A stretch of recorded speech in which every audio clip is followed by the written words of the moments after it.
IB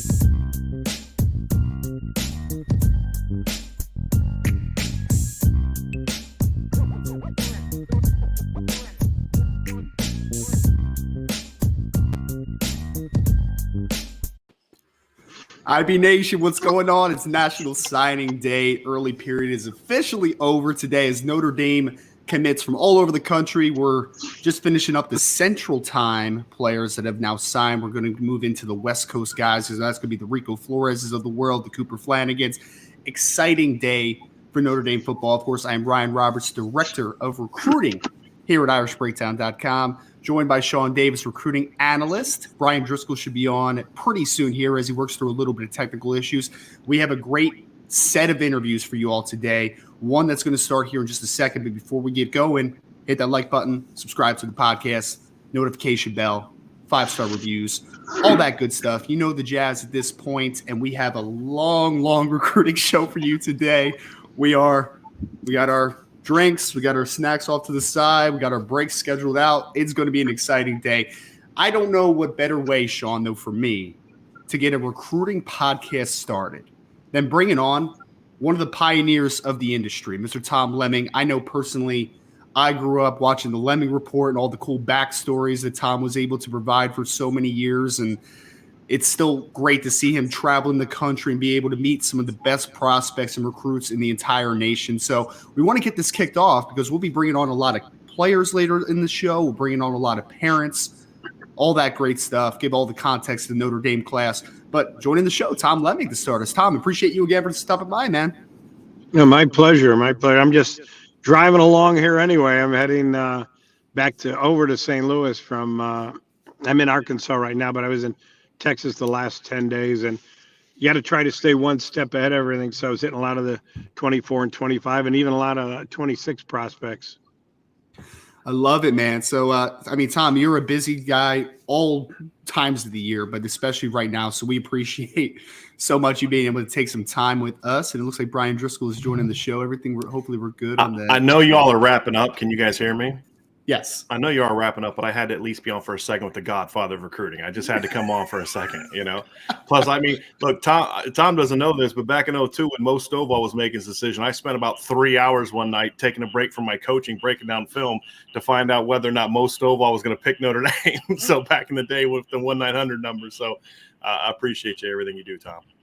Sure, no problem. Yeah, Stovall was actually good. So I had him on the front cover of that 2001 issue. He came down to Virginia. Al Groh wanted me to do a front cover for Virginia. Never did it before. Al Golden was there. First time I met Al. And Stovall was the only non-Virginia kid in the picture. So he was came down, and he wound up going to Notre Dame later that year. Yeah, he was the 02 class, right? And that was the year before they had the Brady Quinn, Samardzija, Chinedum, and Dupuis class. Yeah, you guys are talking about great classes. The best ever. I've been doing this since the 79 class. But the best Notre Dame class ever was the 1990 class, where they had, I think, 16 or 17 NFL players, 2 Hall of Famers. Probably Aaron Taylor will be a Hall of Famer someday, too. 3 college Hall of Famers anyway. Yep. And Bryant Young had invited me out to his induction ceremony. So Kathy and I went out there back in August, and it was like a who's who. Vinny Serrato, Reggie Brooks, all the old Notre Dame guys were there, too. So Jerome was there, so it was a lot of fun. Yeah, and Vinny Serrato, that's a name. It's a name that a lot of us old timers remember, right? And that's kind of I don't know if you guys talked about this, but that's kind of the role that Chad Bowden has kind of taken on at Notre Dame. Is that guy that no matter who you talk to, no matter what recruit you talk to, Chad Bowden's name came up. Which, Tom, you remember that's how it was in the late 80s and early 90s with Vinny. If you talk to a kid that signed Notre Dame, Vinny Serrato was going to be one of the first names that popped up with those guys. I kind of helped Vinny get the job. He was the recruiting coordinator in Minnesota with Lou Holtz, I think, tried to kill himself. And so he had to take a leave of absence. And they brought Vinny, who was a GA there, into recruiting, had no knowledge of it. So for like 7 years, 1 year at Minnesota, 6 at Notre Dame, Vinny and I talked almost every day. And he went from just being a guy that was learning the process to being the best in the business. He was preceded by Bill Reese, who's at Notre Dame now, who had been the first guy that was a non-coach, travel the country just recruiting. Vinny started doing that and actually started beating Reese on a lot of guys, where Reese had beaten Jerry Faust. Vinny started beating Reese on a lot of the guys nationally. And then back later, Rick George did it at Illinois, who is now the athletic director at Colorado. And then Joe Paterno put an end to it. He started losing a lot of guys at Notre Dame. So he decided to get a rule pass where you had to be one of the 10 coaches to be a recruiter. So Vinny then went to the 49ers in 1992. So, Tom, I want to dive into some specifics about this Notre Dame class. Obviously, we see your updates. I know you're very high on a lot of kids in this class. Just overall, when you look at this class, what are some of the strengths that you see about this class, and what do you think this class can kind of do for Marcus Freeman as sort of the foundation of his first full recruiting class at Notre Dame? They're bringing in talent at almost every single position. Kenny Minchie was really great because I thought they made a mistake, and I was saying this before. You couldn't put all your eggs in one basket. They had done that when Coach Taylor went after the running back who wound up at Clemson and had no backups at all. They did the same thing now because I was with Peyton Bowen and Jackson Arnold day before New Year's last year, the day before Peyton committed to Notre Dame. Jackson was going to commit to Notre Dame too. They stopped talking to him. They just figured they're going to put all their eggs in Dante Moore's basket, and that was a major mistake. But they got real lucky getting Kenny Minchie away from Pitt because he's a very talented ball player, had some injury problems, but when he's healthy, he's outstanding. So that kind of was sort of rounding out a great class. If they didn't have a quarterback, it would have been difficult to say it's one of the better classes in the past 20 years, but it is, and you talk the Brady Quinn class, the Kyle Rudolph class, when Dane Chris was the leader of that class like Brady was. Those are two great classes. Tyrone had one, Charlie had one, but they only had one. After that, they were followed by horrible classes, especially Tyrone, second class. It was just a horrible class. And you're not going to see that happen with Marcus, who understands recruiting. He's sort of a younger version of Urban Meyer and Nick Saban. So Notre Dame fans should be real thankful that they have Marcus there because the recruiting is never going to stop. And I've seen it, and I think a new star will be Stuckey, they were desperate for wide receivers, did a great job recruiting wide receivers, and I think he's going to be a new recruiting star, and they're going to have to try to keep him away from some other programs. When you look at Tom, when you look at Notre Dame and what this class adds, one of the common sentiments is they just lack the speed, the athleticism of a lot of the top teams. When you look at the skill players, one of the things that separated Notre Dame back in the late 80s and especially the early 90s was they had legit big-time NFL secondary players.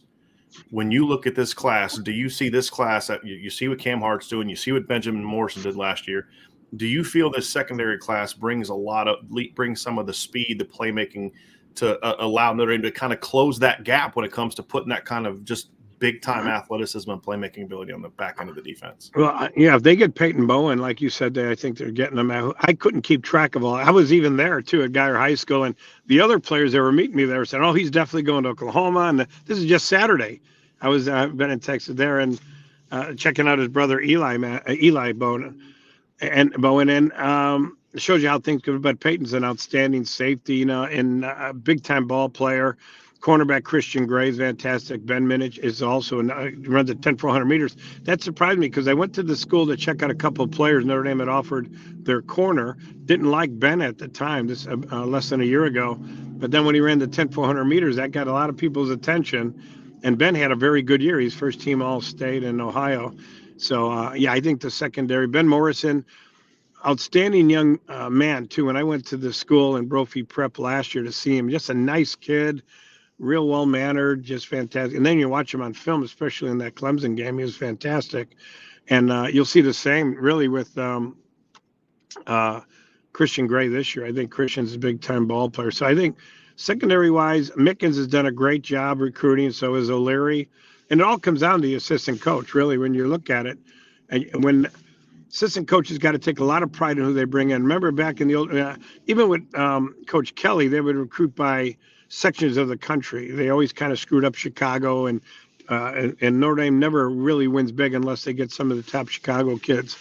The last time they won in '88, they were loaded with guys like Jeff Allman, Chris Zorich, and Joe Allen, and George Streeter, and a lot of Tim Grunhard, a lot of Chicago kids starting for them. And for some reason, Notre Dame rather go into Texas or California. But I think that's the next step. They've got Cam Williams coming in next year. They better not lose Justin Scott, Catholic kid ball player. If they don't, get him, then there's got to be some investigation because he is a Catholic League player with a lot of connections to. Matter of fact, Pete Chivarelli, who's a big Notre Dame guy, who played at Notre Dame and is the manager of the Rock Group Chicago. He played at St. Ignatius and donates a lot of the equipment to the school over the past several years. So they just got to do a better job in places like Chicago. And I was always on Coach Kelly, who rather golf than recruit.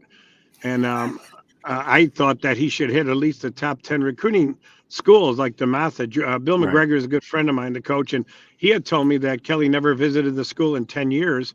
Chase Young came out of, I mean, a lot of great players, but really Bergen Catholic, and you got Bishop Gorman, you got Bosco and Mater Dei in California, and maybe Aquinas in Florida. You go to those 10 schools every year, you're going to start getting the ball players, but Kelly just didn't do that. You guys got something for Tom? I don't want to just dominate the questions here, fellas.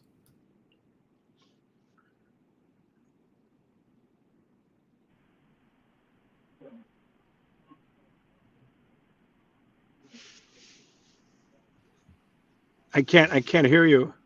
Sean, I think we can't hear you. Sean's still muted. So, Tom, one thing I wanted to ask you too. You talk about getting into those top schools. How important is it? You talk about going to Texas and, it's kind of finding some of those areas. How important is it for Notre Dame to be able to find, because like the Southeast is it's a problem area for Notre Dame. I mean, you get Keon. Keon is a Notre Dame fit as about as well as you're going to find in the Southeast, and they still couldn't get him. How important is it for Notre Dame to find some pipelines like Chicago, like St. Louis, which brought them 2 big-time athletes this year, and Texas to kind of supplement what they're just really not able to consistently get from the Southeast? Yeah, Southeast has a lot of great players, but Chicago's got 49 guys in the NFL right now. Northern Illinois got more in the NFL than Notre Dame does from Chicago. It's just a matter of evaluating and finding the right players. Tim Grunhard wasn't that heavily recruited, if you remember. Either was Stan Smigalo, who started on the 88 team, or George Streeter, or Zorich, by the way. It's just a matter of evaluating, because there's always a ton of ball players in the Chicago area, but it takes time because there's over several hundred high schools. So you got to be able to find out the right ball players. But also North Jersey with that great Catholic League, and they're starting to hit Bergen Catholic and St. Peter's Prep and Bosco and those schools there. And then you go into California, which they've done a very poor job over the years at Bosco and Mater Dei. Mater Dei's coach, who just retired, Bruce Rollinson, told me his daughter went to Notre Dame. But he said Notre Dame really didn't they'd come in there and give it sort of the Olay effect, like, oh, yeah, we're here, and then it'd be it. And look at Alabama's Heisman Trophy winner came out of Mater Dei. Clemson's quarterback who just left came out of Bosco. There's so many good ball players at just those 2 schools, but then you got Servite, Santa Margarita out in California. Notre Dame just says, and they got the right 2 guys. They got Marcus, who's a fantastic recruiter, Chad Bowden, who's his right-hand man in recruiting. So I think all that's going to be taken care of. But in the past, Kelly kept saying, well, at LSU, you could win a national title. Of course, you could win one at Notre Dame. You just have to recruit. And he's understanding that now. If he doesn't recruit at LSU and he decides to play golf, he's going to start losing a lot of the top players. So I think he understands what he should have done at Notre Dame is what he's doing now at LSU. So, Tom, I know Sean's going to want to ask this question because this is the thing there's such a difference in 2 things. Number one is obviously Marcus Freeman is, charismatic and all that, but that only gets you so far. When was the last time you saw a Notre Dame staff, not just with the head coach, but just the depth of strong, Chancey Stuckey, Mike Mickens, Chris O'Leary, Deland McCullough's doing a great job, Harry Heastand with the offensive line. How long has it been for you that you've seen Notre Dame have a head coach plus the depth of recruiters on staff and the willingness to go battle Alabama? And, they beat Alabama last year for Ben Mickens. They went toe-to-toe with Alabama, LSU, and Ohio State for this year for kids. When was the last? I mean, it seems to me like it's been a while since we've seen Notre Dame be willing to fight against those teams for players, win some, lose some, and then just the depth of the recruiting staff that's able to get this done. The last time it happened was Vinny Serrato, because Lou Holtz wasn't a real worker when it came to recruiting. He was great in the house. Problem was getting him into the house, and he'd rather golf also. So did Tyrone. Tyrone and Holtz and Kelly are all great golfers, but not real good recruiters. And all of them were good in the house. The problem was getting them into the house or talking to them during the season. They didn't like to do that. Like Marcus has been on the guys for a full year. So he's brought the mentality of the Southeast Conference recruiting to Notre Dame, something they desperately needed because, like I said, they had a number one class. Then they'd have a horrible class the next year. They were never consistent putting classes back to back to back, which is what you need for a national title. And now they're starting to do it. I don't think they're too far away. They need to get defensive linemen, impact defensive linemen. I had Eric Parsegian on my show right before he passed away, and he said he always went right after defensive linemen first. And Nick Saban told me that, so did Urban Meyer, and you can see where that happened. Notre Dame's got good ones, but not great ones. They got 3-star guys, but to be up there, they could beat almost everybody on their schedule. But when they get against an Ohio State or Clemson, you got to have great defensive linemen also. And they had a great defensive end this year, was leaving early. But the consistency in bringing in 5-star type or even 4 stars that could develop has not been what Notre Dame's strength has been late. They've always just had average defensive linemen. So if they can start getting the great defensive linemen and the great impact quarterback, because if you watch, to win a national title, you need one of those great athletic quarterbacks who can run and throw. And, kind of once he's flushed out of the pocket, he can create with his feet. Notre Dame doesn't have. Ian was decent, but he's short. The quarterback they got from Wisconsin couldn't run at all. I think he ran like a 7 Jack flat Cohn, yeah. 40. and the same thing. Tyler Buckner is built in glass because he got hurt every year in high school. He got hurt walking downstairs. So you need depth at quarterback and you need athletes, and that's what hopefully Kenny Mincy, who also had been hurt this year, they just need depth at that position. CJ is very good, but hopefully they can get a guy in the portal that could lead them next year and back into the playoffs, because I think they're getting closer with the kind of guys Marcus is bringing in. You need a couple of impact defensive tackles. That's why that Justin Scott in Chicago for next year is so important. But talking to the coach, they don't really work on them that hard, so they got to get in there a little bit more with the defensive lineman and quarterback, and then they'll win a national title in the next few years, just the way Marcus is coaching and his inspiration and with the staff they have. But they still have a little work to do. Well, Sean, Tom, you want to try? Go ahead, Ryan. I know, Tom. I was just going to ask because I feel like most people around here, who Harry Hiestand wants on the offensive line, you listen to because he's the best in the business, in our opinion, right? But you've seen him in this class. He gets a guy like Charles Jagasaw, who is a considered, 5-star recruit by some recruiting platforms.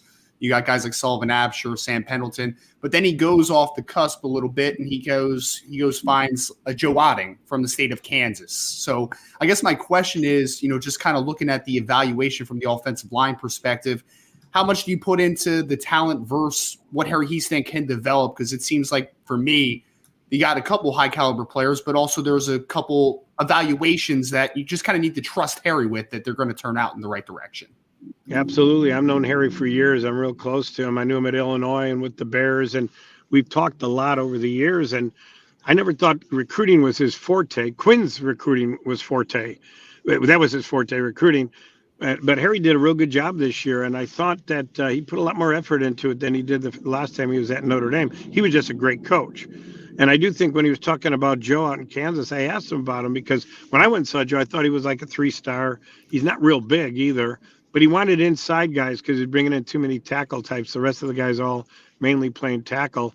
And he wanted some inside guys that had heart and aggressiveness and strength. And he really liked the way Joe played. I like the fact that, he doesn't go by the star system. And, I started the star system like 30-something years ago, and it was bogus. I had just gotten the tip from Gil Brandt, who was at a charity thing with me. And Gil had told me that they had 8 stars with the Cowboys he used. So one year I did 8 stars, confused everyone. Next year I did 2, it was too little. So I used the hotel thing with stars. And now the ball players are, they're swearing by the star. You got 3, you got 4, you got 5. Most of it is based on how many offers you have, not how talented you are. So Harry thinks that Joe is an outstanding ball player, and I go by what he says.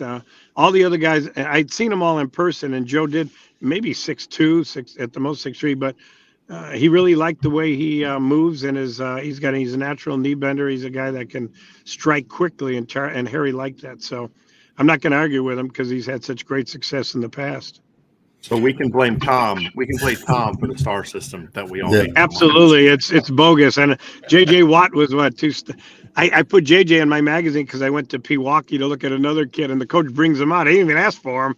And I put him in the magazine. I thought I was doing him a favor. Now it makes me look good. And I I had lunch with John Gruden a few months ago, and he used to give me the Raiders facilities in Alameda, and I'd bring guys out. And I was the only guy to have Tom Brady on the All-American team, only because he threw 3,000 yards, because he couldn't run at all, and he had an okay arm, but nothing great.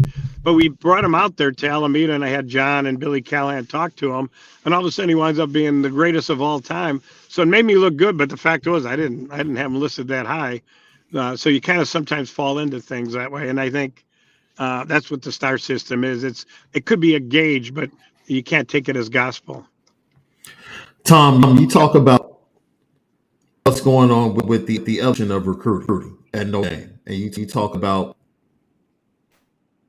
1990 when Wilkes was there. It was all about the football ball banquet and closing for Notre Dame. That was like the huge weekend.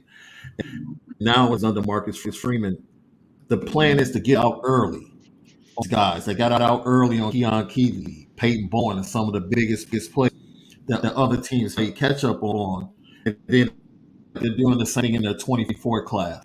Is that a plan that you feel like is going to be profitable for Notre Dame and Mark Freeman moving forward?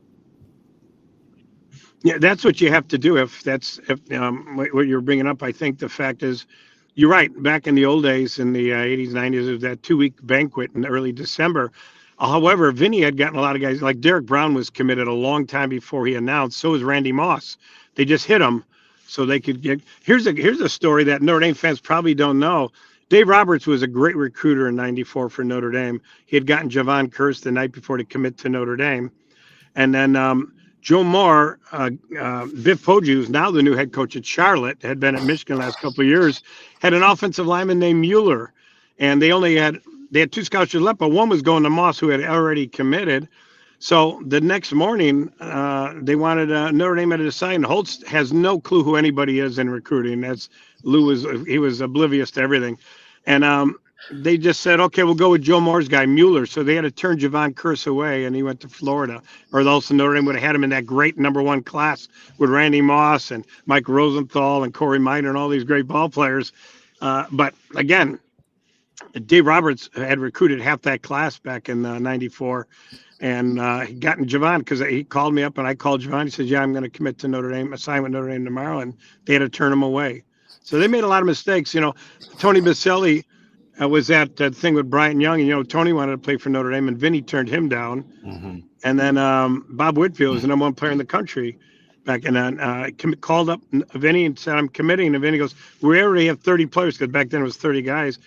And he had told me Nick Smith was wavering and may go visit UCLA. And I said, all you had to do is tell Nick, okay, goodbye. We're taking the #1 guy in the country. So Whitfield then called back. So I ran into Bob with his son a couple years ago at UCLA. And he said, yeah, it was absolutely true. My coach and I called to commit to Notre Dame, and they said they filled out already. Couldn't take the #1 player in the country. So Vinny was great, but he made a couple of mistakes with Baselli and Whitfield.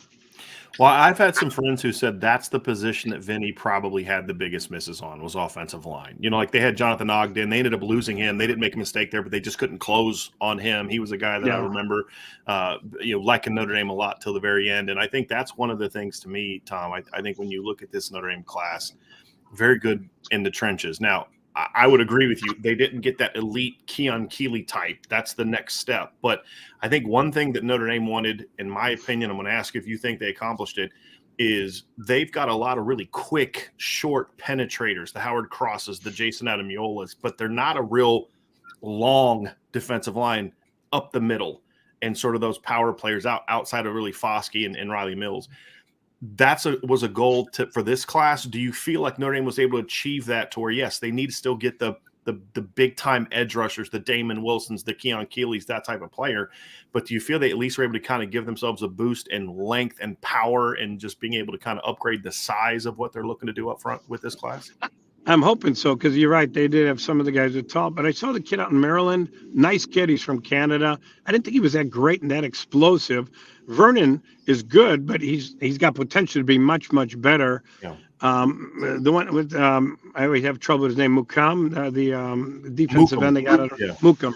I thought he was okay, but when you watch them on film, they're okay, but they're not the elite guys that I still think that Notre Dame needs to go out and get, but particularly inside. big guys like a Justin Scott from Chicago. You got a Catholic kid No. in Chicago. You got to get him. You can't. There's no more excuses. You got to go get a guy like that. You don't miss him. And that's why I think they need help on the defensive line, and they still need that elite quarterback. Perhaps they've got him in Kenny or maybe from the portal, but they haven't gotten. We don't know yet, and that's the Right. problem. Because if Right. they do get that elite quarterback and they get those inside guys on defense, they're going to help. Look at all the great linebackers. You know, I do Yeah. the Butkus Award, and then I name 51 nominations, and I get on 16-5, and then Butkus watches the film, I watch it, and Nolan from the NFL, a lot of the guys, and Drake Bowen. It came down to Drake Bowen and Anthony Hill, but Anthony Hill only played 6 games this year, so Drake won it because he had such a great senior year. But and when you watch him, he's got that impact ability of great quickness to the ball. But all the linebackers do. They're bringing in some big-time linebackers, big-time DBs, great offensive linemen, great wide receivers coming in. You never have to worry about tight ends. McCullum's done a great job at running backs, even though Love's the only one left. I think the other two guys realize they're pretty stacked at running back. We may want to just take off. So it really comes down to an elite quarterback, an elite inside guys on defensive line, and then they're going to be right up there with the big boys. Tom, as you look at kind of, I mean, obviously you kind of hit on what next year's group is and kind of stacking those things together. Do you feel like you've had a chance to, I know, meet Coach Freeman, and you know a lot of the coaches.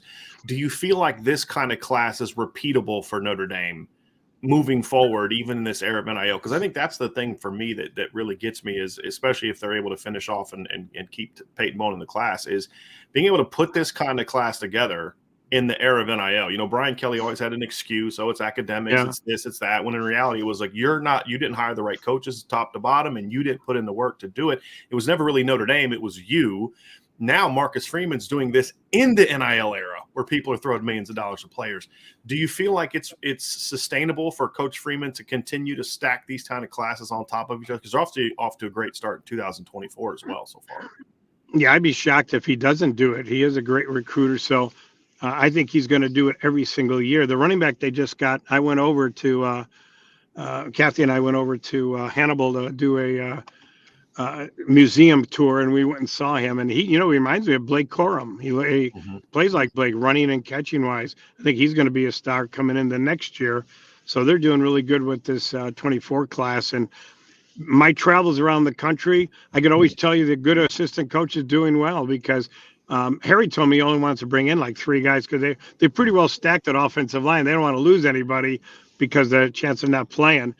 Tight end wise, they can almost always get whoever they want. I know the kid I saw in Nebraska, thank God he came. I saw him at a Notre Dame game, because if he didn't come in, I was going to have to drive 3 hours north of Interstate 80 to see him.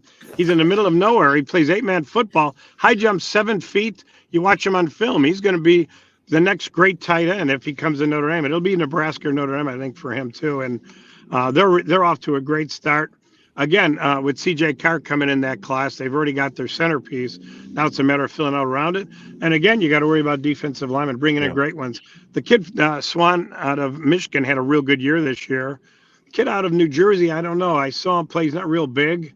And I saw him. He's sort of like the guy that he's got now. Not real tall, but he's good at stuffing the run. But they need elite. Yeah, they need elite defensive linemen coming in, because they're going to get elite players at every other position. Stuckey is a star in recruiting, so he's going to bring in his guys too. And I was really impressed with the way the tight end coach recruits. He seems to be in a lot of guys. There's 2 in Chicago. I told him he should be going after, and if they want to bring in 2, because they're 2 great tight ends. And again, Notre Dame always seems to ignore Chicago, and they go on like 49 guys in the NFL from the Chicago area, and Notre Dame is really this team in Chicago. So that's why they'll go all the way into the Southeast Conference looking for players. But there's a lot of good ball players in the area, like I said, in North Jersey and in the Maryland Catholic League and the California Catholic League. So Marcus knows what he's doing. So I've got a lot of faith in him. And I met him. Yeah, I gave him 5 stars as a linebacker in high school. And then I put him as the captain of the U.S. Army game in 2005 because he was like 18 going on 30 as a high school kid. So, yeah, a lot of the kids are very immature when they get down there away from their parents. Marcus was already with a military background, kind of kid we wanted as our captain back then. And I didn't see him for 17 years until he came back to Notre Dame.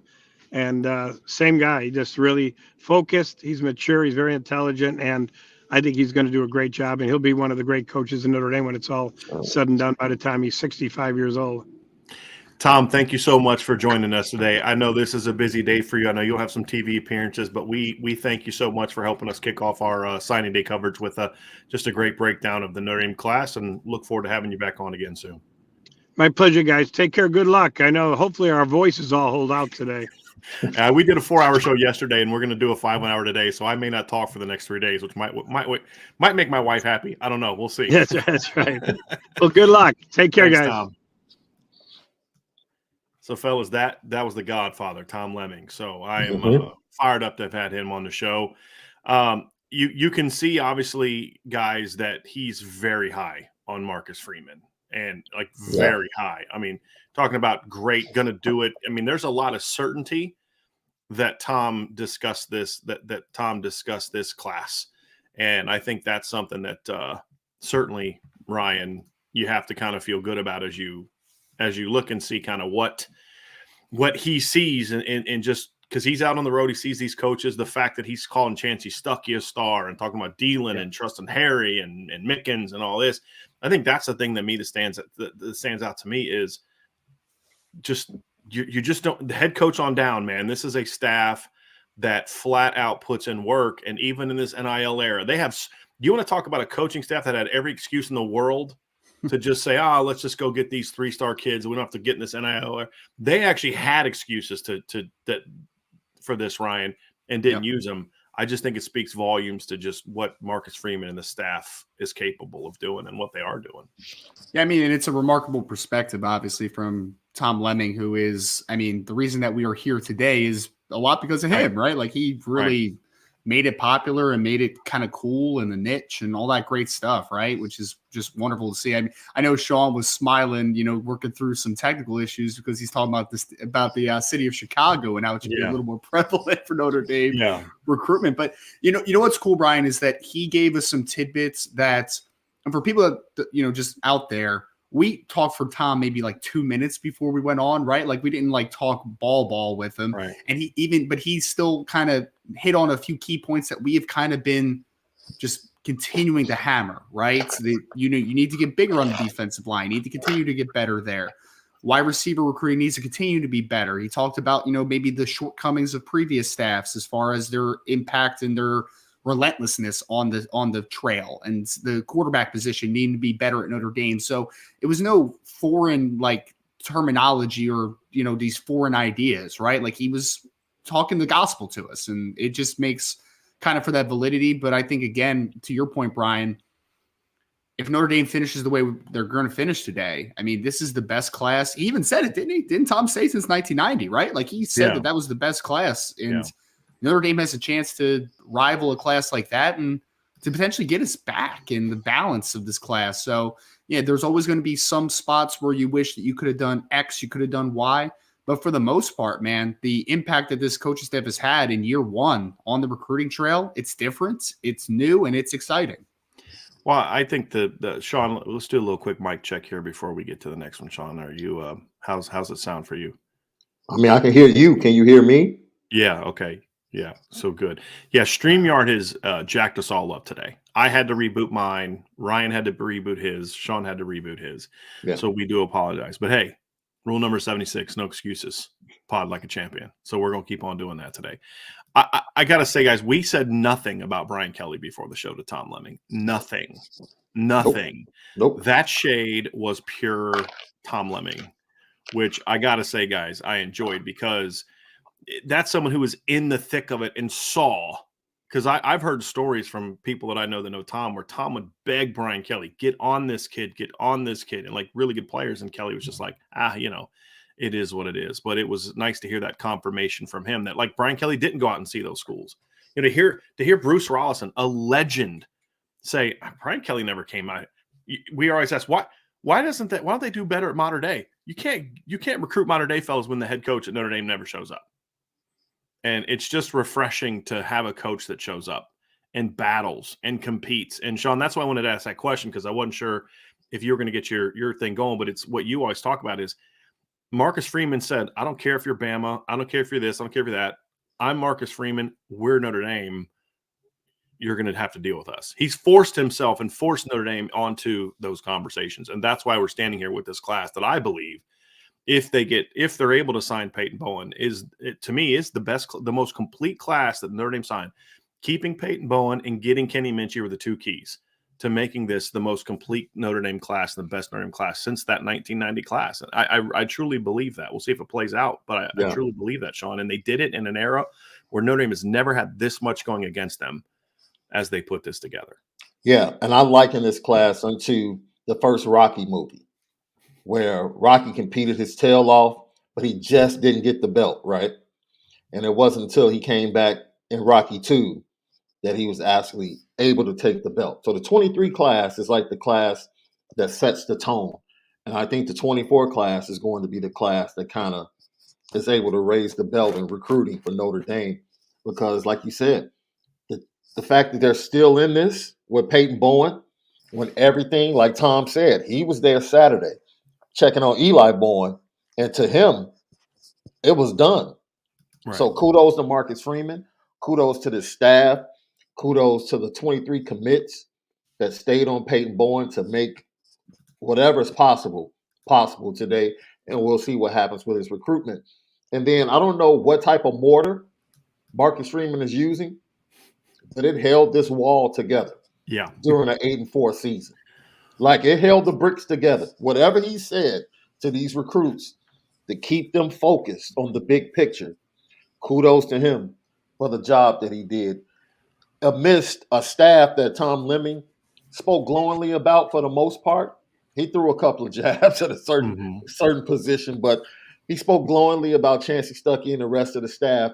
And just remember, Fighting Irish fans, this staff really was playing from behind because they were coming in trying to figure out themselves as a staff, figure out the current roster, and recruit on fast forward. So what they put together in 23 is encouraging for what we're already seeing in 24 with the young men they already have committed. This is a fantastic day. Yeah. Fantastic day for this football program. So far. Man. Sean, wasn't it such a glowing review though from Tom? Because Tom is very old school, right? Like he's been around the game for a long time. I mean, he was giving us stories about 1988, right? 30 plus years ago. Yeah.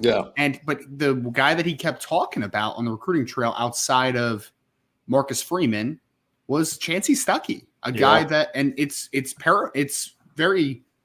meaningful to me because Tom would be one for me, in my opinion, that would be like, I need to see a, larger sample size, right? I need to see a guy that has some stay power, consistency over the years. And despite him only being really on a recruiting trail for 1 year, 1 year for Notre Dame and just 1 year in general, because he didn't even finish the one with Baylor the previous year. Yeah. The fact that he was just so complimentary of what Chancey Stuckey, and you know that when you talk to these receivers, whether it is Braylon James and his parents, whether it is Jaden Greathouse, whether it is Rico Flores, all those guys, and even players that Notre Dame wasn't able to finish with at wide receiver, they always mentioned Chancey Stuckey the first time around. So you want to talk about Marcus Freeman and his efforts on the recruiting trail. It's really great to hear that some of the guys that didn't even have the proven track record coming into the year, like a Chancey Stuckey, got so much conversation and so much just compliments from a guy like Tom Lemming, who is the respected guy in the business, and the impact that he's having is just, it's incredible to take a look at, man. Because we're waiting on Rico Flores, right, who's a West Coast guy to sign his paper. But we've seen now national letter of intent from Jaden Greathouse already. We've seen it from Caleb Smith. We see it from Braylon James. That what Chancey Stuckey's been able to do in year one is pretty incredible to look at. And Ryan, on top of that, what he's done is he's put himself in position to where he can second guess situations. Because in my opinion, at a certain time, I think they were right up there, if not leading, for other receivers that are making their decisions today to go elsewhere. And he took a step back and said, you know what? This guy might be a better fit for what we want to do in this room because we don't have this type of receiver. And then they transition. He's done such a great job planting the flag in Texas for the program and going out and building the room that, man, now he can take a step back and he can really pick and choose and really build out the wide receiver room the way he wants it to look. Rather than this first year, he had to go get some guys. He just had to go out and get guys. Now he can start, like he bought the house this year. Now he can start to decorate it to the way he wants it to look. And that's what he's going to do in 24 and 25. It's amazing what he's done coming in. And that was one of the biggest questions when he was hired.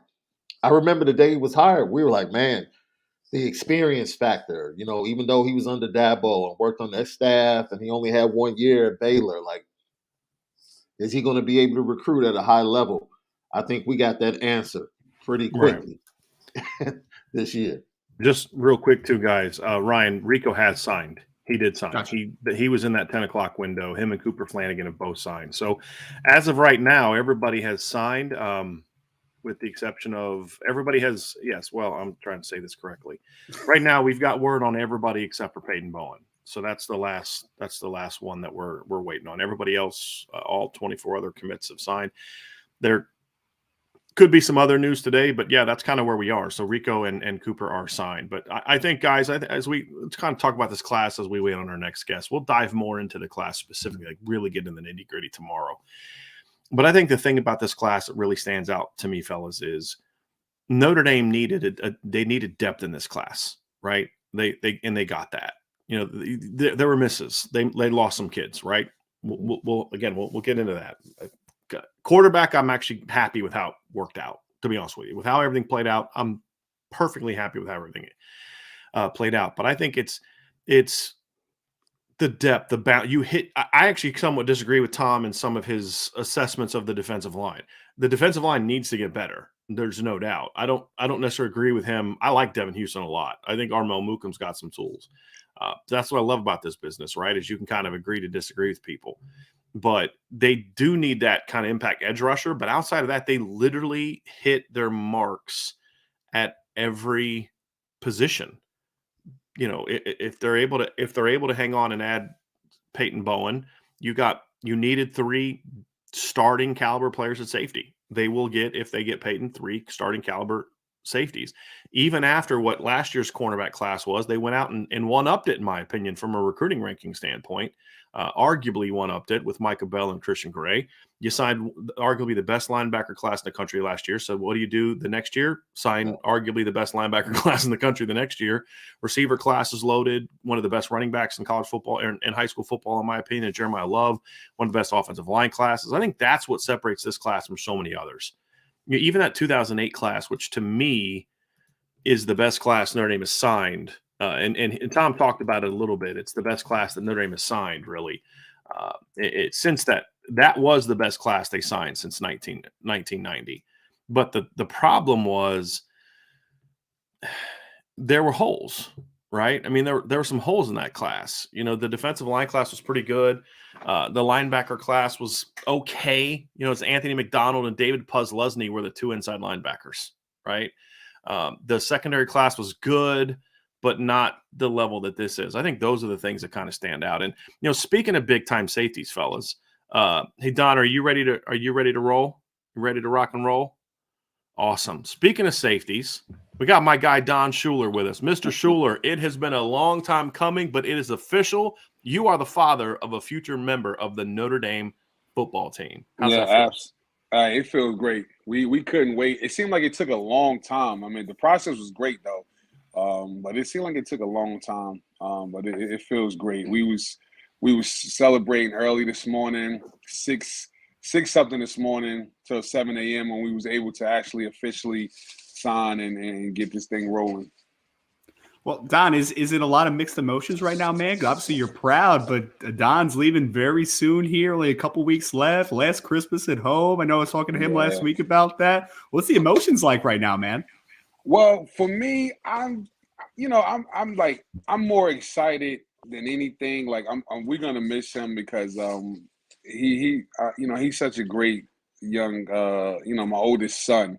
We have 3 sons, but he's so great with us, helping around the house, and so I'm gonna miss him. But I'm just more excited for him to be able to move forward and become a better man, at Notre Dame. So I'm more excited about that.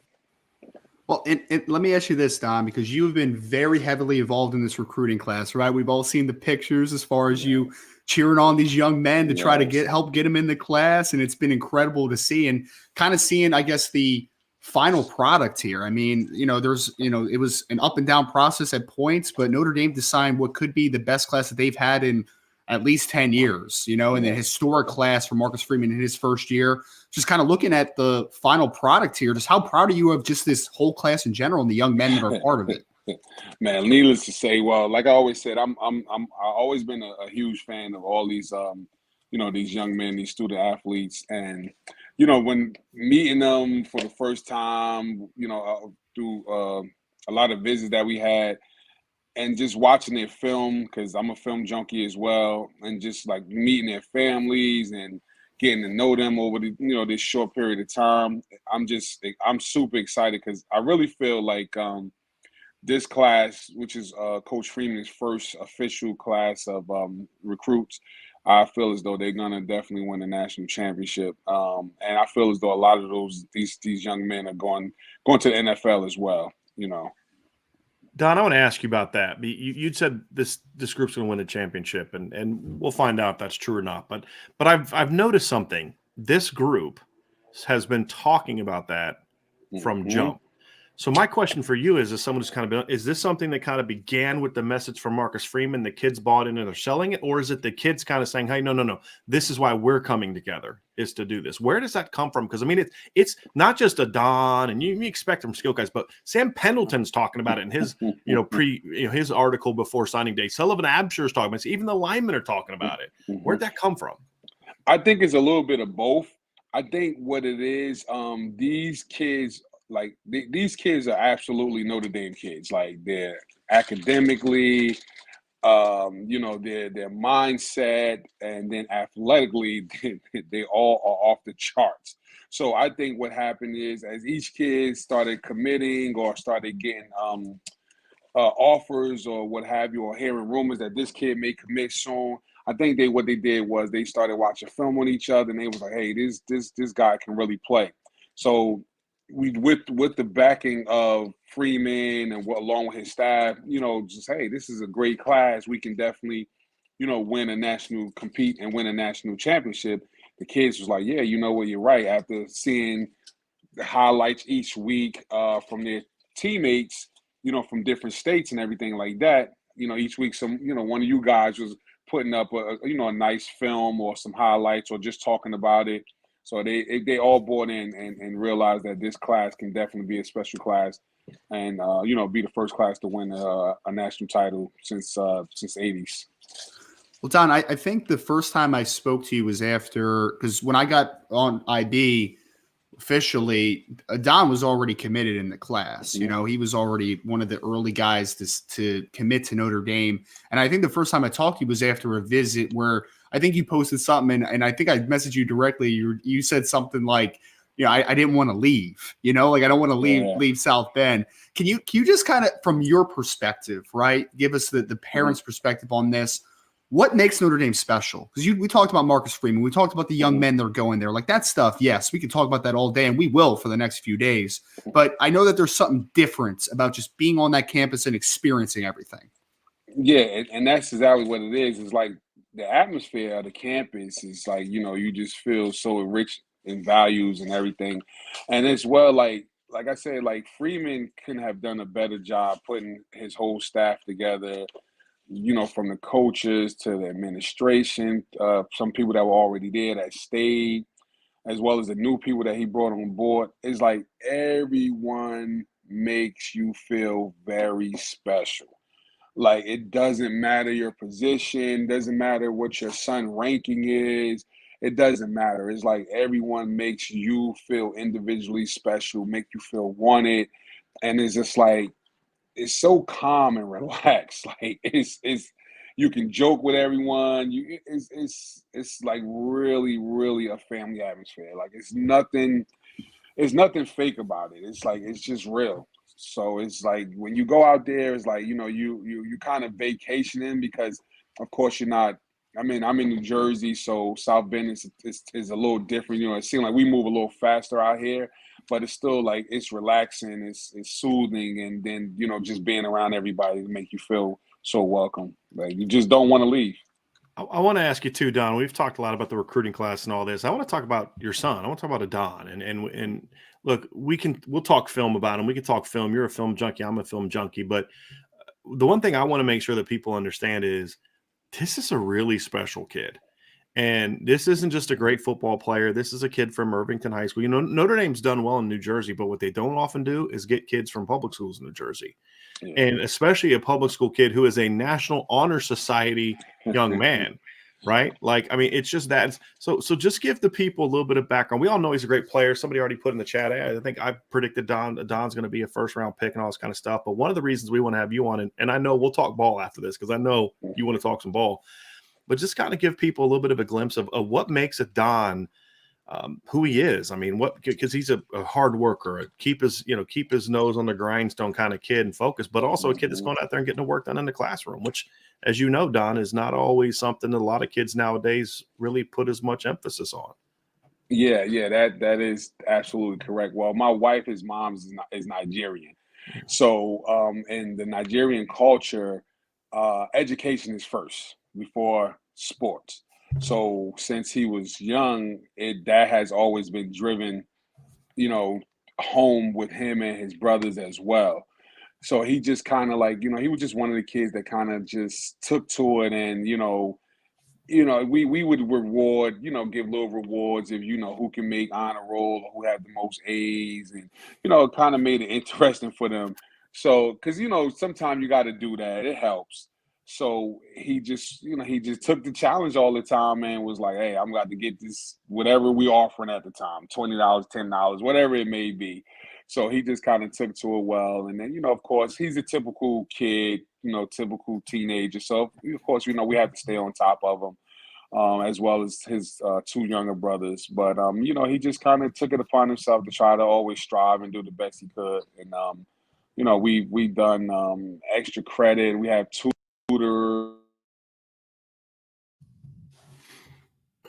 We lost Don there for a second. To help, him take advantage of his situation. So, Don, I know you want to talk some ball. So let's talk about how much Adon has grown as a player. I told you this in a conversation you and I had recently. I said, look, I'll be honest. When I first saw Adon and Notre Dame was telling me they're gonna offer this kid, I watched the sophomore film and I'm like, oh, he's a nice player. He's okay, smart. You can see the intelligence, you can see his toughness, but just the athleticism. And then he wowed Notre Dame at camp. So I want to talk about, number one, kind of what that experience was like, because Adon's thing is a little different than some other kids in his class. He had to earn his scholarship from Notre Dame. He had to come to campus and earn that scholarship. What was that kind of that moment like where, he went out, spotlight is on him, play well today, you're getting an offer. Don't play well today, you may not be getting an offer. What that moment was like, and then also just kind of what it was like for you guys when Adon got the offer. And then also the second part is, when I watched the junior film, I was like, yep, sign me up. I'm good. Just the development you saw from him as a player that allowed him to shine the way that he has. Yeah, well, when he came in, he was behind some great guys when he came in at his school and at the end of his freshman year, because he had transferred from out of a different school. So the next year he was able to showcase a little bit what he was able to do. Now he played behind some good young men that was in front of him. That went on here to, big D1 programs. So what he did was he just came in there, he just kept his head down and, did what he was told. Those guys were older, so they had, the team was theirs.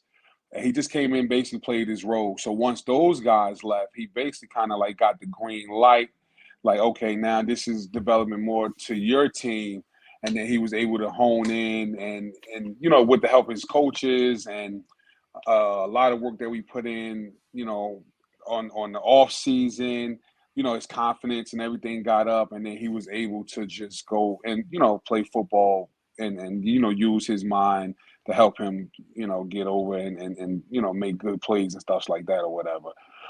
As far as him with the Notre Dame, when he had to perform, he has one thing about him, like, he doesn't do a whole heap of talking, or whatever, because we try to instill a lot of humbleness in our children. Just be grateful for the blessings that come upon us.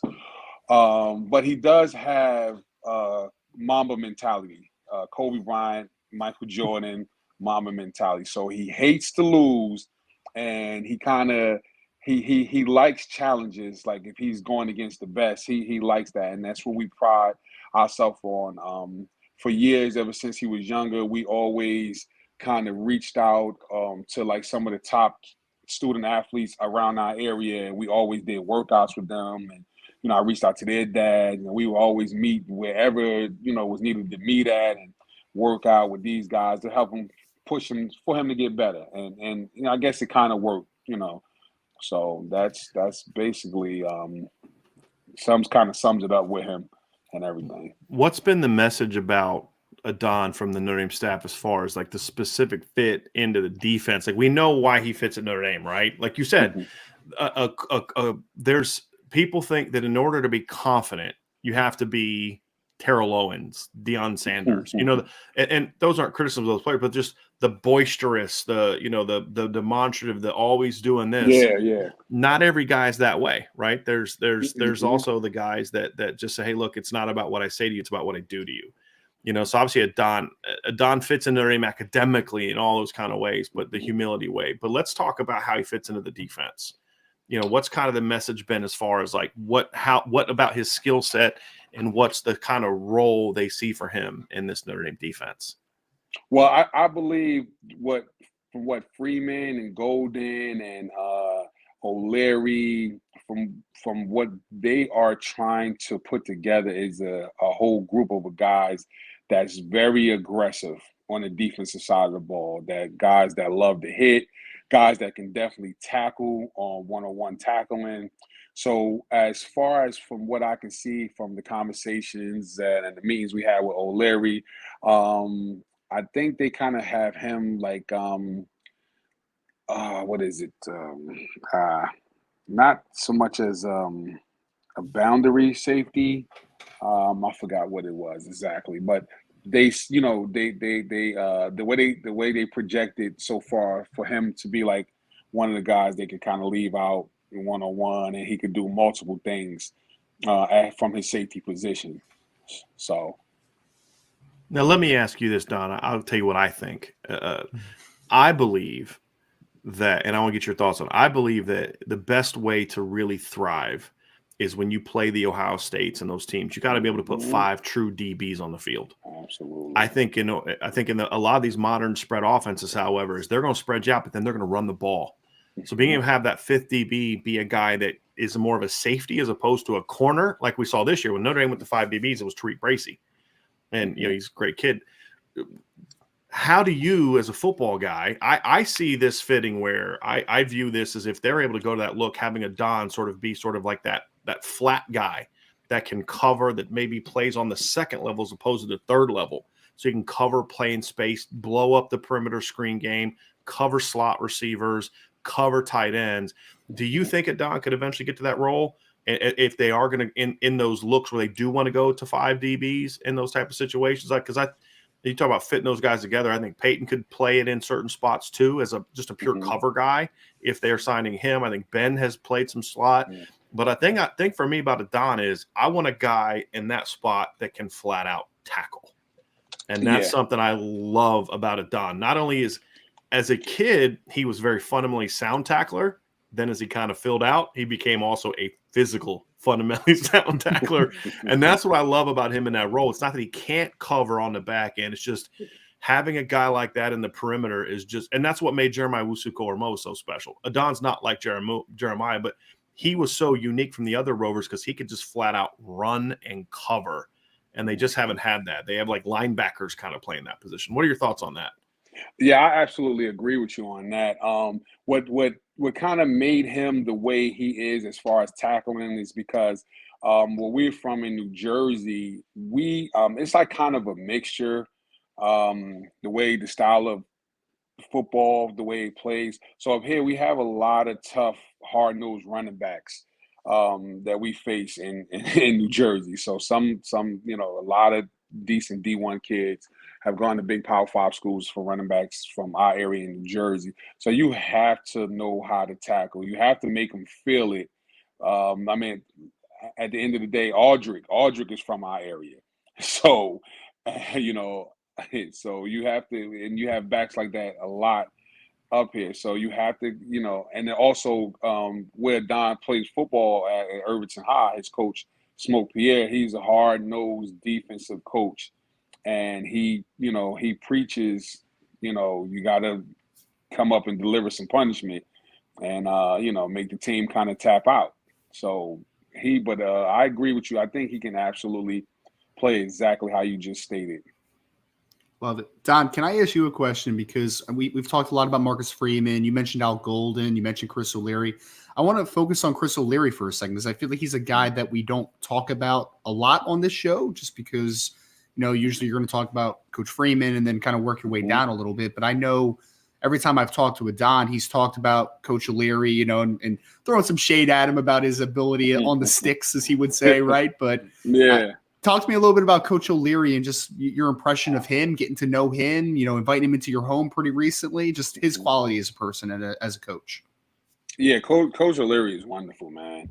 He's wonderful. He is definitely a player's coach.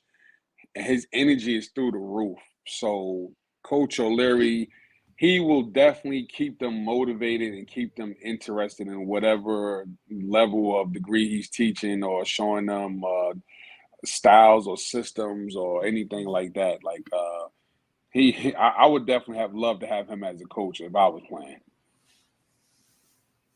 Yeah. So I got to speak to this. So Don, I don't know if you know this, but I spent a year coaching football at Muhlenberg College. Okay. And my top 3 running backs were all Jersey kids. So, and my starter was an All-American that year. So, yeah, Okay. I'm very familiar with. And this is even Yeah. at the because that's the thing about Jersey. It's not just the Audric Estimes and then the Jonathan Taylors and there's cats that are going to like 1AA schools, D3 schools. Like that's why. I mean, you know, New Jersey used to have dominant Division III programs. You know, now there's more FCS schools that are taking some of those kids, but like. You know, Rowan used to be great. Montclair State used to have a great program, and you know, those kids feed a lot of those Eastern Pennsylvania schools. Muhlenberg, when I was there, they're a playoff team almost every year. We would just blanket the entire state of New Jersey looking for kids. You know, because there's something that's often not discussed about Jersey, especially Northern Jersey.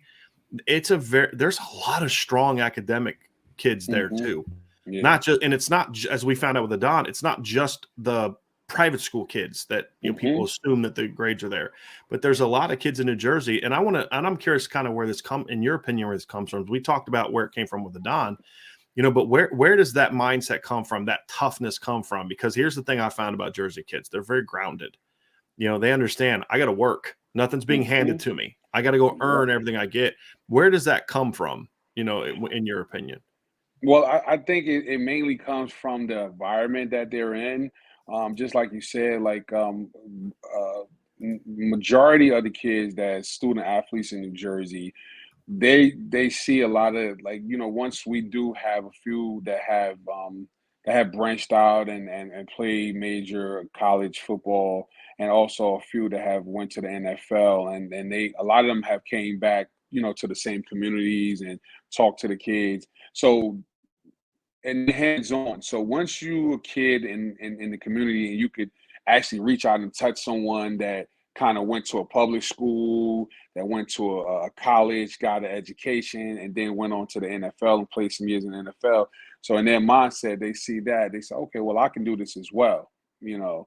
And like you said, nothing is given to these kids at all.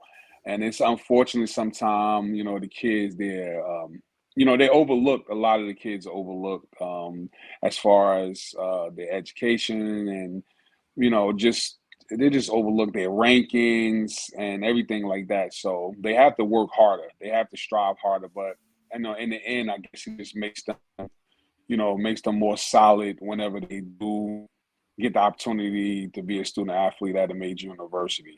So I guess it helps them out in the long run, you know. Don, can I say this? Because as the resident New Jersey guy on this podcast, right? I got to hear. We hired you in spite of that, Ryan. I'm just going to let you know that right now. Okay. I have to hear about Chicago all the time. I got to hear about Virginia sometimes, Don. I'm just saying that's where the ballers are, man. I mean, yeah, like, man. And Don, I get some slack in this chat at times too, because I gotta talk up Jersey, man, because it's built a little bit different in Jersey. We know this. Yes. We know this. So I'm glad that you just were able to put a little recognition where it deserves into Jersey. As a former player, a former coach in the state, I just want to let you know I appreciate you, sir, for that. Yeah. That's all I wanted. Thank you. Thank you. I just love how Ryan believes he's the only neutral observer in his love for his home state, right? Like Sean's biased, I'm biased, but Ryan's just telling it like it is, which yeah, Jersey football get a hard. I must say we get a hard time, even when like our kids in the youth programs, like Adon in 2018. He actually won the national championship and unlimited, and we were in Florida playing in Disney, and the guys was like, they still gave us a hard time because we were from Jersey compared to the Florida kids, and I don't know why everyone believed that New York and New Jersey that we just play basketball well. I don't understand movies. That, but that's why. Yeah, movies. Right. We play football pretty good too. Right. I mean, you got basketball movies being made about there's no Rucker Park for football players. Yeah, for football, right? Talk about, right? Yeah. Right. So I get it. Don, thank you so much for joining us. We really appreciate you. We appreciate everything you've done for us, and I can't wait to see that cat lining up with the blue and gold on, man. It's gonna. Although here's the funny, his first game at Notre Dame is going to be out of the country. Yeah. We wanted to go to that game very badly, but I don't know the way those prices are set up. Yeah, unless we see some major changes in the cost of travel in the next couple of months, we may just do a get together in New Jersey to watch that game. Hey, that's as far east as I can fly, folks. I'm sorry. Absolutely. Well, we definitely, I definitely appreciate the Schuler family. Always appreciate you guys. You guys always definitely, been positive and with us and everything. We wholeheartedly appreciate you guys all the time. Thanks, absolutely, Don. brother. Appreciate you. Take care. Enjoy your day. Best to it, Don. Have a great day, man. All right, thank you. We'll talk to you again around noon. Absolutely. See you. All right. Sean, you ready to come back in with us? You ready to come back in with us? Yep, I'm ready. So we talked about Adon. Sean, I want to get your thoughts on Adon Schuler. Just what do you think of him as a player? Well, first of all, I think Adon Schuler is vastly, we talked about this last night. We put something together that'll probably be up on Irish Breakdown a little bit later.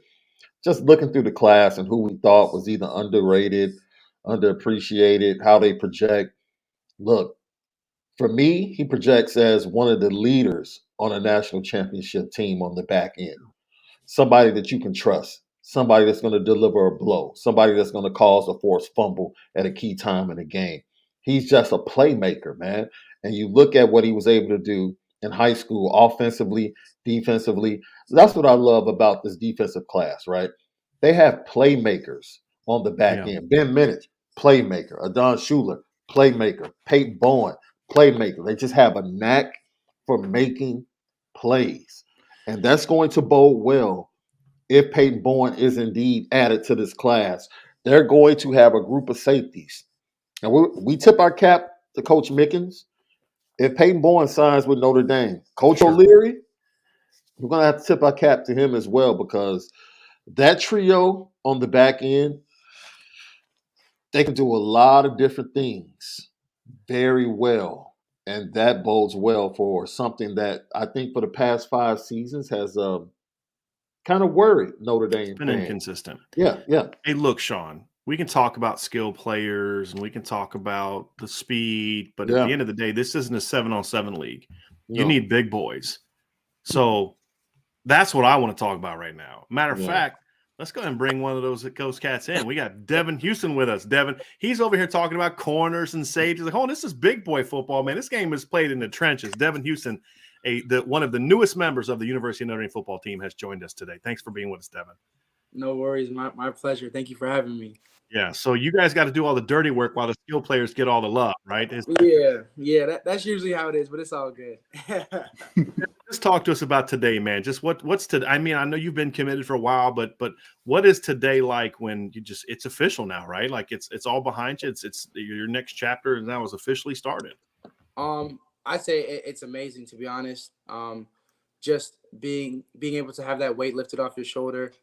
Because everyone's thinking, oh, he might flip, and in this day and age with the transfer portal and everything, like guys are decommitting left, right, and center, and just to know that everyone knows now that I'm 100% locked in, even though I was back in May when I committed, is a great feeling, and just it just puts me one step closer to getting on campus in January and everything. So I'm just real excited to enroll early and get in the system real early and just blow up from there. I love that. I love the confidence. I love your journey too, Devin. So just give some people a background. You're from Mississauga. Is that how you say that? Did I say Yeah, that somewhat correctly? That is in Ontario, right? Yeah. In Canada. So you're Canadian. You played your high school ball in Maryland. Your Yeah. brother played high school basketball in Florida, right? Yeah. His last year. And then now you're heading to South Bend, Indiana. It's been quite the journey for you, just kind of going around. Just tell us about just kind of how'd you get here? I mean, like, how did you go from playing in Ontario, because Canada is not exactly known for big time football, although Chase Claypool would like to remind people like, we can ball up here, right?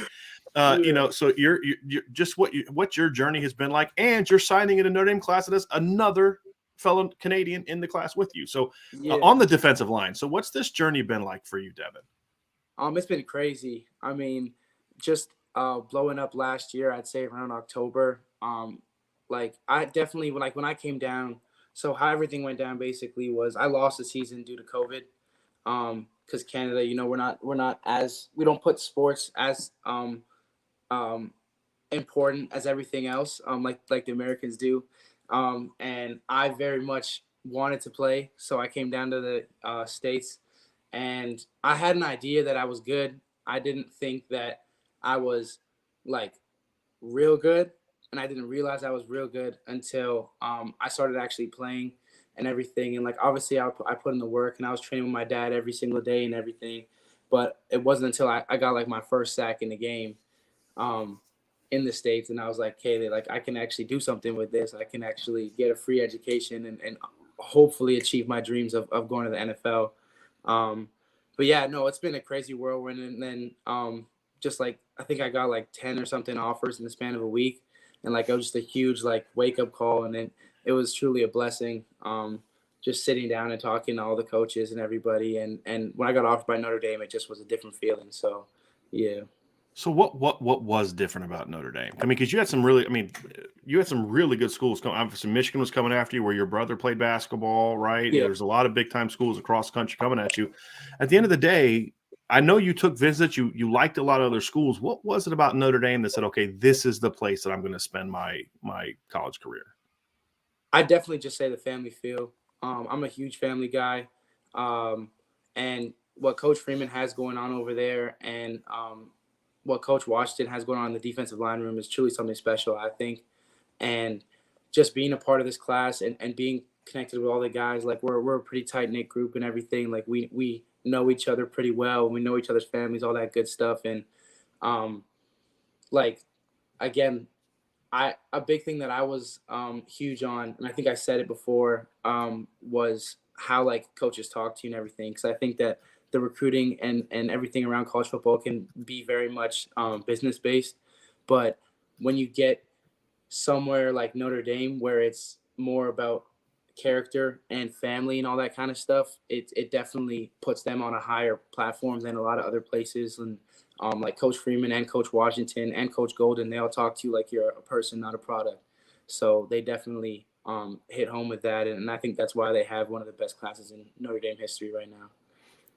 And you're part of that, right? So let's talk about – I want to get to some of your background and your academics a little bit, but I want to talk football here as well because you just segued that really, really nicely. Okay. Obviously, this is a really good class, and I believe one of the best Notre Dame's had in decades. Yeah. But at the end of the day, you've got to be good in the trenches to compete and win championships, right? And you're a key part of that. Let's talk about your game. So we're popping in your film. We just got done watching your film, and you're going to explain to people what Devin Houston brings to the table to this Notre Dame defense. I think I'm like my biggest asset to the team is definitely my versatility. For a guy as big as me, I've played on the edge my entire football career. But you typically don't see a guy as big as me playing on the edge in college football, obviously. But I think my versatility definitely is my biggest asset because I'm able to play anywhere from a 5 all the way to a nose. And whether it's playing end in a three front or playing 3 tech or a nose in a 4 front, I think I'm definitely an asset in that aspect. And also, I would just say my motor. I like to get after the ball, even if the ball's on the complete opposite side of me, which happened a lot this season. Not a lot of guys wanted to run to my side. I'll chase them down and I'll get there and try to make the play and hopefully make the play. But yeah, I definitely just say my motor, my versatility, and I'd also say my aggressive nature. I'm pretty much I'm a dog when it comes to I love it. Oh, I like what I loved about that comment, Sean, is that he's saying it while also just like this sense of like humbleness. Like, I don't want to say this as boldly as I want to because I don't want to come across. I want to be humble. I want to do this, but you can see he's like, Luke, I'm here to ball, man. And I think, Sean, you and I would agree that is something Notre Dame certainly needs a lot more of. Those kids that know they're good, but here's the key: now they want to go out and show people that they're good. That's the key. That's the great thing about this class. I don't think he's the only dog. Like, right. he has company. And I want to talk about, coming to games and being a part of this class. You guys are a special group. The way you've bonded and the way you truly believe and think big and projecting that not only in your class, but projecting that to future classes, that this is a place that elite players should come and play college football. Talk about the brotherhood that exists in this class amongst you guys. I'd say it's huge, and I think it starts off with the guys who committed first, like Brendan Vernon, Drake Bowen. They've done great jobs of keeping all of us together and keeping us locked in. We have our group chats, we talk, all that stuff, sending clips, clowning each other when funny stuff happens, everything like that. So I think I also give credit to Chad Bowden a lot. He's definitely helped keep us all together and really organize things and try to make all of us come down at the same time so we can all see each other and start getting those connections early, and like our moms talk to each other and everything. So I definitely say we're a really tight-knit group, and probably the tightest knit group in all of recruiting right now. So it's definitely a blessing to be a part of. Now, I just want to warn you, okay? There's a tradition amongst Notre Dame football players that they compete on the hardwoods. They go at it pretty hard. So I just want to let you know your brother's in the NBA. So you're gonna have to hold up that Houston name when you come down to South Bend in the off season hooping against the other players. All right, because they go at it pretty hard. Yeah. No, see, what you got to do, Devin, is when you're playing summer pickup games, like, I'm just going to bring a friend of mine with me and he'll have my back. And it's like, oh, it's just some guy, it's all good. Obviously, for those that don't know, Devin's older brother, Caleb, was a 5-star recruit in basketball, played last year at Michigan, and was a second-round pick of the Magic, I believe, correct? And is currently on the roster and playing for the Magic. So, that's your ringer. But he's right. No, Notre Dame football players, like, they used to have a tournament at Notre Dame for student basketball, and the football teams would always have like a bunch of different teams on it. So, he's serious, though. Like, Notre Dame football players, like, there's a tradition of hooping it up. So, they're going to assume that you can ball, right? Because of who your brother is. So, I got to ask you, can you ball? Are you good on the hardwood, or you're like, no, this is why I put pads on? I mean, I am pretty good. I haven't played seriously in a while, but I'll definitely say I'm more of a Dennis Rodman kind of guy. There you go. Versus an actual score. I like to get dirty, do dirty work, all that good stuff. So yeah, Devin, I'd be worried about you if you were spending all your time around the 3-point lane. I'd be a little bit like, come on, now. You're 6'2", you're nose tackle. You're a defensive tackle, man. Like, you got to get down in the paint, partner.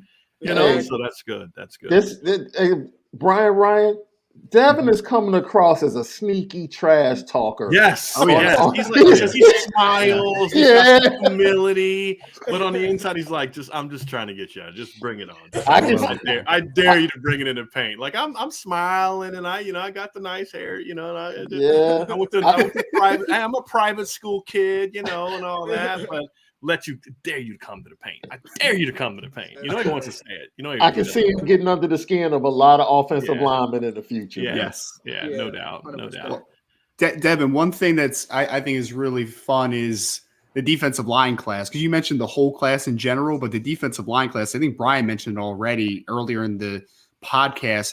I mean, you're 6'4 plus, 270 plus pounds. Brendan Vernon, 6'5, 275 plus pounds. Arnold Mookum, 6'4, 250. Boubacar is 6'4, 250 plus. And you all guys are super long, athletic. And I'm interested to see just how this defensive line kind of shakes out, because, I mean, you're a kid that can play, like you said, out to 5 all the way to the nose. Like, you can play some 3-tech. I think Brendan Vernon's the same way. I think Boubacar is the same way. I think Arnold Mookum is the same way. Like, I'm interested because you guys are all very versatile players. You have size, you have length. I guess my question for you is just how interested you see to how kind of everything works out from a development perspective. Because, I mean, we could be looking 3 or 4 years from now and saying, like, that's not quite how we anticipated it working out, but Notre Dame really loaded up on a lot of versatile, big defensive linemen in this class. Yeah.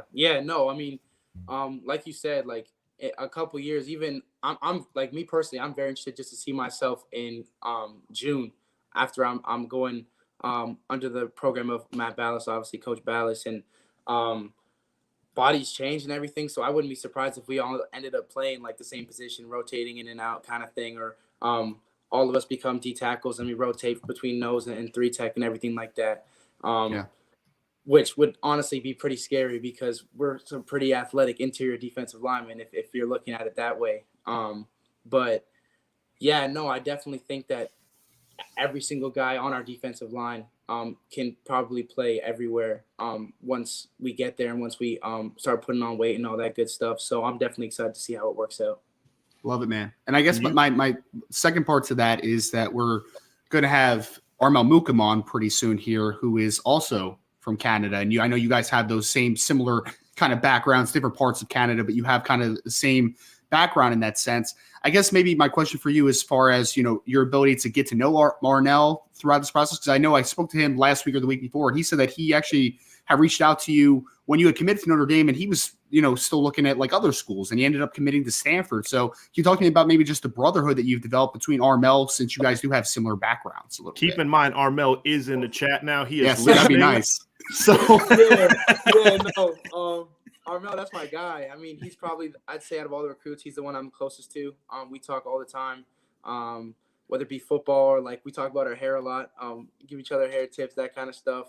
And when he reached out, I was pretty excited. When he said Notre Dame offered, he was looking at it and he asked me why I made my decision. And I let him know, like, I kind of just narrowed it down to where can I excel in the classroom? Where can I excel on the field, playing and competing at the highest level?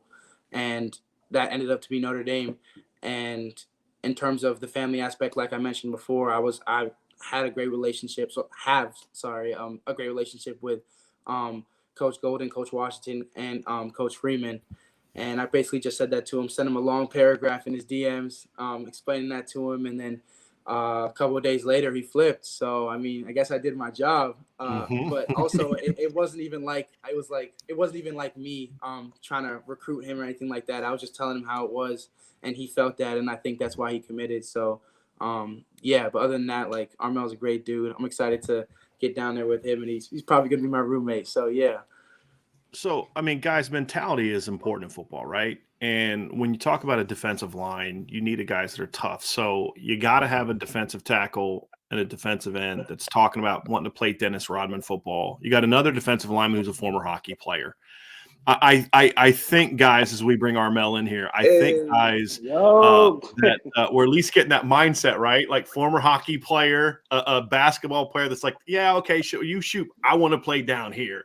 I think that's clearly something, guys. So I'm going to let you guys kind of take over, but I just thought it'd be really cool to get the two of you guys, the two Canadians, right? I mean, I think that's a great story, and two Canadians who had to go away from where they kind of grew up to both went to great academic high school. So y'all weren't just going to football factories, right? Like y'all didn't just go to like IMG or something like that or football factory.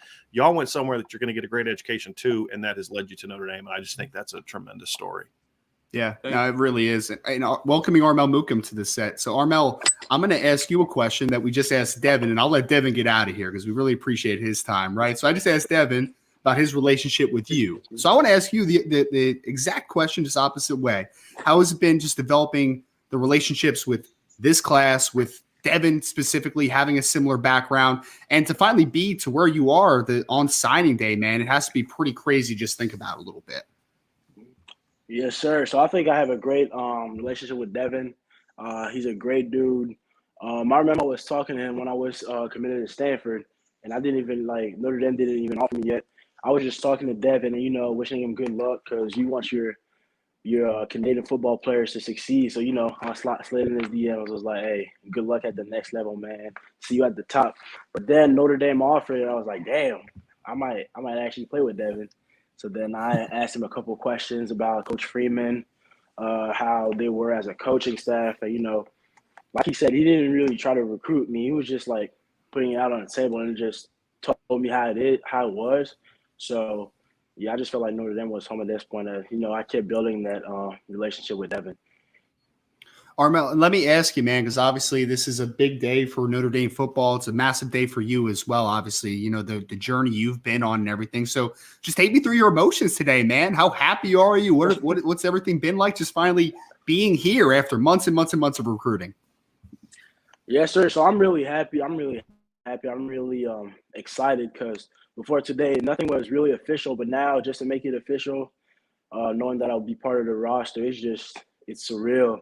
I was looking at my Snapchat, my memories, and I had 1 year ago, what I was doing, and I was just now today, I'm signing with Notre Dame, which is kind of crazy. I never expected to, sign with Notre Dame 2 years ago, a year ago from today.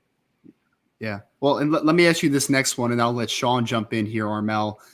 My biggest question is, and I've done a couple articles on you at this point, a little bit of your background, coming from Canada, coming down to Woodbury Forest, being new to the game of football, being a hockey player. But take us through a little bit of just your athletic background, man, because it's a wild journey.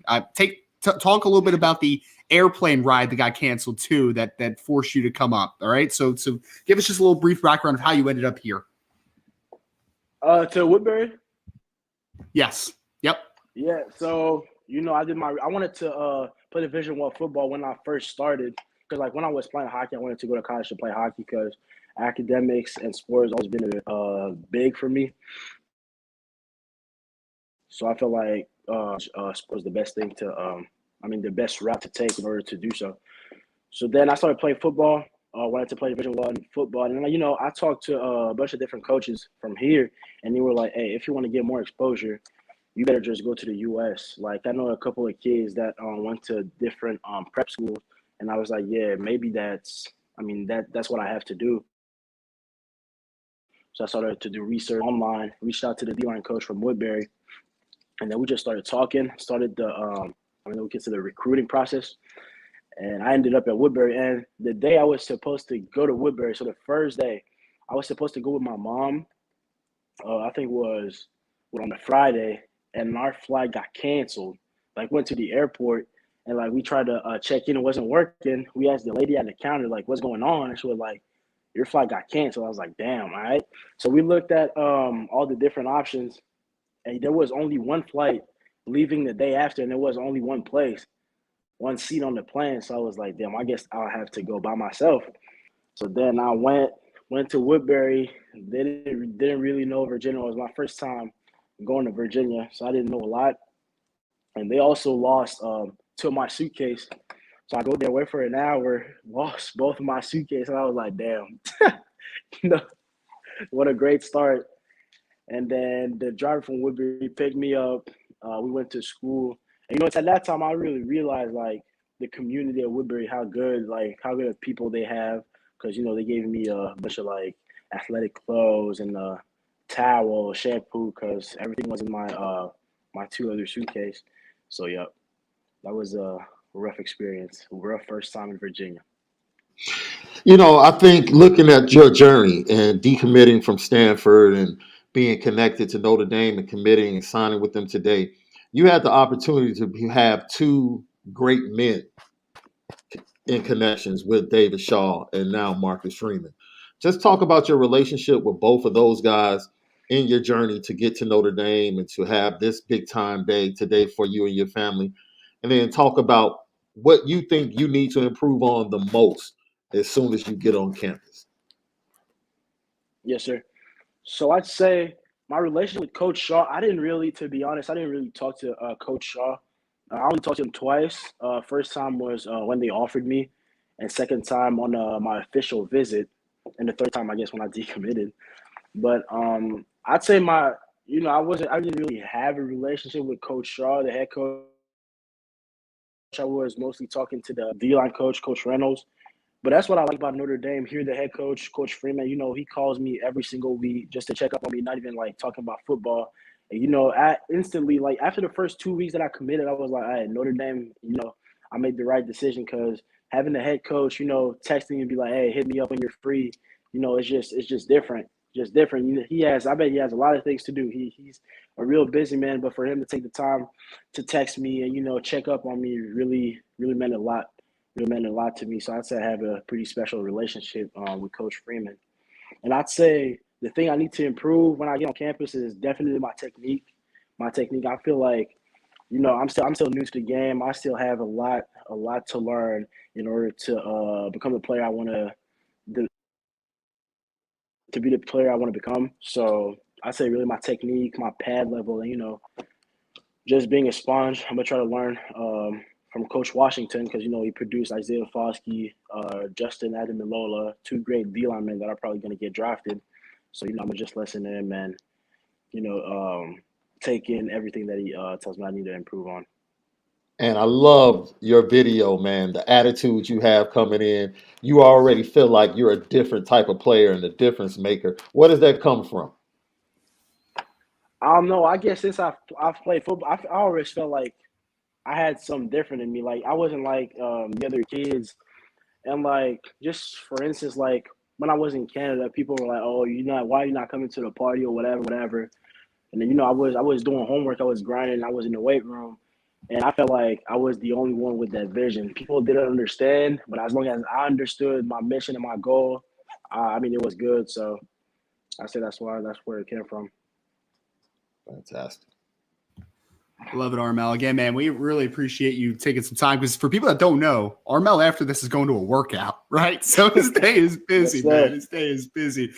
What's kind of the vibe though been, man? Because I know obviously it's a little bit of a different experience with your family being in Canada, right? Like it's a big day for you, but then they're back home. What's kind of just been their response? Because I know we talked about it a couple weeks ago and you said, like they didn't really understand like, what a signing day is, right? They're just like, oh, he's going to Notre Dame already. But being able to share this moment with them, because you made a big sacrifice, obviously going down to Virginia, but they made a big sacrifice as well, letting you make that journey, right? So can you give us maybe a little bit into your family's perspective and what this day means for them as well?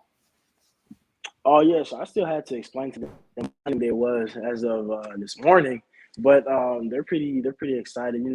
They had to sign something, so we're like, all right, so this is official now. But yeah, it's been great. They're happy. They invested in me. They invested time, energy, and like you said, made a lot of sacrifices for me. And now today, just to see that like all the work I put in and all the sacrifices they made are finally like paying their dues is really, really something great and special for me and my family.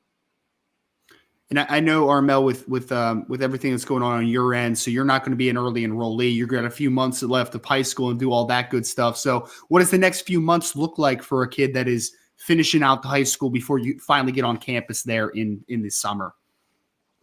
I'm gonna keep working hard. I'm gonna work on my speed, try to get bigger, stronger, and faster.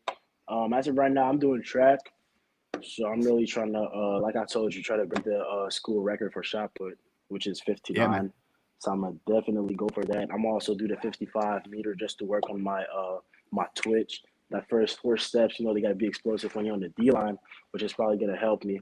And also, Notre Dame is probably gonna send me a workout plan that I'll do for sure. And I'll keep watching film with Coach Watch, Coach Seabass, and, just working on my craft, working on my game. You know what's funny, man, is I coached track and field for a long time. I was a thrower coach. So I know when we talked on the phone last week, like, we were kind of talking a little bit about the shot put. You have a 52-foot shot put PR, which is a great throw, and you're going for that school record, obviously, that one of your teammates just set, right? So, but I mean, that's unique. But then also you're running the 55-meter, right? And that's a sprint, right? You don't see too many guys that are shot putters and throwers in general that do the 55-meter, just to speak to the athleticism we got here, folks. And also a hockey player as well. We were talking with Devin beforehand, and Notre Dame has this tradition of playing a lot of pickup basketball. You got any basketball game, man, or are you going to wait for the pickup hockey game to start playing out? I think I can do both. I'm gonna do pickup basketball and pickup hockey for sure. Love it, man. I love it. So, Armel, I guess my last thing for you, man, is I really want to boast about you as a player for a second, because I really look, the junior film, I thought all the traits were easy to see, right? You're long, you're explosive. As a senior, even though the sack number wasn't incredibly high, I watched your senior film, man, and I was like, he really took a massive step forward. Like, you could tell that the offense was sliding protection to you. They had two men on you a whole lot. They were doing those extra things because they knew that you were the game wrecker. Can you talk to me just about from junior year to senior year, how much you took a jump, in your opinion, as a player, being, still obviously new to the game? So I say from junior year, I'd say I relied a lot on my how big I was, on my athleticism. But senior year, I think I really worked on my technique. I really in the spring, I worked with our head coach Jackson, who played O-line. I really worked on my technique, work on my hands, using my hands, because when I get to the collegiate level, everybody's big, everybody's fast, everybody's strong. So I want to be able to rely on my size. So I need to become more technical, and I think you can see it on the film. Love it. I love it. Sean, I don't know if you have anything else, or I can let him get out of here. Armel Mukam, newest member, the Notre Dame Fighting Irish 2023 class, who we have been on record, and I know Brian mentioned it earlier, but this could be the best class that Notre Dame has had in decades. When you're talking from a balanced perspective, star talent, it's a big-time class for Notre Dame, and you obviously are a big part of that, Armel, and we appreciate you so much. Thank you for joining the show today, and I know it's an exciting day, and I just want you to have the best day ever, man. Like, I want you to be able to enjoy this, all right? Yes, sir. Thank you. Awesome. Armel Mukam leaving the set. Thanks again to him. Sean, we have another great young man that joined the show. I think that's look, man, we shouldn't be surprised at that. We're talking about Notre Dame kids, right? But I mean, the last two, yeah. Like, that's why we wanted these kids on these shows, because we can all pop into film on when they got their helmet on and the jerseys, and you don't really see other than the talent. But as you guys especially get to talk to these kids, these are really unique, smart, engaging, just really quality young men. And I think, Ryan, that's something that really shines when these kids get on. Like Devin's personality just jumps through the screen. Yes. Arnold too, just really smart, thoughtful kids. And they push back against what a lot of people view as the stereotype as big-time football players. And that's kind of what makes it fun to have these kids on here. It really is. I mean, because it's easy for some kids like that to just wrestle in their athleticism and their physical ability, right? And to just be a football guy. But I think that that's what really does make him unique, Brian, is that Armel Mukam picked his schools twice because of the academics, where he wants to go. And I mean, you want to talk about you've heard the story, and I know he just talked about it again, but making a bet on yourself, man, to go down from Canada all the way down to Virginia, make the move yourself without your parents being there, and to, just make that type of a gamble just for the betterment of your future and your academics and your athletic career. I mean, I think that's a testament to the quality of person he is and the quality of young man. He's mature beyond his years, man. Like, you heard him even talking about, because that's something that usually old guys like us talk about, oh man, I wish I didn't go to that party as much when I was in high school or something like that. And Armel's talking about that now. He's like, I didn't go to the party because I was too busy working out and doing my academics and reading book and doing all that type of stuff. And I just really think that he is an exemplary person. And we don't know exactly what will happen to all these kids in the class. Like, what is their career trajectory going to be? How good are they going to be at Notre Dame?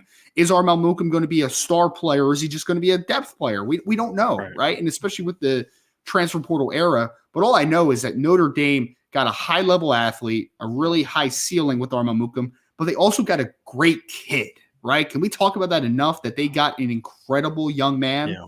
And, I mean, it's just – I could talk to that kid all day, man, because he's just such a good young man, which makes it fun. Yeah. Ryan, I think when you look at this D-line class, it's a very interesting group, and I think it's probably the group on the roster that has the biggest question marks. Mm-hmm. And, but it also has a lot of talent. And I think that's the part that makes it intriguing for me is none of these kids are surefire things. None of them. There's some projection with all of them, right? And I would argue that I actually would argue that Devin Houston has the highest floor. I think our first guest might disagree with that a little bit. Him and Brendan Vernon, to me, probably have the two highest floors. But Brendan's got, he's got some injuries in his background, and Devin hasn't been playing football a long time, and Armel's been playing football even less than that, and Boubacar is another raw kid who, who's really,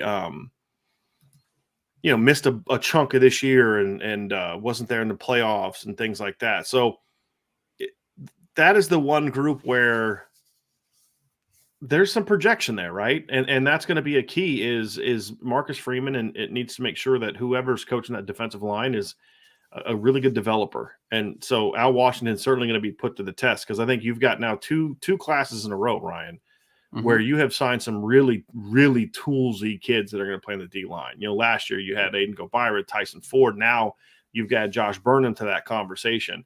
And then this year's group, there's some really talented kids in this class, but they all need work. Yes. They all need developed. And I think that's going to be something that's just, I don't say make or break, because I think this class can still make it, but that's going to be the thing that maybe determines that. And Kenny Minchie are two things that could have the biggest impact on just how good this class is. Because why do we talk about the 1990 class? If the 1990 class wouldn't have produced on the field, we wouldn't have been talking about how good it was when it signed. Right. Now Lou Samoji has said that it was perceived to be, because that's a question I asked Lou, the late great Lou Samoji, once when we were having this conversation. Because Lou would do those top 25 classes, and I think the 90 class was his second all time, behind one of Frank Leahy's classes in the 40s that literally went through 4 years and never lost a game.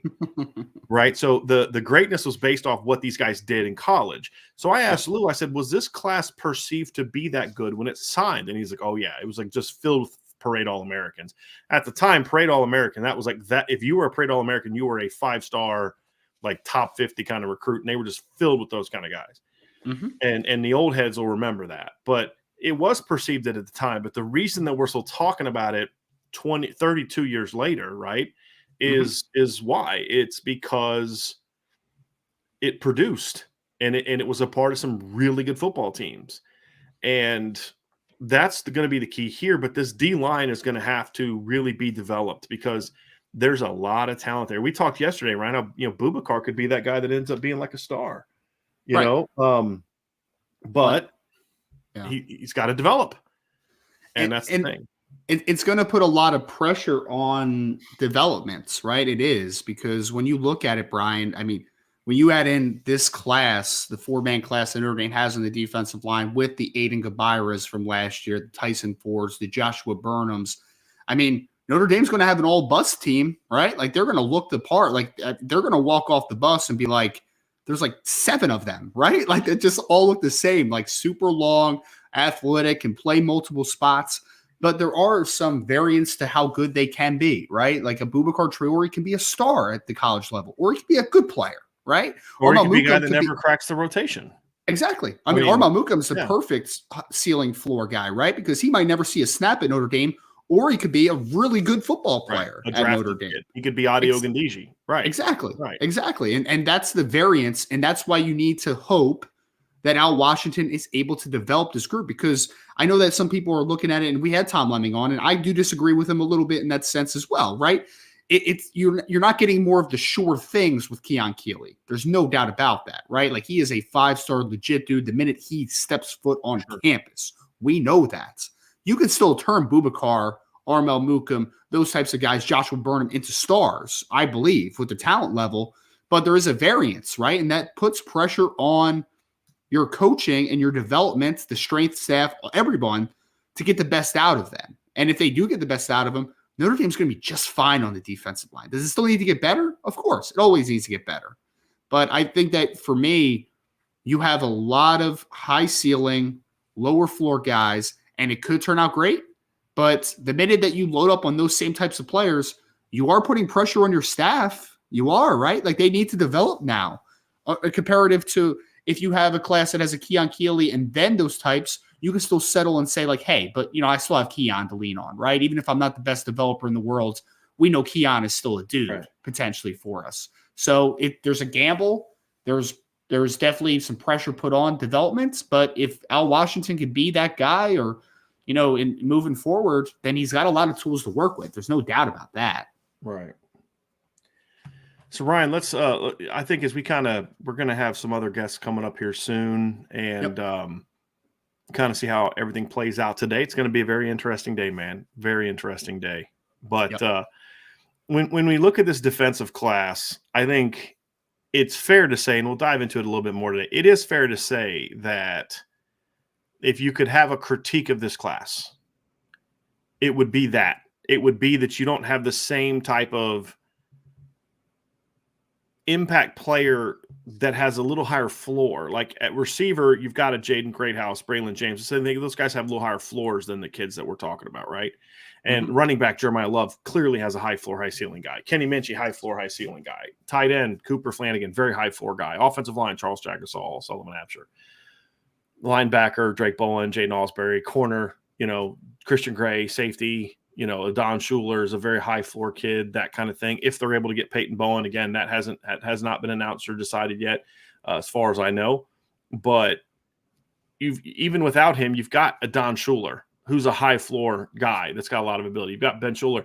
This group is the one that has the most, I would say, I'm trying to think how to put this, Ryan, boomer bust to it to a degree.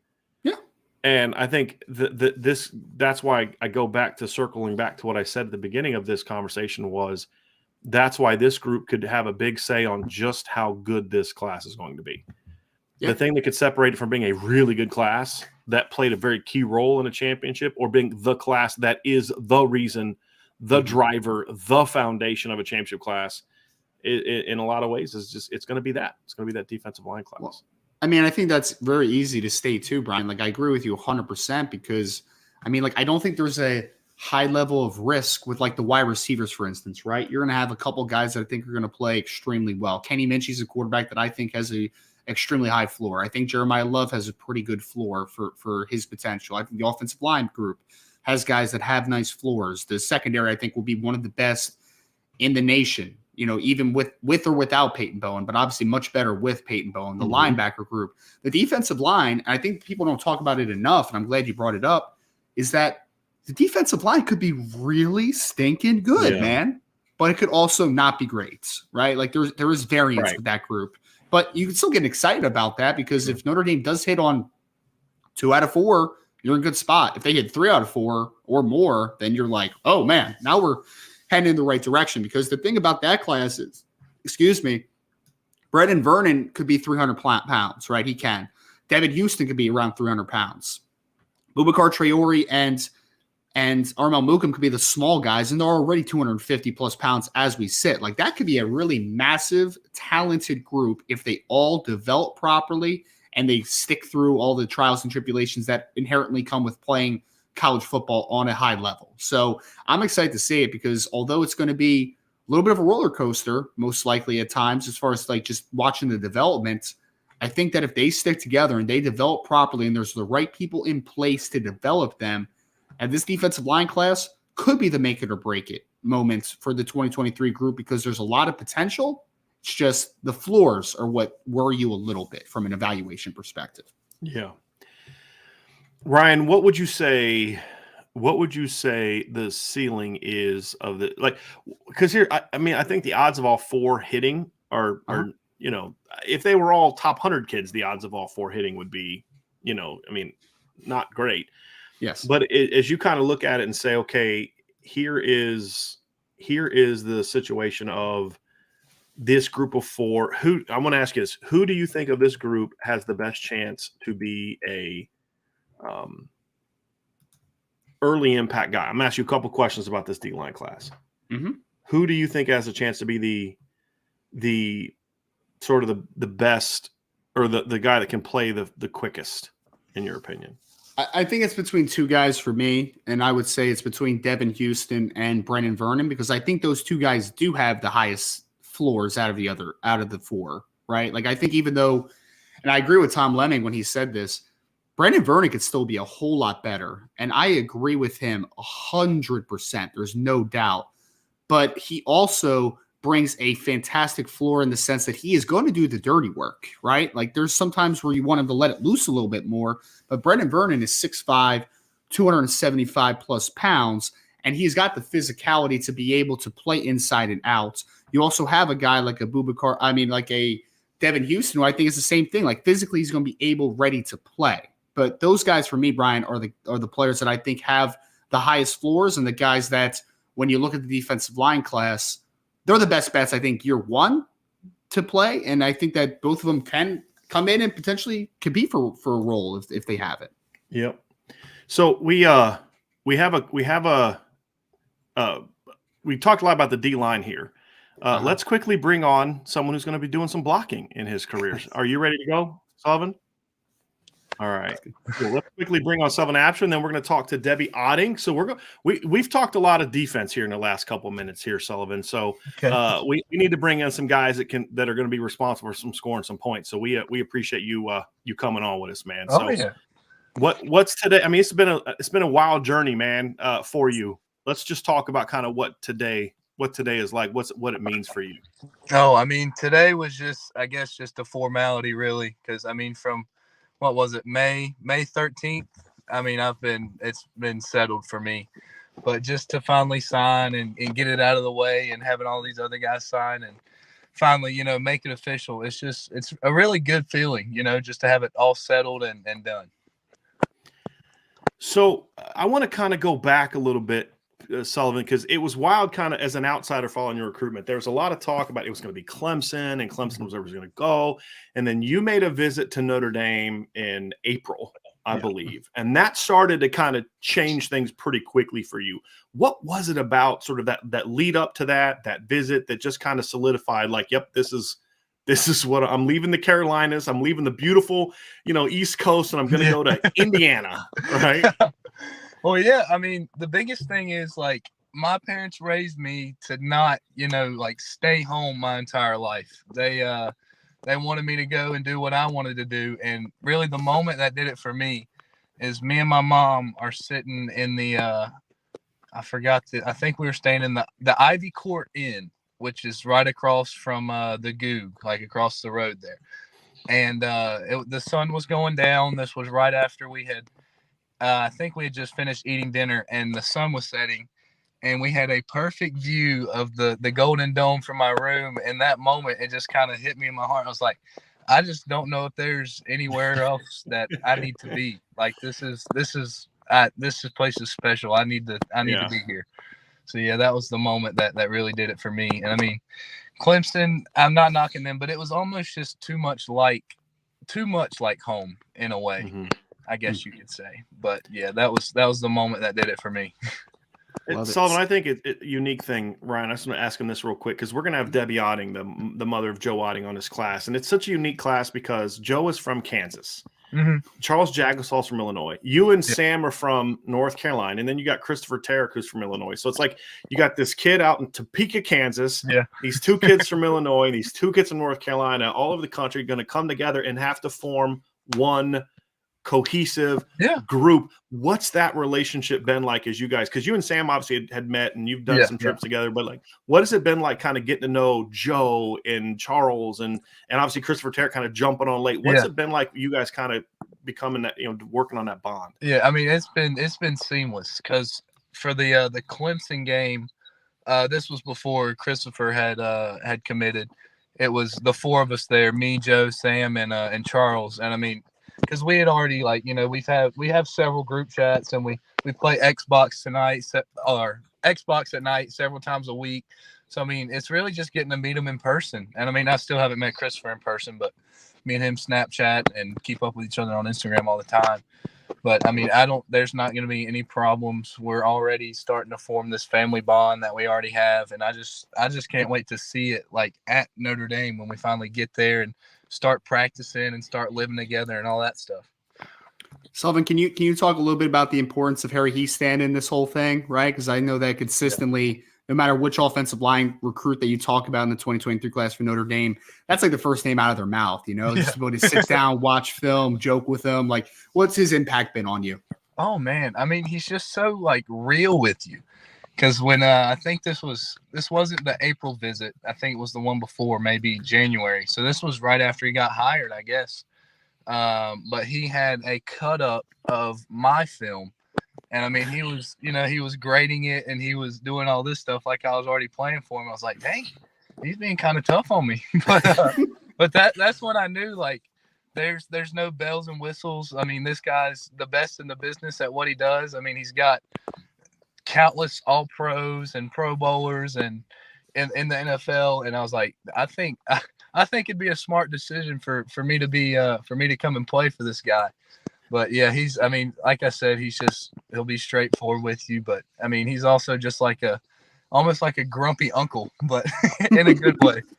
Well, I want to ask you about that, Sullivan, because look, let's be real. If a quarterback walks into the room and a coach is doing that, if a receiver, a running back, a corner, a safety, that's not going to be a good recruiting tactic. What is it about offensive linemen that you're like, dude, this guy's kind of ripping my game apart? Why did that matter to you, right? Like, what was the importance of that? Like I said, like when I was going on all these visits, I tried my best to kind of look through all the bells and whistles and the red carpets and the photo shoots. I was like, what is really going to help me when I'm here? And that's what Coach Heastand did a great job of when I was on these visits. Because I mean, he let me sit in on meetings, go to team breakfast. I mean, when I was up there, we watched like the AFC Championship game. And I mean, just really give me the day in the life of what it's like to be coached by him. And I mean, offensive linemen, of course, they don't get credit. They don't.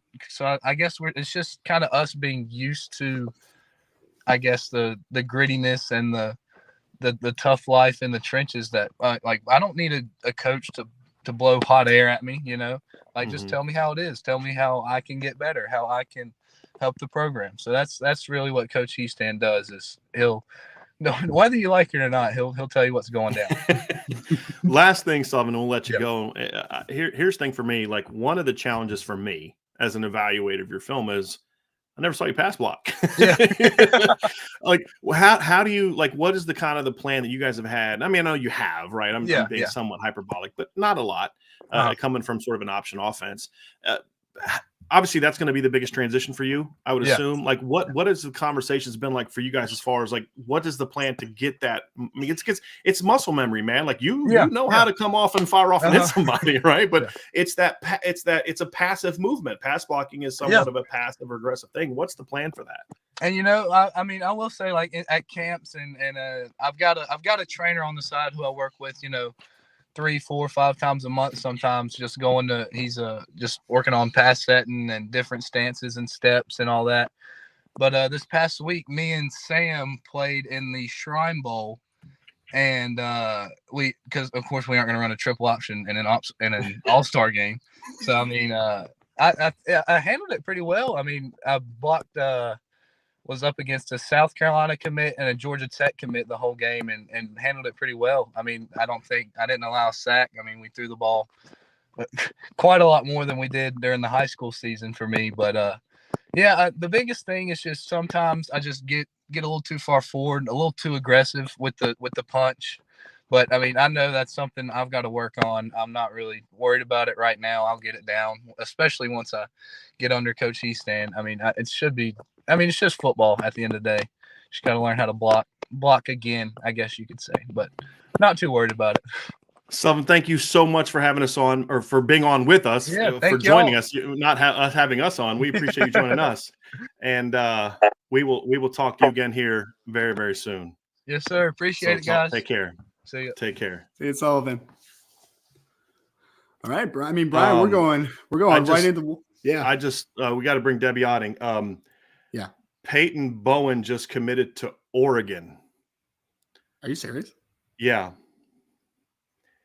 He just committed to Oregon. Huh. So. Huh. Yeah. Huh. He just committed to Oregon. Huh. Yeah.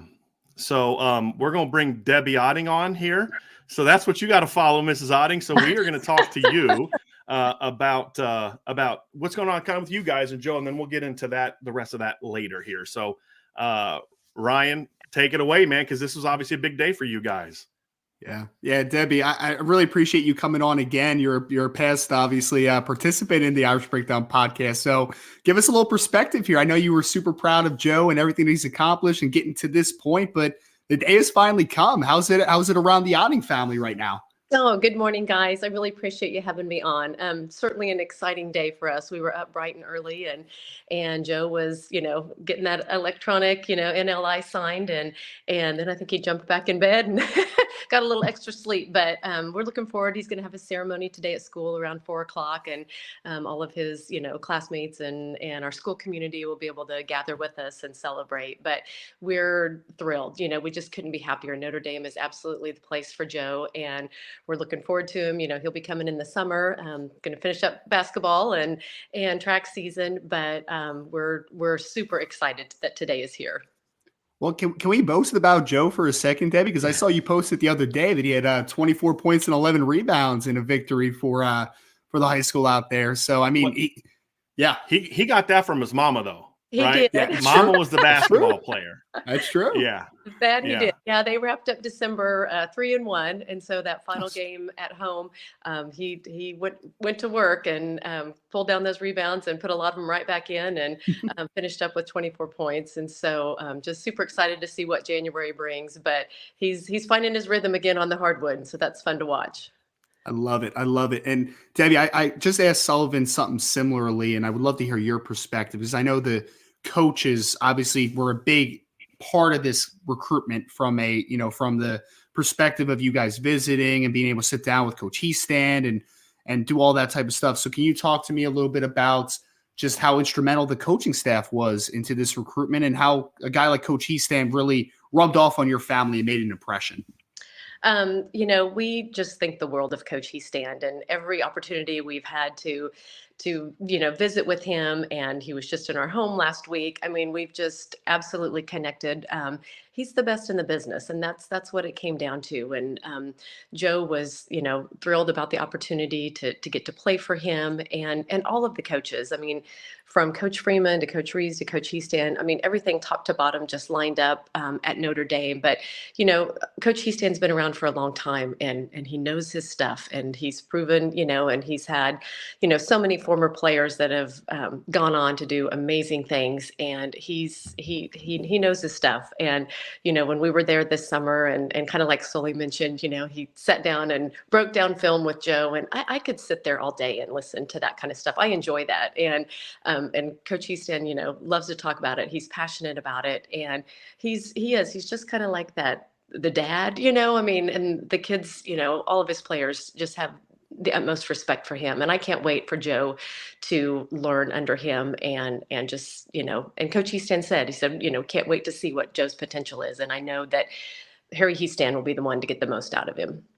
Oh, for sure. And if you can, because we talked about this on our initial interview that we did together, and I would just love you to take us back to when the commitment happens, because I know you guys, obviously it was a big moment for you all, and making that commitment in Marcus Freeman's balcony, if I remember correctly. So if you could take us through that story, I would love to hear it again.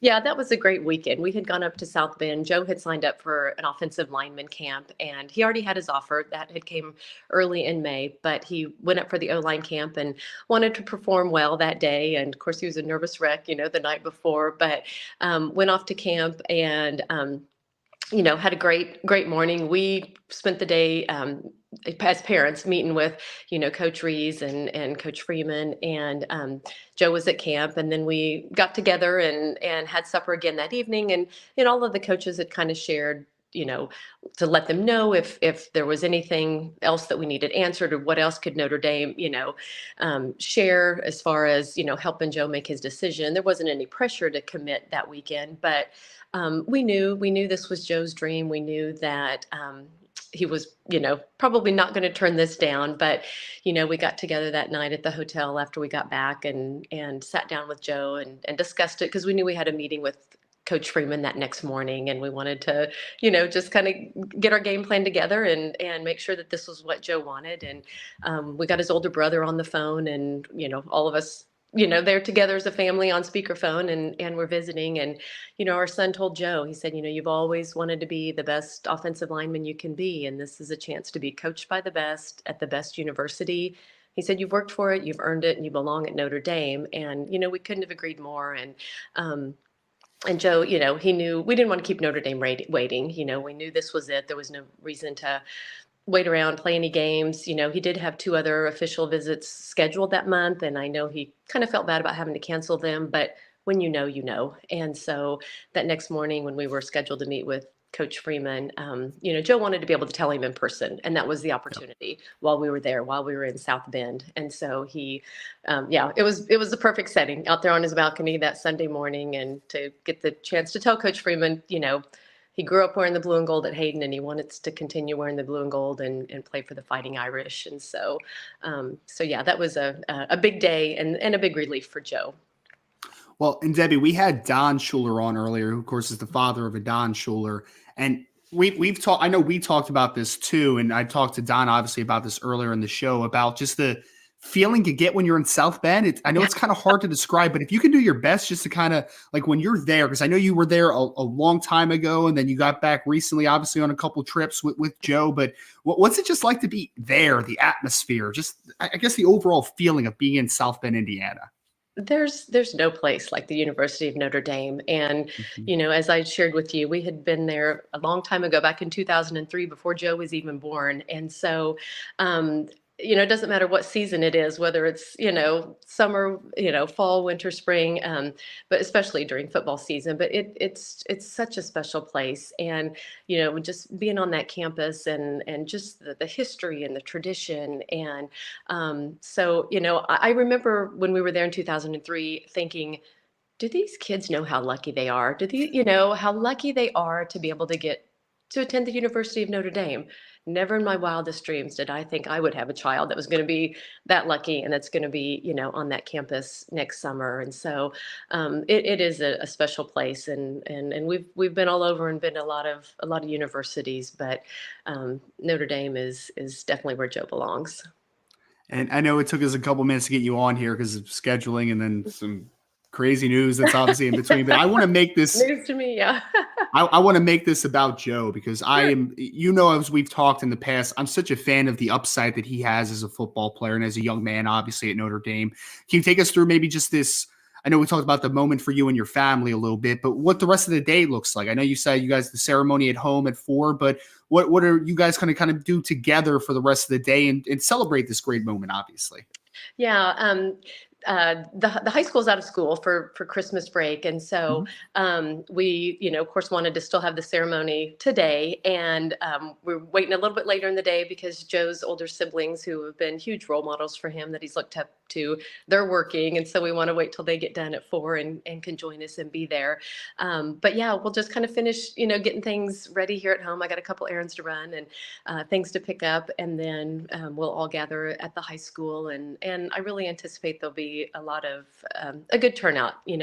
Joe has a lot of community support. A lot of kids look up to him, and so I think it's going to be a really special day for him. He was working on his speech last night, and so Nice. I know it'll be a day we'll never forget. And so we're excited about it. And then we're supposed to be getting cold weather tomorrow. So luckily we got, weather today that's going to allow people to get out and come celebrate with us. But that's kind of what we have planned. Just looking forward to 4:00 and really making it even more official. So. Yeah. Well, and I know it's a unique environment, obviously, with a commitment like this for, the town of Topeka and Hayden High School and being able to share this moment. I guess my last question for you, Debbie, is just from an outsider perspective, because you are a basketball coach at the school for the women as well. So you kind of see this on a day-to-day basis, but what has it been like just to kind of see how the community, how the school and everybody has just been so excited over finally him being able to make this decision official? Yes.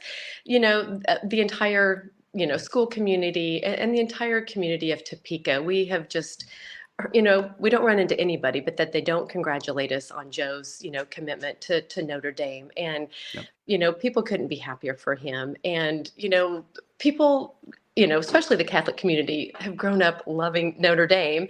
And so they couldn't be more thrilled to have someone that they now know that's going to be wearing the blue and gold and running out on that field for the Fighting Irish. And so we've just been really, really blessed to have the support that we've had in the Topeka community. And everybody is very, very excited for Joe. Yeah, and I know we're super excited for him. Again, Debbie, I really appreciate you taking a few minutes here. I know it's an exciting day for Joe, exciting day for your family. Please give him our best, the rest of the best to the rest of your family. And I hope you guys enjoy your day. But thank you again so much for joining the show. We really do appreciate it. Thank you, Ryan, for having me. Merry Christmas to your family and look forward to seeing you guys soon. Absolutely. Thank you so much, Debbie. Bye-bye. Bye. All right. Well, Sean, I really look, man, I'm going to say this. We're going to get into the Peyton Bowen stuff, but I just want to compliment Debbie Otting and Joe Otting and her family for a second, because it has been such a lovely opportunity to be able to get to know them exclusively. Debbie is a great person. I've had her now for a separate interview. And I'm just so happy that she was able to join us today. And another exciting player, though, Sean, as we need to give the attention right now to Joe after the interview with his mother. But Joe, I think, has a lot of potential in this class, and I'm excited to see what he does as a member of Notre Dame. Nothing, Sean? You got nothing, man? Give me something, man. Give me something. Come on. Trying to compose myself right now. I feel you, brother. I feel you, man. You're muted. Let me say something real quick. Yes. Props to Debbie Otting for stepping into that train wreck and just showing great class in this one, Sean, because she knew what that meant. Let's dive into it. Here's the deal. Peyton Bowen last night, Notre Dame players had a commit chat, a Zoom chat, everybody getting squared away. We were told by multiple sources Peyton was in it. His mom was in it. As of yesterday, last night, he had told all the Notre Dame kids he was coming. He was going to sign with Notre Dame. Today, everybody wakes up thinking he's going to sign with Notre Dame. And not only did he pick Oregon, Oklahoma didn't even have a hat on the table. And this kid's going to tell me, right, he's going to push back about the misinformation about it was about fit. Not about money. It was about fit. And we're all supposed to be naive enough to believe that, right? Like, I'll just say this. I had to step out to talk to some people.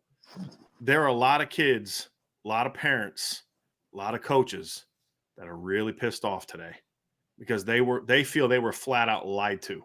Why were you in the Zoom chat last night with the commits that was geared towards getting everything ready for signing day, telling people that this was going to happen when you were, right? And then you have the respect for this to put the Notre Dame hat on and then take it off and sign with Oregon, a school that hasn't even been on you for all that long. You know what I mean? Like, there's a right way to do it. Keon Keeley showed us that. There's a wrong way to do it, and Peyton Bowen showed that today. You know what I mean? So, yeah. Yep. I'm just trying to pick my words with the situation. Let me say this. Bring up the super chat real quick from Connor Grant. I always trusted you, Brian. You should have seen how pissed his mom looked. I was watching it the whole time. Yeah. And yeah, she did. She did. Because from my understanding is his mom was under the impression as of last night he was picking Notre Dame. As was the rest of the class. Yeah. So I'm going to say this.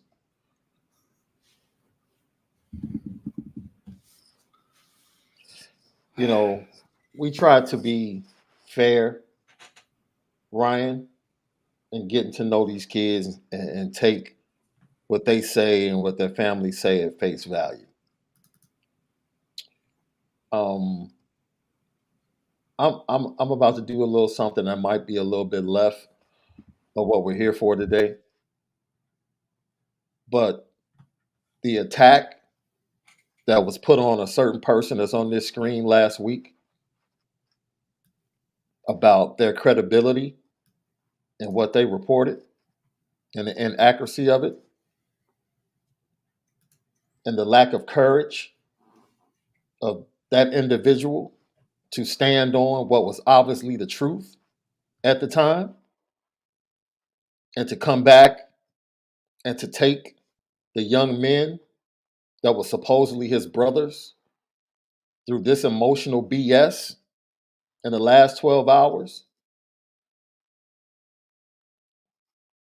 I don't want that type of character at Notre Dame. Yeah. I just don't. I don't care how talented you are. I don't Yep. want that type of character at Notre Dame. I don't want that type of character on my football team. And it's not sour grapes. It's not sour grapes because this saga could have been ended last week. It's not sour grapes. It's not If sour that, grapes. if that was what you were about, you had the opportunity to tell Marcus Freeman to his face. To his face. And you chose the cowardly route. And you made an attempt to put my guy in a bad spot, as if he was a liar. Right. So I appreciate, at least now we know that the story that was posted by this guy I never backed down from that, by the way. is now validated. As you Yeah. shouldn't have. I Obviously. never backed down from that. I said afterwards, I hold true to what I was told. And from what we were told is he had the in-home at Notre Dame. Notre Dame had to beg him to have the in-home. By the end of that in-home, things were looking better, but they still felt, Notre Dame still felt coming out of the in-home, it was like, I was told 2% chance he comes to Notre Dame. It was Peyton that got everybody back to riled up thinking he was coming. As of last Friday, folks, we were done. It was over. They're not getting Peyton Bowen. We had all chalked it up. They're not getting Peyton Bowen. It was his words to other Notre Dame commits, not like I'm thinking about it, but that it was done. As of last night, Sean, we talked to probably 9-10 different people last night after the Zoom chat. Because this is why we didn't put anything on the board last night till much later after everybody else. Because I mean, everybody was reporting that this is the way it was going. Why? Because that's what he was telling people, and that's the fact is this is what I've always said. Keon Keeley is a kid I'll always root for because you may not like Keon's decision, but Keon did it the right way. He was honest. As soon as he started having second thoughts, he talked to the staff about it. He gave them a chance to pitch it. But when he walked away like a man. Appreciate y'all. He reached out to me after he decommitted from Notre Dame and said, "Hey, I just want to thank you for being fair, et cetera, et cetera." So, and he's been in touch since then. He is a kid to me that did it the right way. He went a different path than I would have hoped he would have gone down. And what everybody in his chat would have hoped he would have gone down, but he did it the right way, right? To do it this way, it just shows an abs. And I try not to hammer these kids, but I'm sorry. This was about as classless of a way of doing I don't care if he picked Oregon. As of Friday, we thought he was going to go somewhere else. Our intel was what? What was the intel that got pushed back on? Oregon came in with a big offer. Yep. Oregon wasn't even in the conversation for a long time, right? He went on the visit months ago. They weren't in this conversation. So what was it? And then all the OU reporters start talking about how they're trading barbs or they're trading basic offers. What are those offers that they're trading? What were the offers that Oregon and Oklahoma were trading? That the Oklahoma people who said those reports about the money he's getting are completely untrue. And then they kept talking about how Oklahoma and Oregon are trading haymakers. What haymakers? Starting jobs? Right? Going to live in a certain dorm? No, what are they? This is what it is. But be a man about it. That's the thing. Be a man about it. And that's the thing about this is this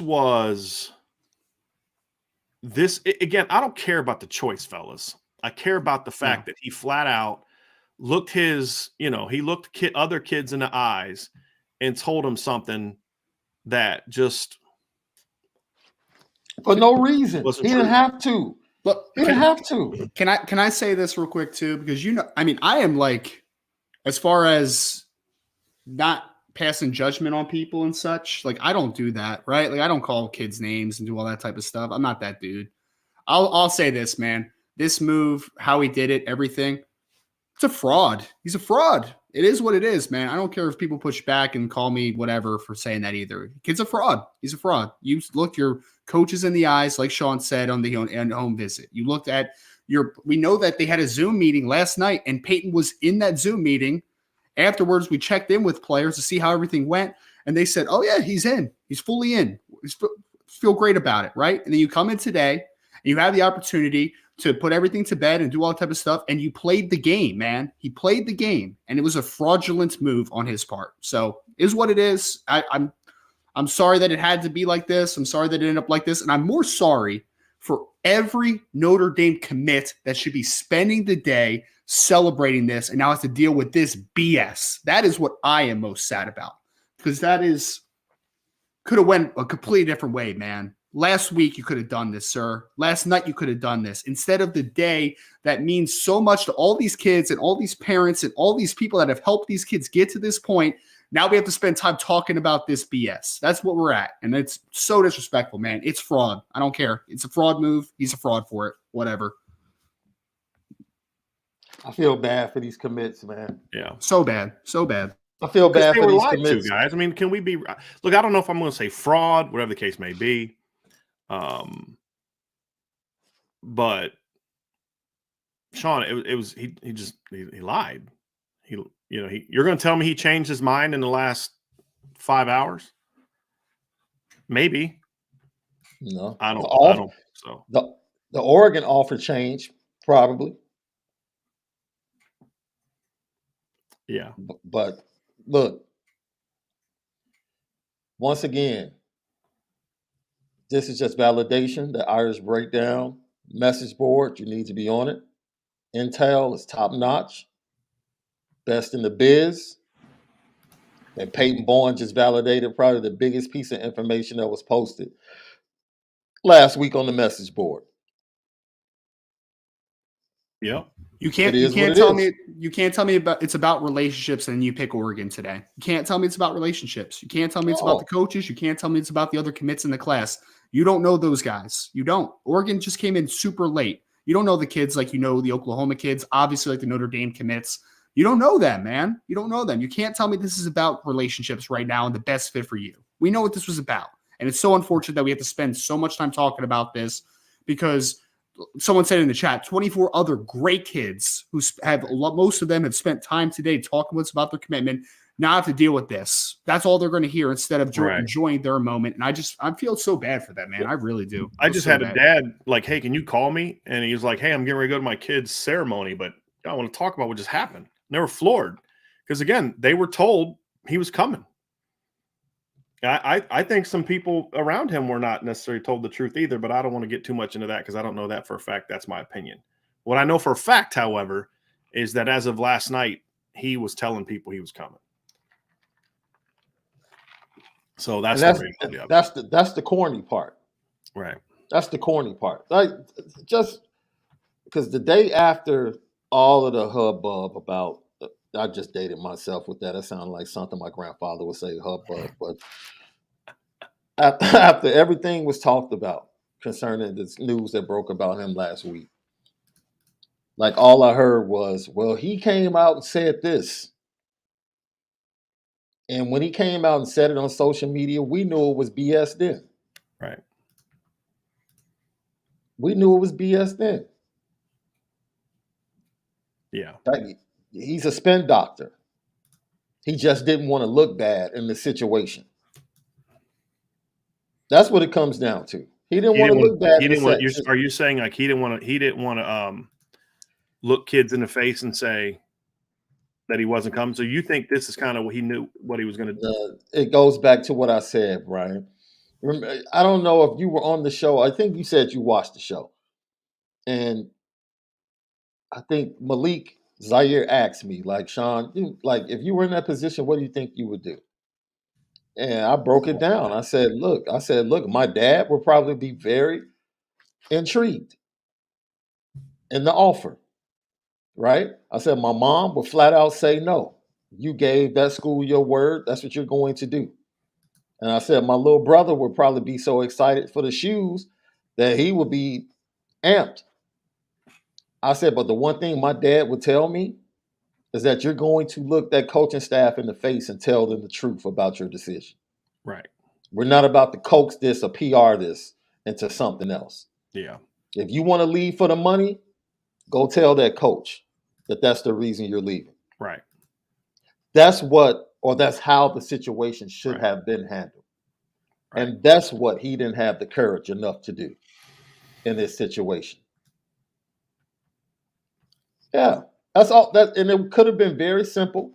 Notre Dame would have said, okay, walked away. And he could have had a ceremony without being disrespectful with picking up the hat. Yeah. He could have just had the Oregon hat up there with the Oklahoma hat and made his decision. So I'm going to bring up a couple super chats here, fellas, and we're going to move on because we're going to take some advice of someone who just left us a super chat. But I just want to see this right here real quick from Nick Lane. His dad was super happy though. The difference in reaction from his parents was clearly visible. I don't know if Sean, did you watch it? Yeah, I watched it live. Did you see that as well? The different, like, people were shocked when he put I've never seen people react that way when a kid put a hat down. Like, they were like, oh, like shocked that he did that. Thank you for the super chat very, very much, Nick. Michael Rudiger, I can't believe he did that to his mom. Not even the fact he signed with Oregon, but genuinely shocking and breaking your mom's heart. Terrible. I don't know if he did that or not. She looked surprised. I don't know about breaking her heart. She had no clue. She had no clue. Yeah. The other side of the table definitely kept the information from her. Yeah. Carlton Butler, intentionally nasty, poor show of character. Thank you for the super chat, Carlton. Absolutely appreciate that. And then Jason Warnock says, this is only about Peyton if we and you guys make it about him. Let's celebrate what Notre Dame does have, because we have to be a lot to be happy about. Jason, couple things. Number one is this needs to be addressed.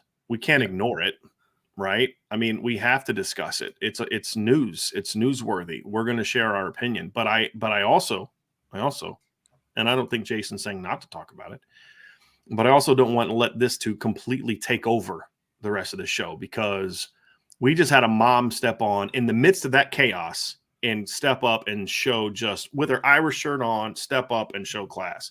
We've had kids on that want to be a part of this championship climb. Mm-hmm. And we're going to have plenty to say about, I'm sure there's going to be a topic of conversation tonight, Sean, in our crossover show with you guys on Lucky Lefty, I'm sure. But let's get back on track and talk about the kids that are in the class.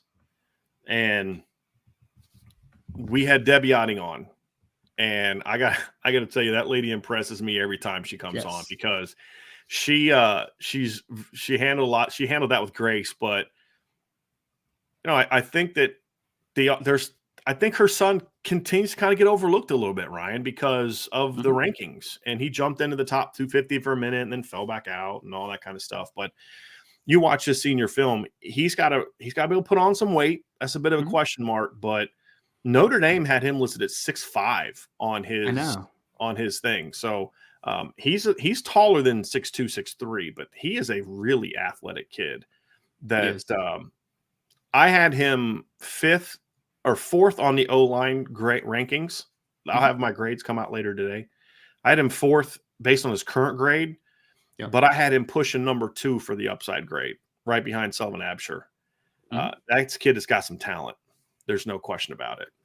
I mean, it was really interesting to see the height, because I remember when I talked to his head coach, Bill Arnold, when he was making the commitments, and he talked a little bit about Joe's father, that is a former offensive lineman in college that was like he's like 6'6", right? So he was talking about Joe might still have a growth spurt left. And because the immediate things you see on film, and makes complete sense that he's also a standout basketball player, is that he's a really nice athlete. He moves very well for an offensive lineman. He's a lighter kid right now, there's no doubt, but he plays physical and he can move. And I mean, yeah, still needs to put on a ton of weight, there's no doubt. But I mean, you even saw junior year, I would bet he was probably about 260 pounds. He looked closer to the 275 range this year. I think that he's a kid that, if he gets in to the college staff and he gets in there at around 280 plus pounds, I think that he could be a 295, 300 pound kid before it's all said and done, because I think he has that frame to put on weight.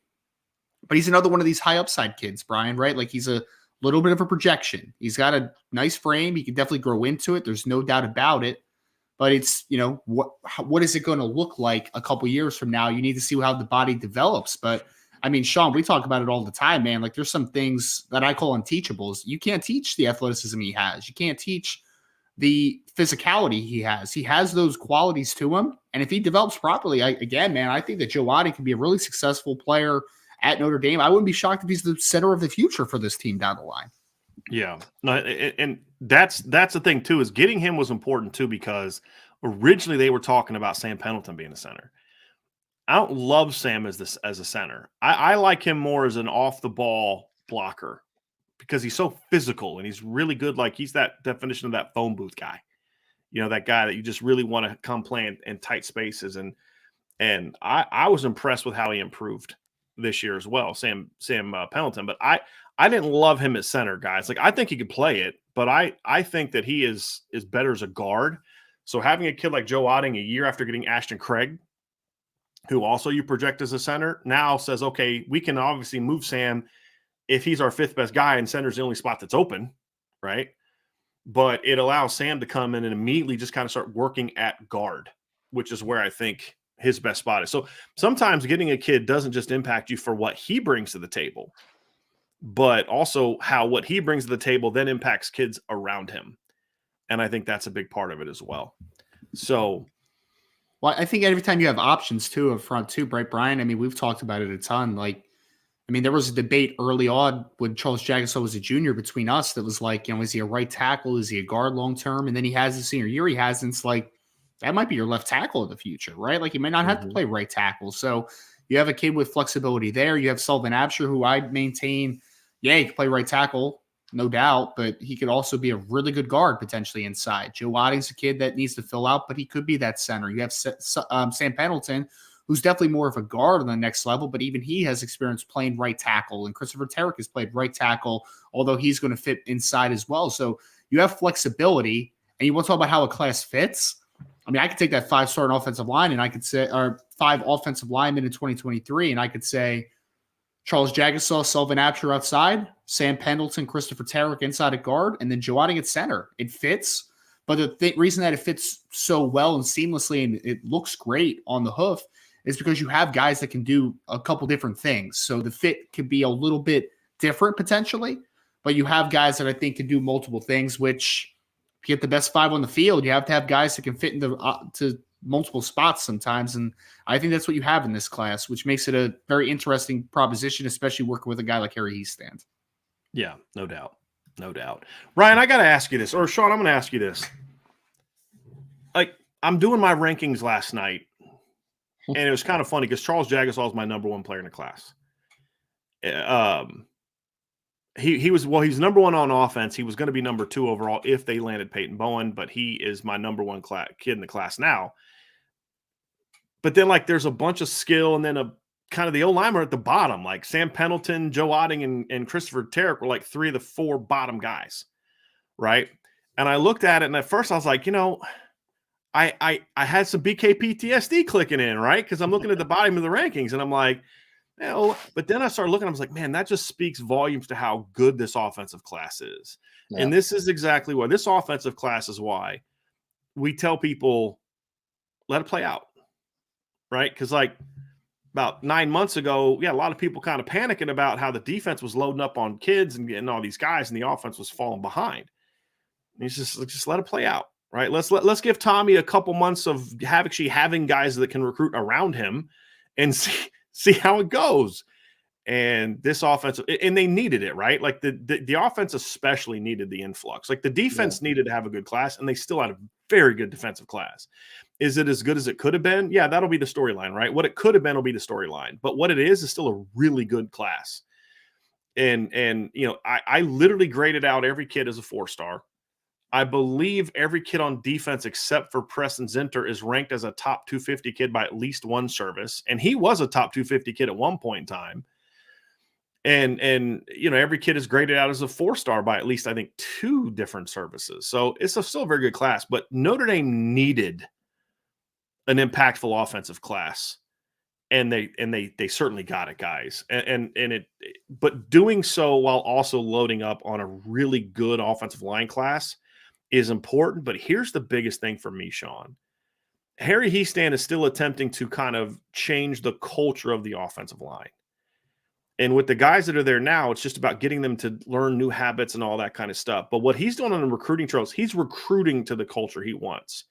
Every single kid that they landed, you're like, this kid is a pancake machine. Even Joe Otting, who's like 260, is a kid that just mauls people. Yeah. And I think that's the most noticeable thing. You know, he looks tackle types and all this kind of stuff. But that cat is recruiting guys that are just like bullies on the field. And I mean that in the nicest possible manner, Sean. And I think that's so important. You've said this all the time. You got to recruit to your culture. Yeah. And I don't think anybody in this on the staff, and they all did some good things, but nobody on staff recruited to the culture the way that Harry Hiestand did with his offensive line. Yo, we heard another offensive lineman talk about film session and conversation about their game with Harry Hiestand. We heard it here today on this show.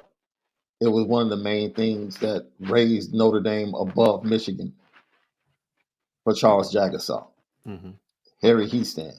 And every time I'm talking about these kids would come in for game day visits and be on the field, and Harry's sitting there talking about what he saw in their film Mm-hmm. and what he wants them to go back home and work on. And most people would think some kids would be like, see, I don't believe in this. The best players want to be coached. I'm a firm believer in that. Like, great players love being critiqued and coached. Mm-hmm. They love it. They love the challenge. And he's a very challenging coach. And you can look, you've heard stories about guys that have been coached by Harry Hiestand that initially didn't really, I guess, I don't want to say didn't get along, but just kind of didn't flow with his style of coaching. But then they quickly realized how beneficial it was to listen to that man and buy into what he's saying because he knows what he's talking about. So I agree with you. Whether it's Sullivan Absher, Sam Pendleton, or Adi, you're looking at guys, Tom Lemon mentioned this as well. The focus of, I have enough tackle types. Let me focus on getting some true interior linemen in recruiting so that I can get these guys ready very quickly and get them on the field. And don't think it's strange that we're already hearing about Billy Shrout in bowl preparation. It's not strange. And he didn't just get good all of a sudden.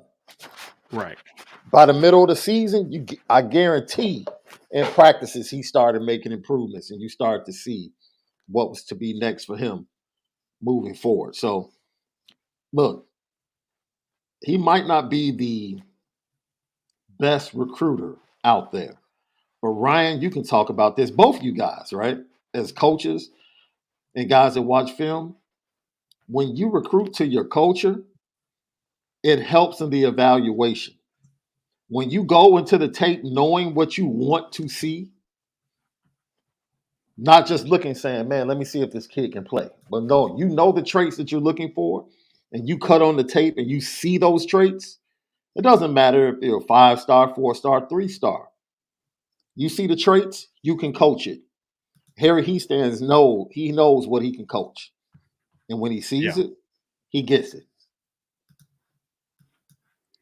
I mean, it's a great note too, Sean, because I would say, you know, no high school player is a finished product, right? Like that's not a possible thing. But offensive line is one, especially where usually guys aren't playing when they're true freshmen. You know, usually guys need kind of that year to develop, acclimate, technical work, all that great stuff. And I think that for Harry Hiestand, again, I mentioned this when Tom Lemming was on. I'm going to trust his evaluation on some of the under the radar guys that they bring in, right? Some of the guys that are maybe more raw players that aren't going to be high floor type dudes, because you understand that for offensive line development, it's kind of a long haul, right? Like there's some of these guys that won't play until they're juniors in college, right? Third year, fourth year guys. And that's fine because they are the ones that need to add weights, add strength, develop from a technical perspective, and grow into their bodies. So I think that understanding the traits for offensive linemen is especially important in this regard for the development and the identification process, because Harry Hiestand knows what he needs to be successful. He's done it at Notre Dame at a high level, obviously. So I'm going to trust his evaluation. If he tells me Joe Otting has everything that he needs in order to be successful, if he tells me Christopher Tarrick has everything he needs to be successful, then I'm going to take his word for it. Because although those guys may not play in 2023, down the line, if they're developed properly, you have to like their opportunity to develop under Coach Hiestand. Yeah, no doubt.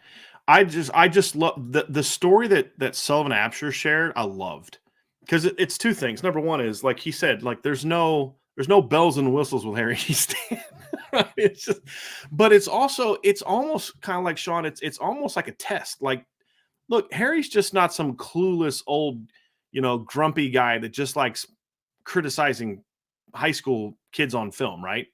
It's a test. Do you want me to come? If I need to, make you feel special and tell you how great you are during the recruiting process, you're going to be real miserable when you get to my campus. Be real miserable, because that's not how it is. I need to know that you can take criticism now, because if you can't take it now, then you're not going to be able to take it when I get you here. But if you can take it now, you're definitely going to take it here when you get here, because as Sullivan Absher said, like, yeah, you could tell the way he said it, Ryan, that he was a little bit taken aback by it. He's like, wow, like this guy's, and then it had to sink in why Harry was doing that and why it mattered. And then the fact that he bought into that is like, okay, that's why that kid is coming to Notre Dame. And that's why that kid's going to have a chance to thrive, because Harry is doing that. He's not telling these kids, hey, you're wonderful, you're the greatest thing ever. Like some of the more, maybe the highly ranked guys, maybe in some instances, although Charles Jagasaw is very highly ranked. And to say, like, I need that kind of kid. I need that kind of mentality. I need that kind of kid that's willing to take that kind of coaching. Those are the kind of kids I'm going to win with. And I love it.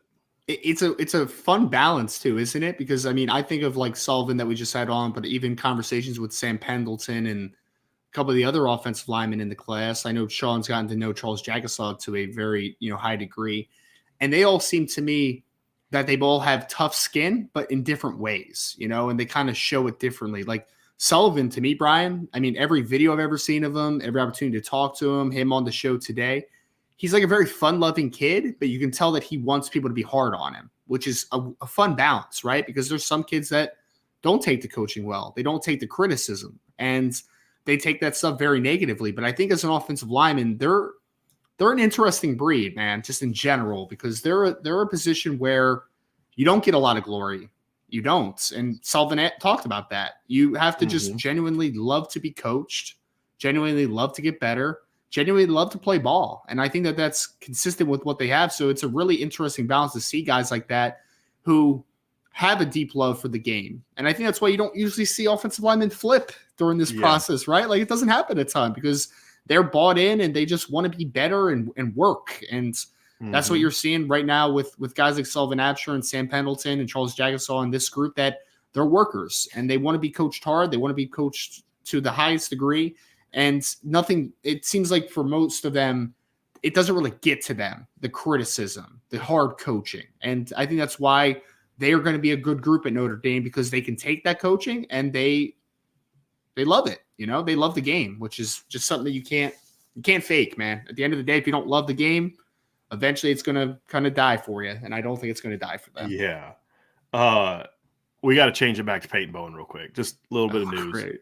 Okay. Hayes Fawcett just tweeted out, just spoke with 5-star safety Peyton Bowen about his decision. He said, I didn't know where I was going until the last second, right before I picked up the hat. I was debating it the whole time. Like, bro, just freaking be honest for once. Yeah. Like that's just bull crap. Mhm. I'm sorry, that's bull crap. Yeah. Like Sean said, this, own it. Own it. Own the reasons why you picked it. I think the respect he'd be getting right now, like, look, man, I'm just going to say something hypothetically just to make a point. I'm not saying this happened. So please understand what I'm saying. I'll use myself. Okay. If I'm about to commit to a school, right, and a school comes up and offers me and says, hey, we're going to offer you $5 million to come play for us. Mhm. I'm like, yo, that's just that, I'd make the decision. That's just money I can't turn down. Like, be honest about it, because I think the respect I would have for someone that would do that would be much greater. Like, hey, you're being honest about why you're doing what you're doing. Don't do something. It's obvious to all of us. We know why you're doing it, and then try to tell us, but it's not really why I'm doing it. It's like, Right. I'll always remember this, Ryan. I use this example every time. When Alex Rodriguez played for the Mariners, and they were like the best team in baseball. I mean, they couldn't win the World Series, but like every year they were like a 100-win team. Mhm. And then he signs with the Rangers, who like were arguably one of the 5 worst teams in baseball the year before. And he's like, it's not about the money. Yeah, it is. And it's okay if it is, bro. They offered you that was life-changing money. What A-Rod got offered was life-changing money. It was like $200 million, right? Yep. Yeah. So that's different. But like, just own it. I'll respect you if you own it. Be a man and own it. And that's the thing, is like, don't just keep trying to tell me something that we all know is just flat out not true. I mean, Brian, it's like this, right? If you're working for someone, right, and because you used to be at BGI, right? So Yeah. BGI, for instance, when you were working there, if another company came in and was like, "Hey, man, we'll offer you double your salary," would you consider it? Well, no, I mean, I did that when I was at Irish Sports Daily. Right. I mean, right. like, look, there was a lot of reasons I left Irish Sports Daily, right? Mhm. And some, I could have used some different excuses when I told my boss at the time I was leaving, but it came down to it is I was offered a package that was significantly greater than the one he had, and it was going to be something that was going to be much better for myself and my wife. Sure. And so I made that move in the off season, went to my boss, and I didn't even give him a chance to counter, because number one, I wouldn't have, even if he matched it, I wouldn't have taken it, because it was a miserable working environment. Yeah. But the reality is like, you step up and you say, hey, this is why I'm doing what I'm doing. Right. And own it. I did that. We all make decisions that are based on money. It's okay to do that. That's what I'm saying. That's what's important to you. But just like Sean, you said it, man. Just stand on that. Be a man about it. Own it. It's okay. I'll accept it. But hey, look, man, guys, he felt that money is something him and his family needed. That is what it is, Hey, But something else I said last week, fellas. This has been more impactful on the parents than it has been on the kids. yeah, I don't shake my head at kids being thrown a lot of money. Of course, they don't know how to handle the situation. I wouldn't have. How about having a little guidance? Right. Well, Sean, that's the challenge, is when you clearly have two different, you're being tugged in two different directions by the people closest to you. Well, I mean, and it's not even just the parents. It's also the girlfriend, his best friend, all these different aspects of it. And I would have been more. Go ahead, Brian. So I was just going to say, Brian, I would have been more accepting of this whole thing if he would have just picked Oklahoma, if I'm being honest. I think him picking Oregon even proved the point further, in my opinion. It proved the point. I'm actually glad, if he's not going to go to Notre Dame, I'm actually glad this is the way it went, because Oklahoma was so dirty during this whole recruitment. The guys that cover Oklahoma were so shady during this entire recruitment. I'm almost kind of like, I'm glad they didn't necessarily win it in the end. Go to Oregon. I don't care about Oregon. They're irrelevant to me. Go play at 10:30 p.m. every Saturday night. Fine, whatever. I don't care. Like, take the money and go be obscure. I really don't care. But I got a little bit. That's the only little bit of glimmer of like, I think I told you this last week, Ryan, when it all went down. I said, I actually hope he does pick Oregon. And should I be honest about what you told me, Ryan, at the time? Can I say that about where you hoped he didn't go, or would you rather me not say that?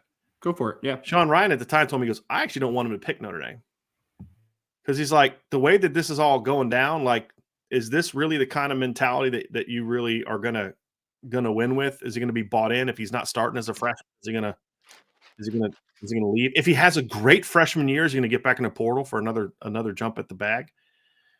So yeah, I mean, Ryan, that's what Ryan told me last week. It's like, I actually don't want him to pick Notre Dame. And I was like, well, I still want him to pick Notre Dame because he's really talented. Right. And what him picking Notre Dame would mean, that he did value the things that are important to Notre Dame. Clearly he didn't. And again, that's okay. That's okay. There is nothing wrong, in my view, if a kid and his family sit down and make the decision, this is why I'm going to another school. Like Keon. I don't agree with Keon. It's not the counsel I would have given him. But you can disagree with the decision and still care about the person and respect the manner in which they went about that decision, right? There are things I've done in my life my dad hasn't agreed with me on, but he and I talked about it. I explained to him why I was making the decision I made, and he respected it. Didn't mean he still agreed with me, Sean. It just means he understood it because he made me go to his face like a man and explain to him why I was doing what I was doing. Exactly. And then exactly. It's look, you still have to look, man. I said this last week. Look, if there's one person you don't do this to, is Marcus Freeman. Yeah. Marcus Freeman and his staff have been overly transparent within this recruiting cycle. Okay, real quick, guys, I need to interrupt here. We have some breaking news. Notre Dame has landed a commitment from Virginia Tech transfer wide receiver Caleb Smith. Nice. So he just announced that he is signing with Notre Dame, and so there we go. So he has committed to Notre Dame. Nice. This is something that we expected. Nice. I have a story actually here about him that I need to go publish. So, Ryan, real quick, I know you've studied this kid's film. Can we talk about what you see from Caleb Smith? Yeah. I mean, so Caleb's an interesting player. I actually reached out to someone close to the Virginia Tech side of things, just asking about their opinion on him. And some of the things that they told me was he's a really great kid, hard worker, like all those tangible things, the intangibles, I should say, that you like. But he's 6'2", 222 pounds, and I was told that he has an incredible catch radius, really good ball skills, and he's a little more fast than you would maybe anticipate. He kind of sneaks up on you as far as build-up speed. So I think that he's a nice kid for Notre Dame. I mean, he was productive last year for Virginia Tech, over 600 yards, he averaged a nice yards per catch type of player as well. So I think he brings you some of the same dynamics you get with Tobias Merriweather and Deion Colsey, in the sense that they're bigger bodies. They can win outside. They can kind of threaten vertically. And I think that he's a good get for Notre Dame because he also has the 220 plus pound frame where if you need some reps from the play in the slot as more of a, big slot type, I think he can do those things. So I think it's a tremendous pickup for Notre Dame. It gives them a productive veteran receiver to come in with the younger guys that I think if he ends up being a guy for you, like a substantial player, awesome. If he doesn't and he's just a depth piece for you, maybe he's your third or fourth receiver, then you're in a really good spot, right? So I think this is a low risk, high reward type of player for me, for Notre Dame. And I think that it's a really nice pickup for Notre Dame to. This is an extension of the 4-man class that Notre Dame was able to sign today. They get a grad transfer that's a really talented player in Caleb Smith.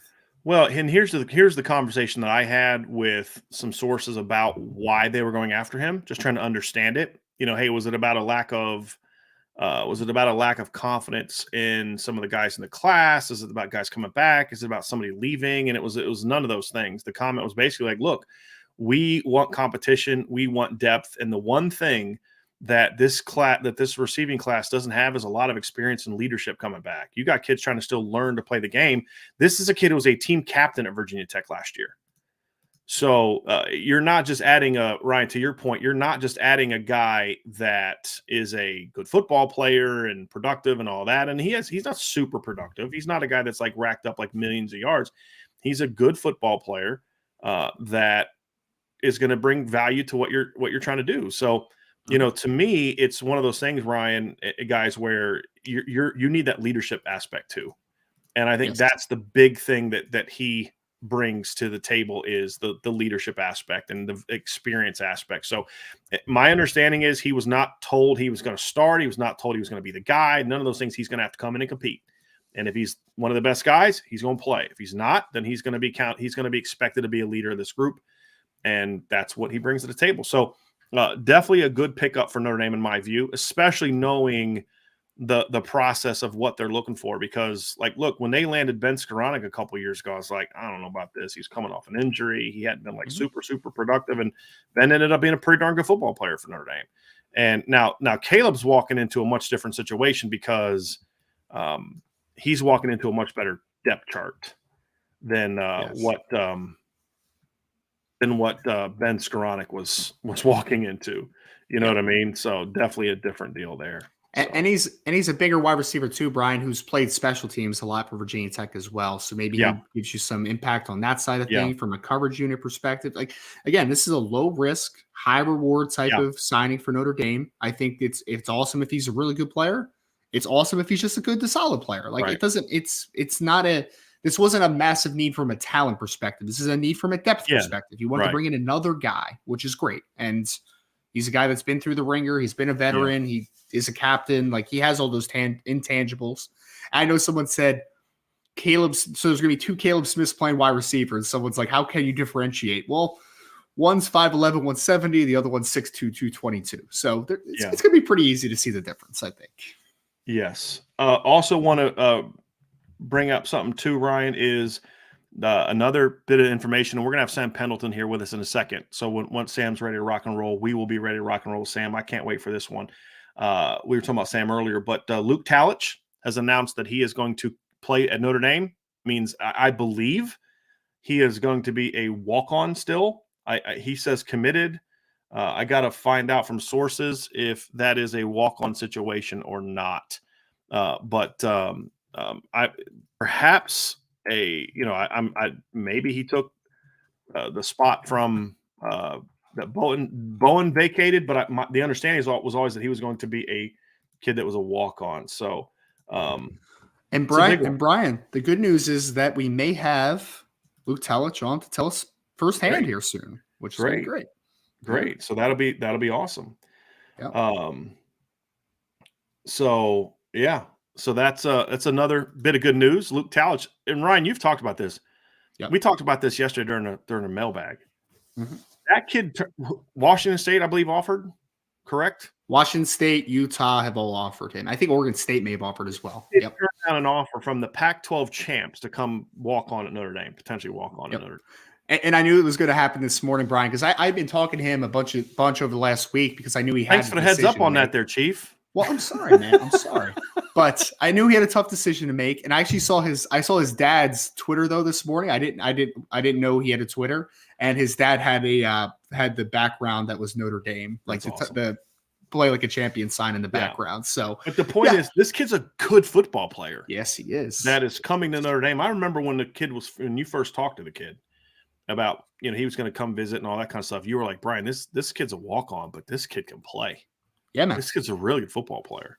I wouldn't be surprised if he's not a scholarship player now. I wouldn't be surprised if he's a scholarship player pretty soon into his career, man. I mean, the kid's 6'3", 185. He can play. It's just he's coming from Wyoming, right? Like, how many great players is he playing against in the state of Wyoming, right? Like, that's kind of the situation there. But it's going to be it's going to be interesting to see, though. Yep. So a couple bits of good news there. There he is. Hey, you ready to roll? You good to go, buddy? So we'll have Sam here in a second. I think he's good, it looks like. All right, here we go. Ladies and gentlemen, one of the newest members of the Notre Dame football team, the offensive line heritage, is Sam Pendleton from Ronald Reagan High School. I just had to say that. Sorry. Ready to rock and roll, Sam. It's been a long journey for you, man. A really great story, but today you were able to make it official that you are signing with the University of Notre Dame.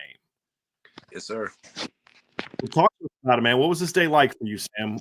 What are you feeling right now? Yeah, I mean, today was just fantastic. It was just really a great opportunity for me to just solidify what I've said since April 25th and just be a part of it now. Because now I'm not just a commit or a recruit. Now I'm part of the team and part of that family. And I've seen that from every facet of social media and people who were fans and phone calls and text messages and, everyone who came out to the signing. So, it's just a really great feeling to be a part of it. You had a year ago at this time, your offer list looked a whole lot different than what it ended when you finally picked Notre Dame, Sam. What was it about this process, this journey, that really made it seem Florida, Michigan, Michigan's won back-to-back Joe Moore awards, right? Doing a great job there, building it, but you decided Notre Dame was the best place for you, Sam. What were the reasons that went into that decision? And then, from what I can tell, there was never a wavering. It was just, this is what I'm doing. It doesn't matter. What was it that made Notre Dame the pick for you? Yeah, like you said, I had a lot of really, prestigious offers and places that are really attractive, but it's just Notre Dame has so much that I'm looking for all in one place and stability. I couldn't have asked for a better situation to come into and be a part of. Coach Freeman being a new head coach, he's got his years.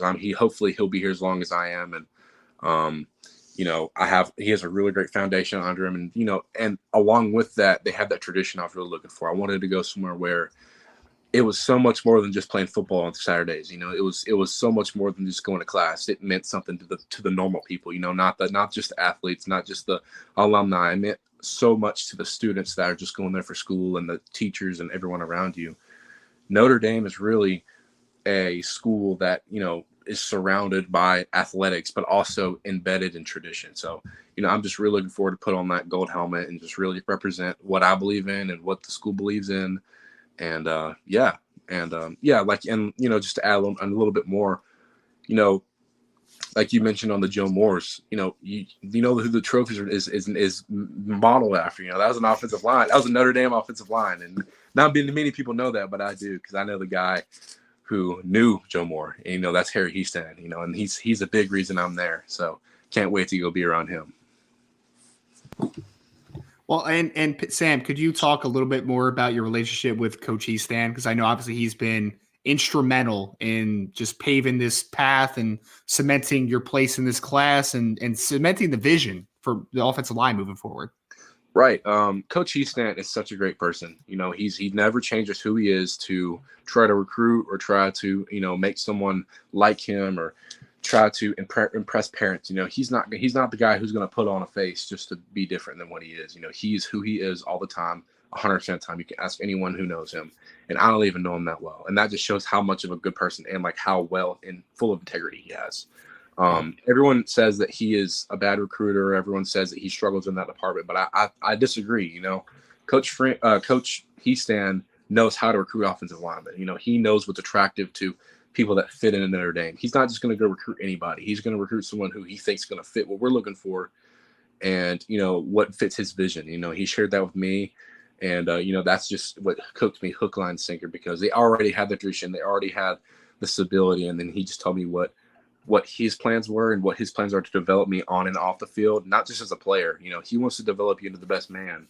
He wants to be the guy who gets the phone call when you get married, or the phone call when you had your first child, or the phone call when you're having a hard time, because he's there for you all the time. And, that really, I talked to Quentin Nelson a little bit and some of the other alumni about how instrumental he's been outside of football in their life, and it just carries through, whether you're in the NFL, whether you're in business, whether you're in some other type of workforce. He's always going to be there for you. So yeah, he's a big reason I'm here. Well, Sam, can you give us a little bit of your athletic background from a family perspective? Because I don't know if a lot of people know about, like your twin sister is going to play basketball at Lenore Ryan, I think if I remember correctly, right? So give us a little background as far as just your family from an athletic perspective, man. It seems like you come from a very athletic family with, obviously high regard in whatever sport that they frequent. Yes, sir. So, my mom's been coaching basketball for 25 years plus. She played in high school, could have gone to college and played, but had struggled with injuries, and how that is. But my dad, he was the first player and first person in my family to ever go play a college sport. He went and played offensive line at William & Mary.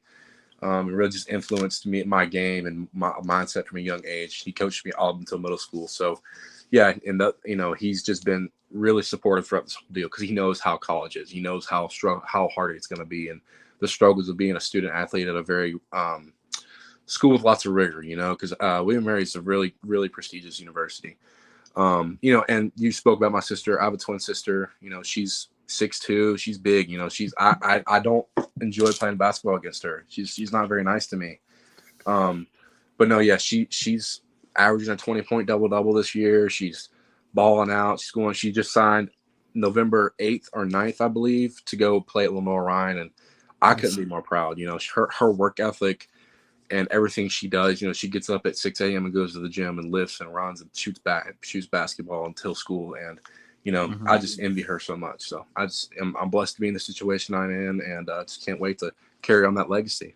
Yeah. Well, let me hear it from obviously you can't give me the exact perspective, Sam, but I would love to hear if you could just give me this time right now for your parents, being able to enjoy this moment with you, obviously, but having two kids that are going to play their respective sports at a very high level. I mean, I imagine that your parents are very proud throughout this process. Yeah, I mean, whatever, they've always told us that they'd be proud in whatever we do, but, I think it's just a little extra, like heart feel that your kids are actually going to go chase their dreams and what they talked about doing growing up. They're actually doing it. And I feel like they have a little bit of pride in themselves too, because they helped us get there, because without my parents doing what they did, take me to camps, take me to visits, if I wouldn't have gone up in the second week of April to Notre Dame, I wouldn't be going to Notre Dame. And that's all my parents, they didn't have to take me there. They didn't have to spend the money to go and do that. And, they did, and they did it without a blink of an eye. And I'm proud to call them my parents. And I think they're proud of what we've done.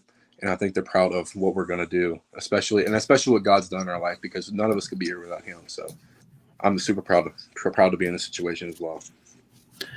All right. So you guys are talking football and academics, and we're always taking shots at God, which, to comments at God, which I'm always about. You guys know that. But we are not discussing the most important thing. And that is that Sam Pendleton was part of the greatest O-line photo shoot that I have seen on a recruiting visit. The Step Brothers pose with you and Sullivan Hampshire was without question the best part of this recruiting process for me, Sam. I got to know, whose idea was that, man? This is the hard nitty-gritty questions that we get into your Irish breakdown, man. Honestly, I don't really remember. I think it just happened organically because I sat down and there was the chair there. And I was like, dude, you want to do the Step Bros picture? He was absolutely. Because he's got that curly hair and he's always smiling. Cowboy hat, rocking a cowboy hat, and it was perfect. It couldn't have been drawn up any better. Yeah, and it's been kind of our inside joke like throughout the entire process. So it's great. So that was your "did we just become best friends" moment? Absolutely. Yep. Yeah. After we did that, we stayed like a room apart during our official visits. We were always in each other's rooms. And then this past week, I've been in South Carolina at the Shrine Bowl. Mm-hmm. And he was there with me, and it was just like that all over again, and it was so great. That's just how you know you have a friend forever. Well, a friend forever, but is there any competitiveness? Like, did you happen to let him know that you got one more vote from the coaches for first team All-State, from the sports writers, I should say? You know what I mean? Like, you got 9 of the 10 votes, you got 8. I mean, was there any hey, great job, you got one less vote than me, but I'm happy we're both on it. Was there anything like that that happened in this week, Sam? There might have been. I might have sent him a text or so, or it may or may not have been a screenshot of the votes. But seriously though, Sam, great honor though. Seriously, it's a great year for linemen in the state of North Carolina. Yes, sir. And the way the voting works is there's 10 sports writers voted, right? And I believe the quarterback's the only one that got 10 out of 10. I believe. But you tied for the second most with and obviously most amongst alignment. So congratulations on that.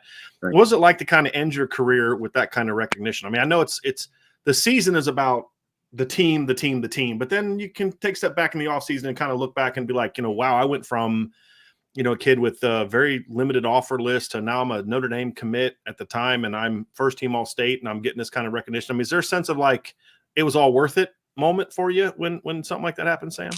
Yeah, I mean, it definitely was.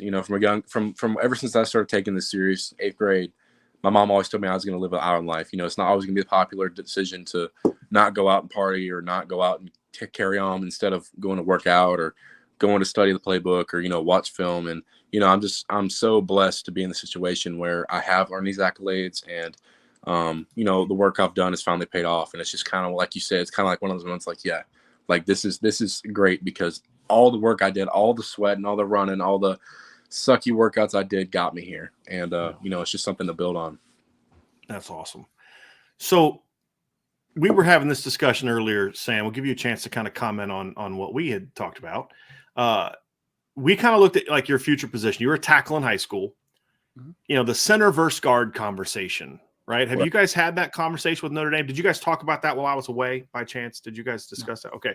When you look at it, do you have a kind of a preference sort of the position you think you're going to fit best at? Was it tackle? Is it guard? Is it center? Has Notre Dame talked to you about kind of where you may go? Or is it just like, look, dude, if you're one of the 5 best, we'll figure out a way to get you where you need to be? Right. You know, that was a conversation I had with Coach Easton on my official visit because that was, you know, we had a meeting one-on-one, no parents, just us. And I think that the best place he sees me playing is guard. That's what he's told me. But I told him, you know, he asked me if I can snap. He asked me if I can move side to side. And I told him, Coach, if you want me to play, if I have an opportunity to play, I'll play wherever you put me, whether it's fullback or whether it's center. You know, I'm going to play regardless because I'm not picky. You know, I'm flexible. I can change my position. Like this past weekend, I played tackle, center, guard. You know, I'm not going to moan about like where I'm playing because I'm playing ball. And that's what I tell people all the time. Like as long as I'm playing ball and doing what I love, it doesn't matter where you put me. But no, like your answer your question. Yeah, they see me as a guard right now. But that may transition to something different once I get there. What's the difference between playing guard, tackle, and guard? You know what I mean? Because there's obviously transition going from one's on an island, one's inside, and all that. But like for you, what are the things that are going to have to? What are the adjustments about your game you're going to have to make going from a guy that was a tackle playing guard, or will there be any? Right. I mean, there's obviously going to be some kind of transition you're going to have to go through. I traditionally play a 2-point stance, and that's something I've done for the past 4 years.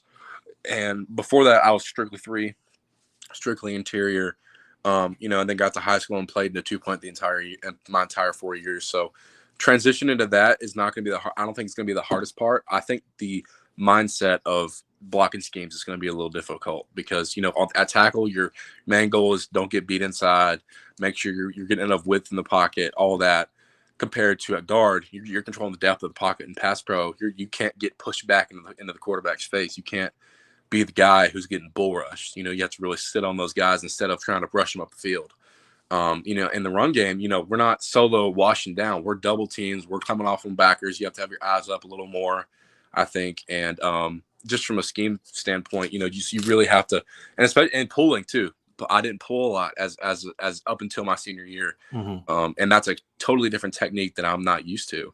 But I can learn it, and that's no problem with me. I mean, I love pulling. What little bit of pulling I did this year, I really love doing because, I mean, you're flying wide open to someone who doesn't know you're coming.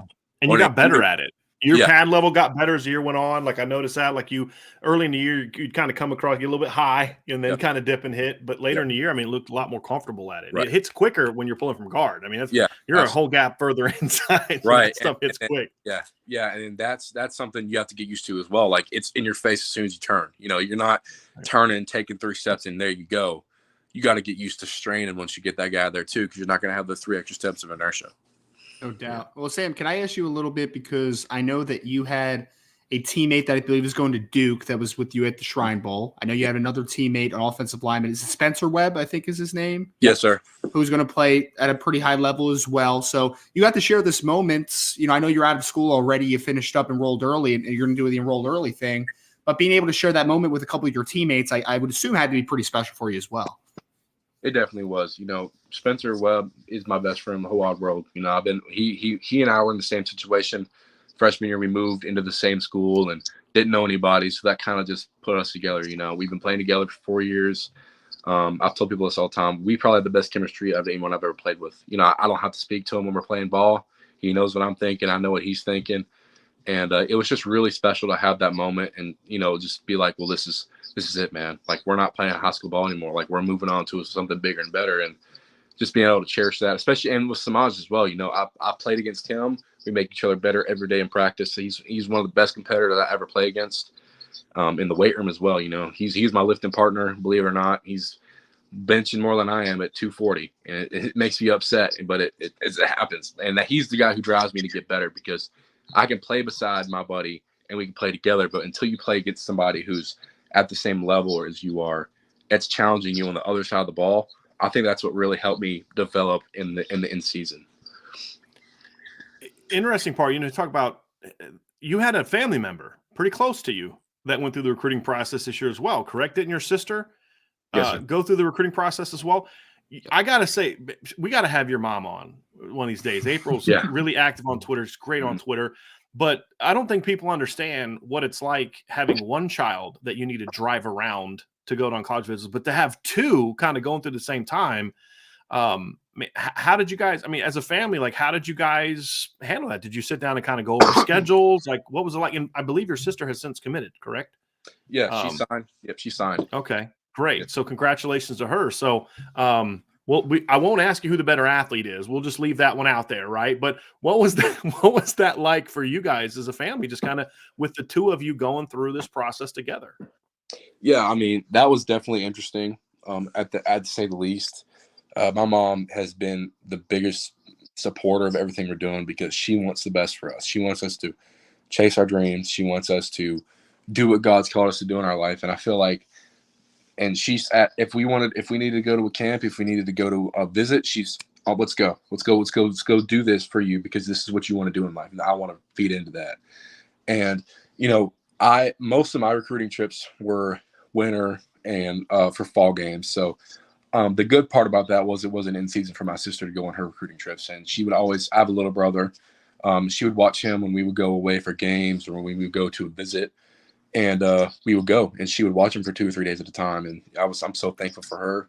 And then I'd turn around and do the same thing for her when they would go, because that's what you do. That's what you do if you love somebody and you want the best for them as well, because, my sister wants the best for me. And I know that, especially being a twin, it just makes you closer and it makes you want the best for the other person, and I'm so proud of her that she's doing what she's doing, even though, I'm going 11 hours away, we're still going to be close, even though she's an hour away from home, and I feel like she's going to do what she's doing there. And yeah, it was difficult going through that, but also she'd seen me go through it. I was committed before she was, and she saw, the how to talk to coaches and the stuff I went through, so she didn't have to go through it. So I'm super glad that, we both have those opportunities. Now, she's a basketball player too, right? Okay, yes, because I know she also plays volleyball, right? Also, no, she's just basketball. Just a basketball player. Okay, so she's going to play basketball. Now, see, that's the other thing too, Sam, is when you start playing and she's playing, then your parents kind of like, okay, which one of you is going to watch Sam play? Luckily, you guys don't play there's not much carryover as far as the two sports. So that'll be nice for your parents. But yeah, I'm really glad that you guys got to kind of experience that together. That's a pretty cool deal too. So, Sam, we're going to let you go. We really appreciate you coming on, man. We enjoyed this thoroughly. We'll have to get you back on again, man. You did a great job. I've already got people in the chat saying that when you're done playing, I need to consider hiring you, which is I'm gonna have to. Sean and Ryan are gonna have to have a talk with that person who's saying that. It said it's because you did a great job, and we appreciate you. And you guys have all been on today, have represented this class of people who are in as part of this class and wanted to be a part of this class very well, man. And we appreciate you very much for joining us. Absolutely. Yes, sir. Thank you for having me on. I really appreciate it. Thanks, enjoy your day, buddy. Congrats. So that's Sam Pendleton. Well, there's some good kids in this class, man. Like literally, these kids are so personable, man. Isn't he he's so well spoken too? Usually offensive linemen don't. Tende just said it in the chat. He's like, all these kids are that way. Yes, Devin was that way. Armel was that way. All these kids are that way. Sullivan was that way. He was very well spoken with the twang. But that's the other funny because they're both from Carolina, but Sam doesn't sound like he's from North Carolina, and Sullivan absolutely sounds like he's from North Carolina. You know what I mean? It's just, but it's a good group. We had Don Schuler on. You've had a chance to talk to Adon. Adon. We had a video, we did an interview with Adon. Ryan, did you do it or did Sean do it? We had Jeremiah Love on for a show. Like all these kids are just really sharp kids. Yes. And it's one of those common themes from a lot of the kids that are in this class is these are kids that have their heads on straight.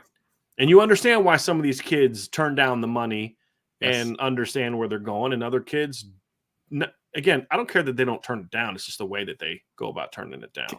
Can I pull up one comment real quick, which I think is one of the greatest comments we've gotten all day? Of course. Michael O'Brien said Sam will be soon the CEO of IHOP for all the yummy pancakes will be delivered. I love that, man. Well, the whole class, I tweeted about this a couple weeks ago. Remember when you and I were going through all the offensive line film, Ryan? Yep. And I'm like, every single one of these kids is just like constantly pancaking people. So I was like, I tweeted out like IHOP needs to do like some sort of like NIL with Notre Dame's offensive line class because it is insane the pancakes they're putting out there and it's all of them. It's Joe Otting to Charles Jagsaw, all of them, you know. And I mean, Christopher Tarrick's the lowest ranked kid in my in the whole class for me, and his film is filled with that. And Sean, you know this, he plays against good football. He's not playing against a bunch of scrubs. I mean, he plays in a good competition. league. Good league, really good competition. They were one of the most dominant teams out in the western suburbs during the regular season and ended up getting tripped up in like the second round of the playoffs. You know, that's how competitive it is out there in that division and in the high school state playoffs. So this offensive line for me, and I think Ryan was very consistent in talking about this, like you literally have a starting five that you can put out there. And, you know, for Sam to talk about, like, I played tackle, guard, center last week. Like, oh, word? Just during one game? Let me just go show everyone that I can play every position. You know, it goes back once again to what you were talking about with Harry Heastand previously, right? Did you ever have, like, someone in your family, like my grandmother, God rest her soul, my great grandmother, we would go travel down south to see her. I never saw her cook. But somehow, some way, come 3:00 every day, they call it supper down south. But supper was ready at 3:00, and it would be like pies and cakes and biscuits. And I'm like, when did she cook this? Right? So I've never got a chance to see how she does it. But once you see the outcome, it's like, do you really need to see? Do you really need to understand? So when we're talking about Harry Heastand, you know, whether it's how he coaches his guys or how he instructs them or, you know, the culture he tries to put into the room on and off the field or just the entire method to his madness, like, it doesn't matter how he does it. It doesn't matter what the recipe is. It just tastes good. And it's good to watch when you see it on Saturdays and when these young men hopefully go on to the next level and end up playing on Sundays or end up being successful in whatever area of life they choose to go into. And that's what, for me, listening to Sam Pendleton talk, that embodies everything concerning Notre Dame, Harry Heastand, and the community of the school. Like he, as a recruit, just embodied everything that Notre Dame represents. Every single thing. And that is what makes Notre Dame special. Yeah. Like it's just a special place. It's just a special place. And people that might feel like Notre Dame should go ahead and be illegal, just like everybody else, because they're doing it, just to be able to say, oh, yeah, we're able to pull in top guys and this and that. Nah, the place is too special to sell it out. Speaking of how special it is, Sean, you know a place is special when you can convince a legitimate Power 5 athlete to say, you know what, I'm going to turn down scholarship offers to go play at Notre Dame. And that's exactly what happened with a couple kids that we're going to have on here real quick. Luke Talich and Jordan Faison. Fellas, welcome to the Irish Breakdown Podcast. You guys today, Ryan, I'm going to let you take over because I love stories like this. I love kids that are legitimate Power 5 athletes. Yes. That make decisions that not a lot of kids make. And I think we talked yesterday, guys, just to give you two a heads up, we talked yesterday about how a championship program truly needs a strong walk-on program because a strong walk-on program means you got guys that are walking on that are scholarship caliber football players. And that's absolutely – and if y'all want to know what these cats can do, go look up their huddle film. And for Jordan is playing football or lacrosse, I mean, pick one. It doesn't matter. You know what I mean? And then Luke obviously is an outstanding football player too, guys. But, Jordan, we'll start with you because obviously you made your decision first, man. But like, what was it about Notre Dame that made you say, "Hey, this is what I want to do. This is where I want to be"? And I believe you're going to play 2 sports at Notre Dame as well, correct? Yes, sir. So I'll be playing football and lacrosse, both at Notre Dame. But when at first in the recruiting process with lacrosse, because lacrosse was so much earlier, I wasn't really thinking much of Notre Dame. I didn't really know much of it, and it was actually my second visit. So when I got up there, I saw the campus, saw the team, saw the students, everything, and how everything just worked, and how it came together, and like the familyhood, and that really attracted me along as well with the camp courses and everything it came to offer.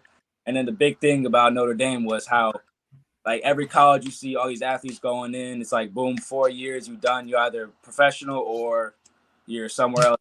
Notre Dame, it's the big 40-year thing that what you really look for, and to be successful later in life and life after sports. I love it, man. I love it. And Luke, just kind of going now to your side of things. So we were talking about you. I've been talking about you all week, man, because I'm like, this kid has legitimate Pac-12 offers. Like, he has legitimate interest from some very impressive schools. And you ultimately end up deciding for Notre Dame as the PWO and to earn your keep, I guess, so to speak. So talk me through your process a little bit and how you ended up picking the Irish, man. Yeah, so I can't really tell you why, but Notre Dame has always been a dream of mine.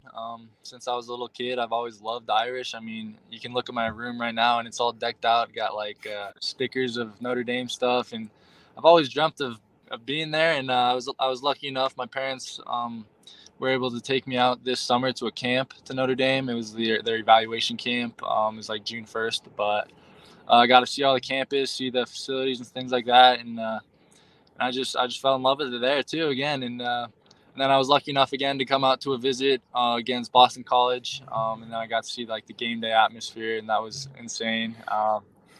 And so yeah, I mean, it came down to I don't want to live a life of regret, and so I think Notre Dame gives me. If I would have gone anywhere else, I would have had a regret that I would have had an opportunity to play at Notre Dame. So I thought that I would just take it, and I'm going to give it a shot. So yeah, that's where my decision came from. Well, and Luke, I think I came across your dad's Twitter earlier today, and he had the Notre Dame background already as the Play Like a Champion sign in the background. So I was like, oh, I wonder where Luke's going to go today, right? And just, I guess, maybe about this experience with your family as well. It seems like your parents are very supportive, obviously, of making this decision. What's this day been like just for the whole family in general?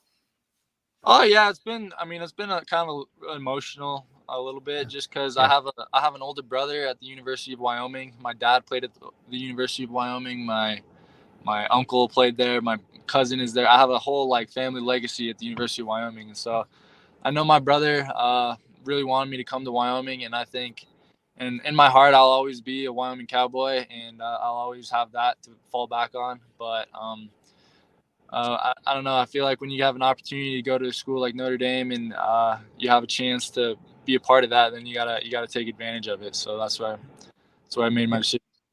Oh, I mean, obviously your film is tremendous. Stuff the stat sheet type of player. You do a little bit of everything for your high school. And Jordan, you do the same thing though, man. I mean, I'm looking at you playing. You go to Luke first with the love because you're a defensive guy. All right, I'm gonna chat with my offensive brother down here. Okay, you do. Because I was a quarterback and a wide receiver, Jordan. So I'm just messing with you, Luke. We're having some fun today, Jordan. I want to talk to you because I think it's fascinating. I think it's fascinating to like lacrosse is such a unique sport because I grew up, I never heard of lacrosse. So I moved to Virginia Beach in high school and then like everybody played lacrosse. And then I went to a college that like won a bunch of championships in lacrosse, Salisbury University. And someone's like, what is this lacrosse stuff? And the more I've watched it, I'm impressed by how much athletic carryover there is between lacrosse and football. The conditioning level, it's a physical game. That's why they're smaller, but you have to wear shoulder pads. It's not like baseball and basketball. How do those two sports build on each other to like, how does football help you be a better lacrosse? It may not. I'm kind of leading here a little bit. I shouldn't do that. Does playing football help make you a better lacrosse player? Does playing lacrosse make you a better football player? Yeah, they both definitely go hand in hand. With lacrosse and football, it's both, depending on your position, like a wide receiver and a midfield and attack, meaning lacrosse, both use quickness and agility to get by your defenders. And also a big thing about it is in lacrosse, as an offensive player, you're also reading defenses and you make your moves off of defenses. And that translates into football. Whereas at a wide receiver, you might have to find that open spot in the defense, or you have to maybe read the defense before the play and find what you're going to do. And yeah, those really go really hand in hand with each other, and it's just great. And Jordan, I know that you are going to be playing wide receiver early on for Notre Dame when we talked in the past, right? So Coach Stuckey just pulled in a tremendous class. Obviously, you were included in this conversation as well. Talk to me about that transition, though, because I know I've seen the video that you posted and you look pretty natural running routes and doing everything. But, you know, with the quarterback background, now making that transition fully to wide receiver, how excited are you for that transition? Oh, I'm very excited. You know, quarterback helped a little, even though I didn't throw the ball much in my high school. I was more of a running quarterback. You know, it's really helps with because my coach had taught me about reading defenses and stuff, and that really translates into being a wide receiver. But also with this tremendous class, I can't wait to get up there and get to work, you know, get info from the rest of the guys and, you know, really help me to become a better player. Love it. Love it. And Luke, as far as your position, man, I know Notre Dame's looking you as a safety. You are, though, for me, a player that I think could project, you know, maybe even to a rover down the line because you got that big 6'3" frame and do all types of things. What has the staff told you is basically about how they see you fitting early, what the long-term could be positionally for Notre Dame? Yeah, I've talked to Coach Golan and Coach O'Leary, and they kind of see me, like a safety at the beginning, and then it really just depends on how my body develops. If I gain a bunch of weight right away, then yeah, maybe I do fall down into a linebacker position. But I've played safety my whole high school career, so I think I'm comfortable there, at least right now. And then yeah, I mean, if I were to move to backer, I would be very raw, and I would start from scratch, so that would be also good too. So yeah. Yeah. And Luke, I mean, I'm not going to lie, man. I love both your guys' film, but you have that kind of that hard-hitting personality on the defensive side of the ball, which is exciting to me. I mean, can you just talk a little bit about your play style and just how you maybe model your game a little bit playing the safety position? Yeah, I like safety because, you know, you're kind of, I mean, in a way, you're a quarterback of the defense, and so you can really see everything, and it gives me a really good opportunity to, like, see what's going on in the play, and then just I get a full head of steam coming at the guy. And I mean, yeah, it's a fun time making those collisions and those big hits. But yeah, I mean, it's definitely going to be a different level up at the highest level. So I hope I can prove it. So yeah.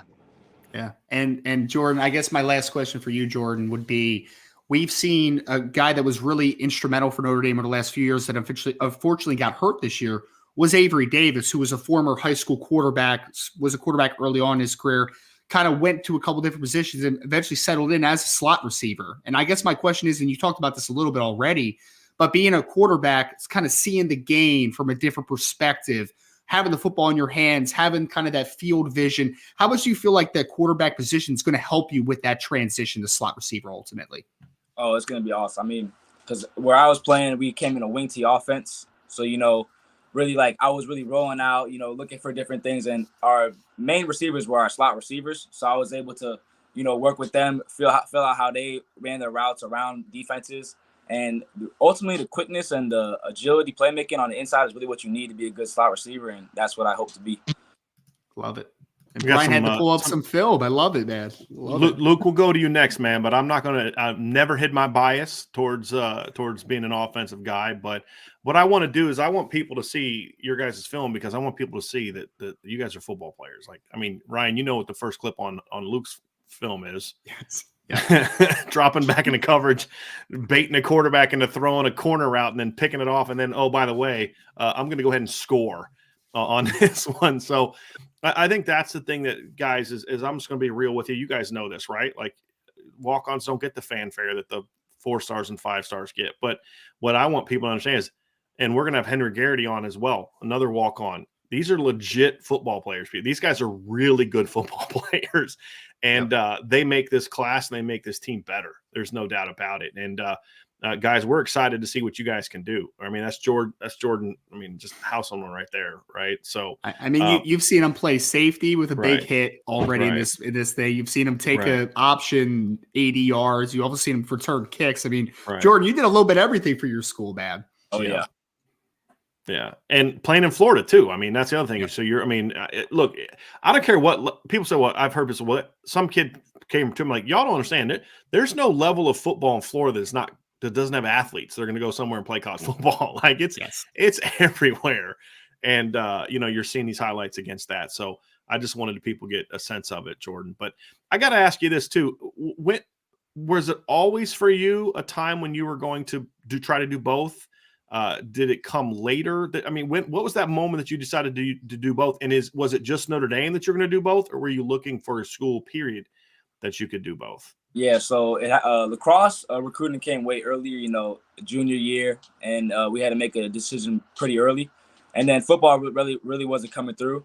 And it wasn't until midway through my senior year that I started getting a lot more football interest. And I had picked up a Iowa offer, and I went on a visit up there, and that really got things circulated. And then I got more football interest as time went on.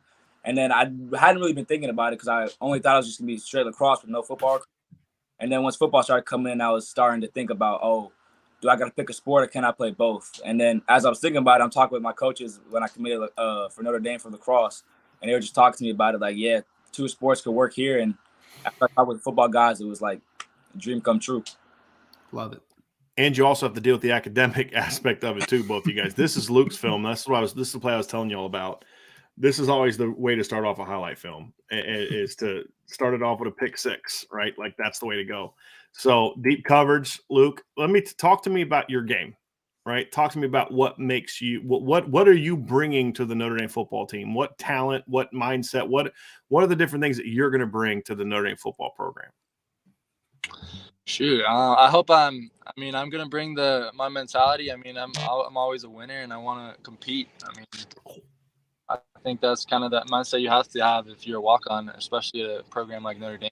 You gotta want to be there and you gotta want to prove it. And so I think I'm gonna do everything I can to do that. And I hope I bring the physical aspect to the safety position, especially. I know that just at least at my high school, I was a much more physical safety than. We're 4 clips in, and everyone in the chat would agree with you, Luke. So yeah. I hope I can go over to college. But yeah, I'm excited to get going. Yeah. That running back really thought he was going to run you over. I'm sorry, I got to see that one again. This running back really thought he was going to lower his shoulder and run you over. This is great. No, I'm sorry, you're not. You're going backwards. What was your ceremony like today, Luke? What did you guys do? Did you just kind of sign a paper? Did you guys do anything at your high school? What did you guys do today? Yeah. My high school always has like a little deal that they do for just people who are going on to the next level, and so we had like a little signing deal. Took some pictures. Actually have some people in Cody are very, very big Notre Dame fans, and so they brought some like swag or whatever. Got some flags and stuff. So it was pretty cool. That's awesome.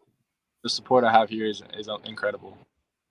Jordan, how about you? What was your guys' day like? Yeah, so we're not in school right now, so we just did a little home thing with my family and close friends. And then when we get back into school, they'll do the whole big thing and get the pictures and all that. Excellent. Well, guys, we are really happy that you joined us. And like I said,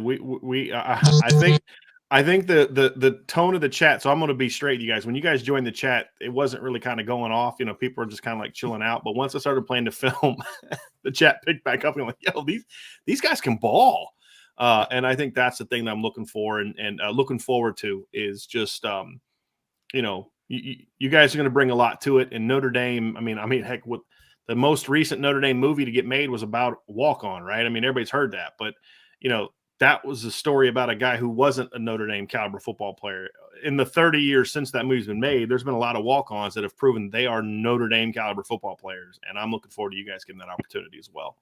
So really, really happy for you guys. So Jordan, you might actually make me have to go watch a lacrosse game this spring, man. So, I'm always so busy. I always say I want to get to a lacrosse game. I want to get to a football game. I don't mean that as like I hate watching lacrosse. I just always want to do those things. Because I actually enjoy watching lacrosse. I don't understand it. I don't know what's happening. I know what a goal is, right? Okay, the ball went in the net, goal. But it's just I like athletic sports that require skill, and it's a sport that requires a lot of hand-eye coordination and a lot of tech. I didn't realize that too. There's a lot of technique involved in different things. So I really respect it. So I'm gonna have to get out there and check that out a little bit. See here now, Luke's trying to say, okay, Jordan, I see you scoring touchdowns. Let me show you what I can do with the ball in my hand. So really appreciate you guys being with us today, and congratulations on your decisions. Congratulations on being a part of the Notre Dame program, and just add to the specialness of this 2023 class for Notre Dame. Appreciate you guys. Yeah, fellas, congratulations, guys. Thank you. Appreciate you guys. Thank you so Having much. Just two good kids, Ryan. I mean, like, and two good football players. I think that's what people are Consistently, man. seeing in these highlights. These kids are good football players. Yep. They are, and like, go ahead, Ryan. I know. I was just going to say, Brian, like, I mean, obviously it's my first year covering recruiting, so I wasn't covering like what the walk-ons looked like. They weren't into bringing in school. many kids like Yes. this in the past, Ryan. They Exactly. weren't.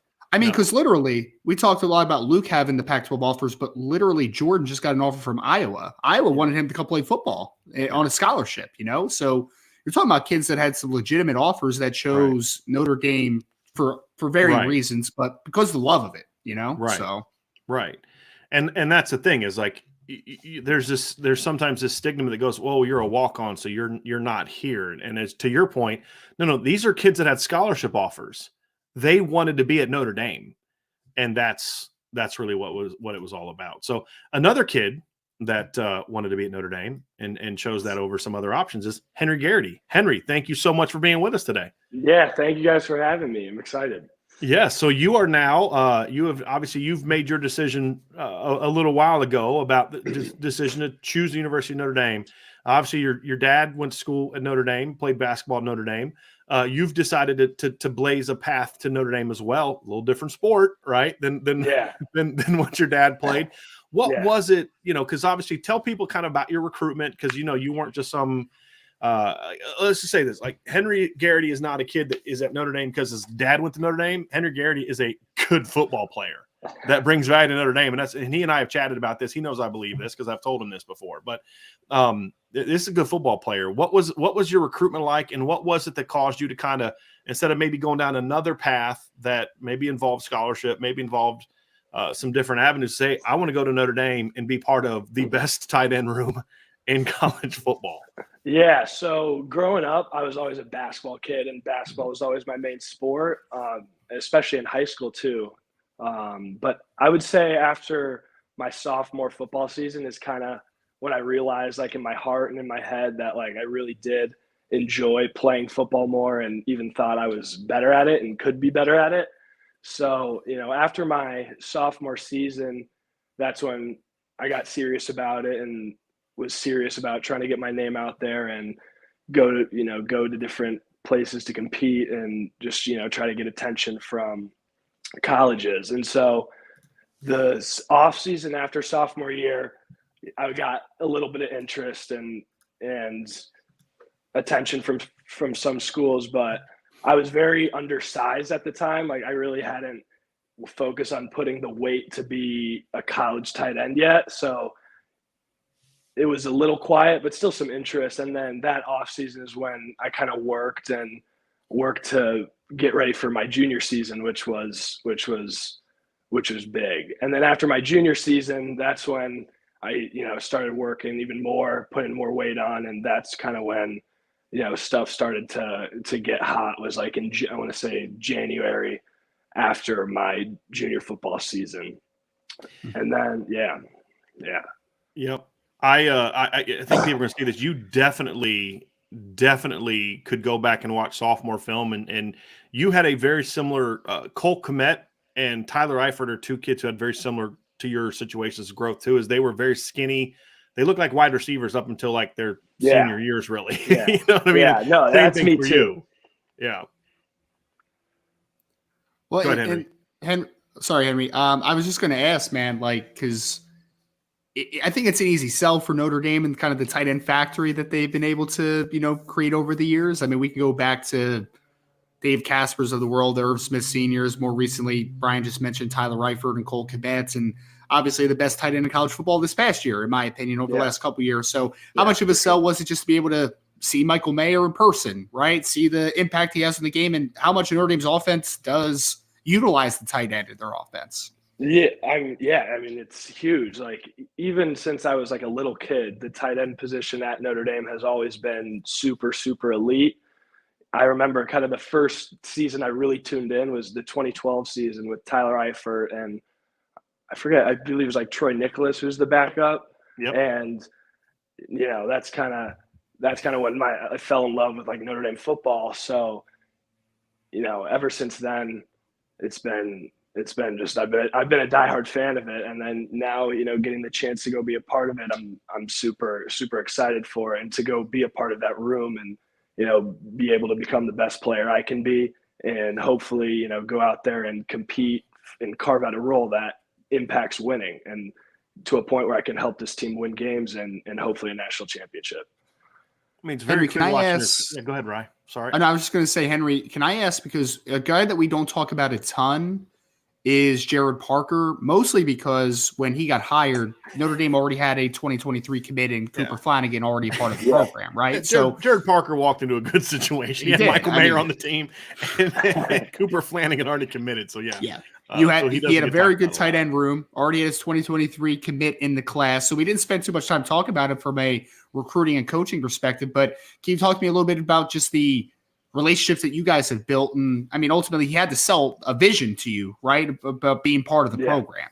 Yeah. So I actually went to the Irish Invasion camp, I think after before my junior year. I went to that Irish Invasion camp, and I believe the tight end coach was John McNulty, who I liked a lot, but still at the time I was like 200 pounds, 6'3", not built to play tight end at Notre Dame. But after I grew, and then they brought in Coach Parker, we went back to the same camp and just went in with the mentality of just gonna compete as hard as I can and go as hard as I can. And Coach Parker coached me up, and even when I went out there to visit, spent a lot of time with me just watching film and kind of teaching me about kind of what goes on in the tight end room, and how he's going to develop everyone in that room, no matter if you're Michael Mayer or you're not playing that much. So that's something that attracted me to go be a part of his position room, and just the chance to really develop as a football player. Well, and it's clear, Henry, that you take a lot of pride in your craft, because I'm seeing a lot of, just like quality execution of routes, attacking leverage, leaning guys with your top ends, things like that.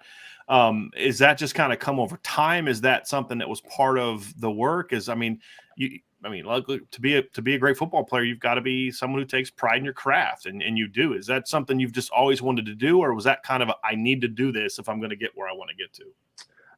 I've played football since I was in third grade, and I always was more of like a skill position and kind of wide receiver. And then, as I just kind of grew, tight end became, just the position that I was able to fit into. But I just think, I've always had like not crazy hyper elite athleticism, but like a sneaky, shifty smooth kind of athleticism. Yeah. And then just kind of since I got serious about football, really working on my feet and change of direction and all that stuff, it kind of just came with it. And in learning how defensive backs defend you, there's different ways and different coverages, and just knowing how the coverage works or the personnel you're going up against, you can kind of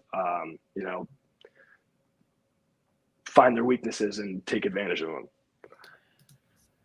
So, we normally ask guys what they bring to the table, but what I've enjoyed about this conversation, Henry, is you've already done that. We've already talked so much about what you bring to the table. So, what are your goals, man? You look at making a decision like this, Henry. The reality is what a lot of people don't appreciate about guys like you, and we just had Jordan Faison and Luke Talich on as well, who are coming to Notre Dame as walk-ons, is you guys are turning down opportunities, whether it's at the Power 5 level, the FBS level, the FCS level, to where you could go somewhere and beat the guy. There are schools that are recruiting you where you would go and beat the guy, whatever level that may be.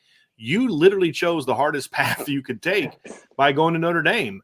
And I don't think people appreciate that enough, especially in your situation, because you're not having to you're not getting a full rest cups. You have to kind of pay your own way.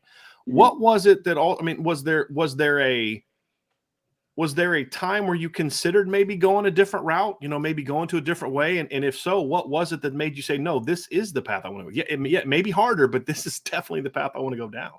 Yeah. So, everyone says kind of the criticism of taking the PWO route is not going, somewhere else where, you're going to play more and get an opportunity to do big things at that school. And I was kind of looking at either the Ivy League route or even one of the military academies, but I kind of knew deep down in my heart that if I didn't take a chance to go to Notre Dame, I would regret it for a very long time. And even just growing up as a diehard fan and, with the connection there, that's also something that just swayed me. I love Notre Dame. Like, it's always been a part of me, but, now it's going there. It's not that I'm obviously super excited to go, but kind of like I said earlier, I want to go there and compete every day, go to work every day to try and carve out a role where I can help the team win any way I can. So my goal is my goal is just to go there and impact winning. So yeah, whether that's, get in the rotation, get on the special teams, but, really go there and help any way I can, make everyone better. Ryan, you got anything else for Henry? Henry, we're just kind of looking at the background, man, and I was looking it up before the show even started today. And I mean, you had 12 offers, and obviously you're a guy that has taken the tough road, right? And so I guess my question is, how much does that fuel you, being a guy that has to earn what is given to him at this point, right? You're not a guy that's going to get the easy way into situations. You have to be that tough dude that earns his keep every single day. How much does that drive you? It drives me a lot. And, going there, I'm definitely going to have a chip on my shoulder just because, I wasn't as highly recruited as a lot of the guys. But when we're all there, it's just about going out and playing football, which is all it is. So I think that's a good mentality to have. And when you're there, it's just compete, stay disciplined, physically develop, which, I've developed a little bit in high school and especially now around my senior year, but I still believe I have a long way to go as far as physical development. And I'm confident in my ability to play football with at the highest level. And what's this day like for your family? Because obviously we know that you have the Notre Dame tie in the family and everything, but just from your parents' perspective, family in general, how excited are they that you get to experience this day? Yeah, no, they are super excited, and they're glad that they can continue, going back there and to be a part of the program, and now be a part of the program in a different way, in a different sport too. So, it's a very special day. So it's good. I want to ask this, Henry, because I want this to be about you, and obviously there's that connection with your dad, but I think this is kind of relevant to that. Was there any kind of did you ever feel any pressure? Whether it was not, I don't think your dad would have ever put pressure on, but did you ever feel any pressure to maybe go to Notre Dame because of your dad, or to maybe not go to Notre Dame because of your dad? What was that dynamic like? At one point, I kind of felt more. Not that I felt a ton of pressure, but I kind of felt it more when I was transitioning from basketball to football more than Notre Dame or another school. And even at first I was like, okay, so Notre Dame is on the table, but I need to be unbiased and see where the best fit is for me. And at the end of the day, I believe in the coaching staff there. Just following all the other guys, it's great to see how enthusiastic and bought in everyone is, and who doesn't want to be a part of that. So I'm really excited. That's excellent. I love it. Well, Pat, we thank you, or Henry. Sorry, dude. I'm so sorry, Henry. I was going to get through it. Henry, thank you so much for joining us, man. We wish you all the best. Love seeing you rocking the Notre Dame gear.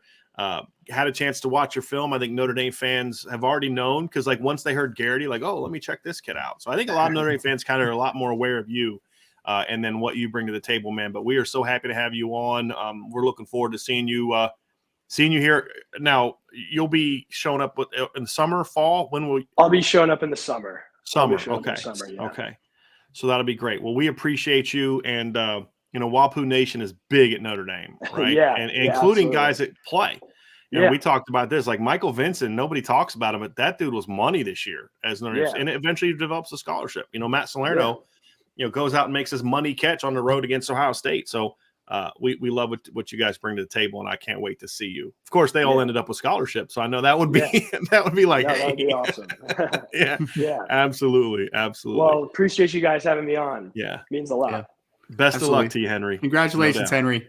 See you guys. Take care. Yeah, I love kids like that, man, because Yeah, man. like we emphasize that they are taking the harder path.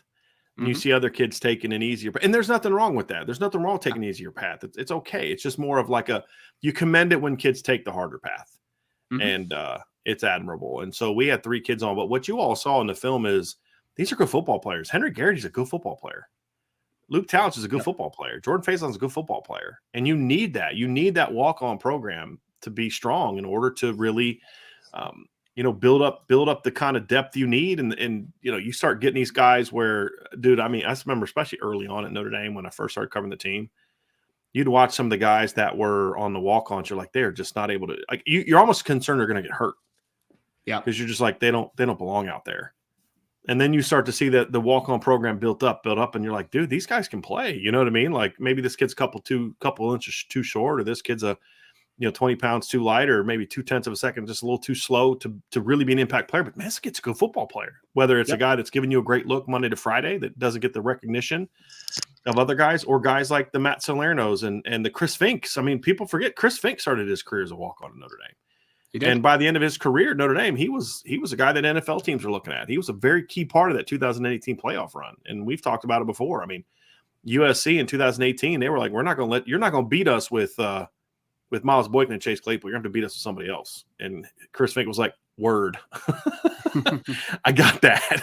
Goes on, has 100 yards in the first half. So very, very important part of this and the unheralded part of the class. And that's why we wanted to have these guys on, is because, we felt their story needs to be told too, because these kids work hard. They work just as hard. And they're just as important part of the program. That's what I don't think people understand. Great teams aren't just strong because you have 10 great players. Yep. They're strong because you have depth, you have character from top to bottom. You have a guy that says, my job is to help this team win on Saturday by giving you everything I got on Monday to Friday, knowing that no one's going to cheer for me. No one's going to know my name on Saturday, but I'm going to have a role in helping this team win. And, I love kids like that, man. Sean, those are great stories, man. That's, forget the Rudy part. Cause again, Rudy was not a good football player, right? Like these walk-ons, like, and what that has done is like, now every kid that's a walk-on is perceived to be like this. You're 5'0", you're 100. Henry Garrity's 6'4", 220 pounds. You know what I mean? Like Luke Talents is 6'3", 195. These are legit athletes. You know what I mean? Like, they're good football players, and having them in the program, guys, is just really big. And they're just great stories too, Sean. Right? And sports is emotional too, man. Like there's just the beauty of it, right? There's the that's the part of sports that I think sometimes lose a little bit. Is just those stories, because nowadays, like the only stories people want to tell is like some kid got in trouble or some kid did this thing bad, or like if some NFL player would have done something really stupid this weekend, it'd have been all over the sports world. But then Stephon Diggs does what he did with that little boy who lost his dad. And it's like, we don't hear as much about it, and it's romantic, Sean. I think that's what it is. Right. It didn't, was it Kevin Costner that said that? Was it in Bull Durham? Sports there's a romantic aspect of sports, these great stories, these great loves, this great passion. It's not a great love, a great passion, a great relationship isn't always between a man and a woman or whatever. Sometimes it's between an institution and a young man, or a team and a young man who's just willing, hey, look, I got nothing left, but I'm going to give whatever I got because I got to do it for my brothers. Yeah. I love it. Sports has that effect. It can bring you to tears in certain instances for good reasons and bad reasons. My heart went out to Jerome Bettis today. Just watching him talk about losing one of his mentors in Franco Harris today. Mm-hmm. While he was with the Steelers, and just watching him talk about it and how heartbroken he was, and just to go back to his story and his journey. And he's probably not even at Notre Dame if it wasn't for legislation back then that allowed him to come to the university and to be able to thrive and show that he could survive on the football field and off the football field. So it's just an amazing story to have. Like, I'm sitting here watching this kid talk to you guys, and I'm like, yo, I used to watch your dad when he played with John McLeod. Like, this for me, it took me back. Now I'm watching and I'm saying, yo, this is pretty amazing. But like you said, I think, Ryan, we talked about it in one of the shows. The people don't understand, like, there's a purpose to strengthening your PWO program. Yeah. It means something. It's a great help. And Notre Dame has gone a long way in doing that. There's been a focus on developing the middle of the roster. And we know they're going after the top talent as well in recruiting. So go ahead, Brian, because I know. Speaking of the top talent in recruiting, Yeah, Sean, yeah. it's a wonderful segue. Are we ready to go down there? Ready to rock and roll? All right, he's ready to rock and roll. Ladies and gentlemen, Mr. Drake Bowen has joined the chat. Drake, man, it is official, man. It has been a long time coming, but it is official. You are now officially a member of the University of Notre Dame football team, man. What's this day been like for you, buddy? A little crazy right now. But yeah, I woke up this morning. I was super excited. So no, it's been outside of signing, it's been a pretty normal day as far as what I've done throughout my day. But yeah, it's been a little crazy recently. I bet. Drake, I want to focus just kind of on just kind of how we got here, because a lot of fans may think, well, he's from Indiana and all. Of course he's going to go to Notre Dame, and we've talked with you about this before, but it was not a given at all that you were going to go to Notre Dame, and then you finally make the choice, and to watch you emerge as the leader has been something I know we have all enjoyed. What was that like for you? Was there like a moment where you're like, I'm going to lead this class? Or was it something where somebody said, we need you to lead this class? Like, what was it that allowed you to, or that resulted in you just stepping up and saying, hey, I'm going to take charge of this thing, and with other guys that we're going to really make sure that this class is going to be as good as it can possibly be? Yeah, it was more. It was a lot of Coach Bowden, Chad Bowden. He was like, you're the Indiana kid. You're the closest one to Notre Dame, and so a lot of what is going to happen is going to be with you because of how close you are. So when he told me that, that's kind of when I knew I needed to kind of take that role and run with it. I'm only an hour away, so any event, game, I could be there, and so when he said that, it just kind of clicked. Like, okay, I need to be the one to really help bring this class along. Along with others, like you said. But yeah, that's kind of when I knew that I needed to kind of start recruiting player to player. So Drake, man, we had multiple conversations throughout this season, just going back to the baseball season when, you guys were kind of scuffling and you were trying to go back to back, and you guys start 0-2 in the football season. And we had a conversation about that. And at the same time, you're watching Notre Dame kind of take this roller coaster ride to an 8-4 season, and decommitments and people falling out of the class and trying to keep guys connected and build the strength of the brotherhood.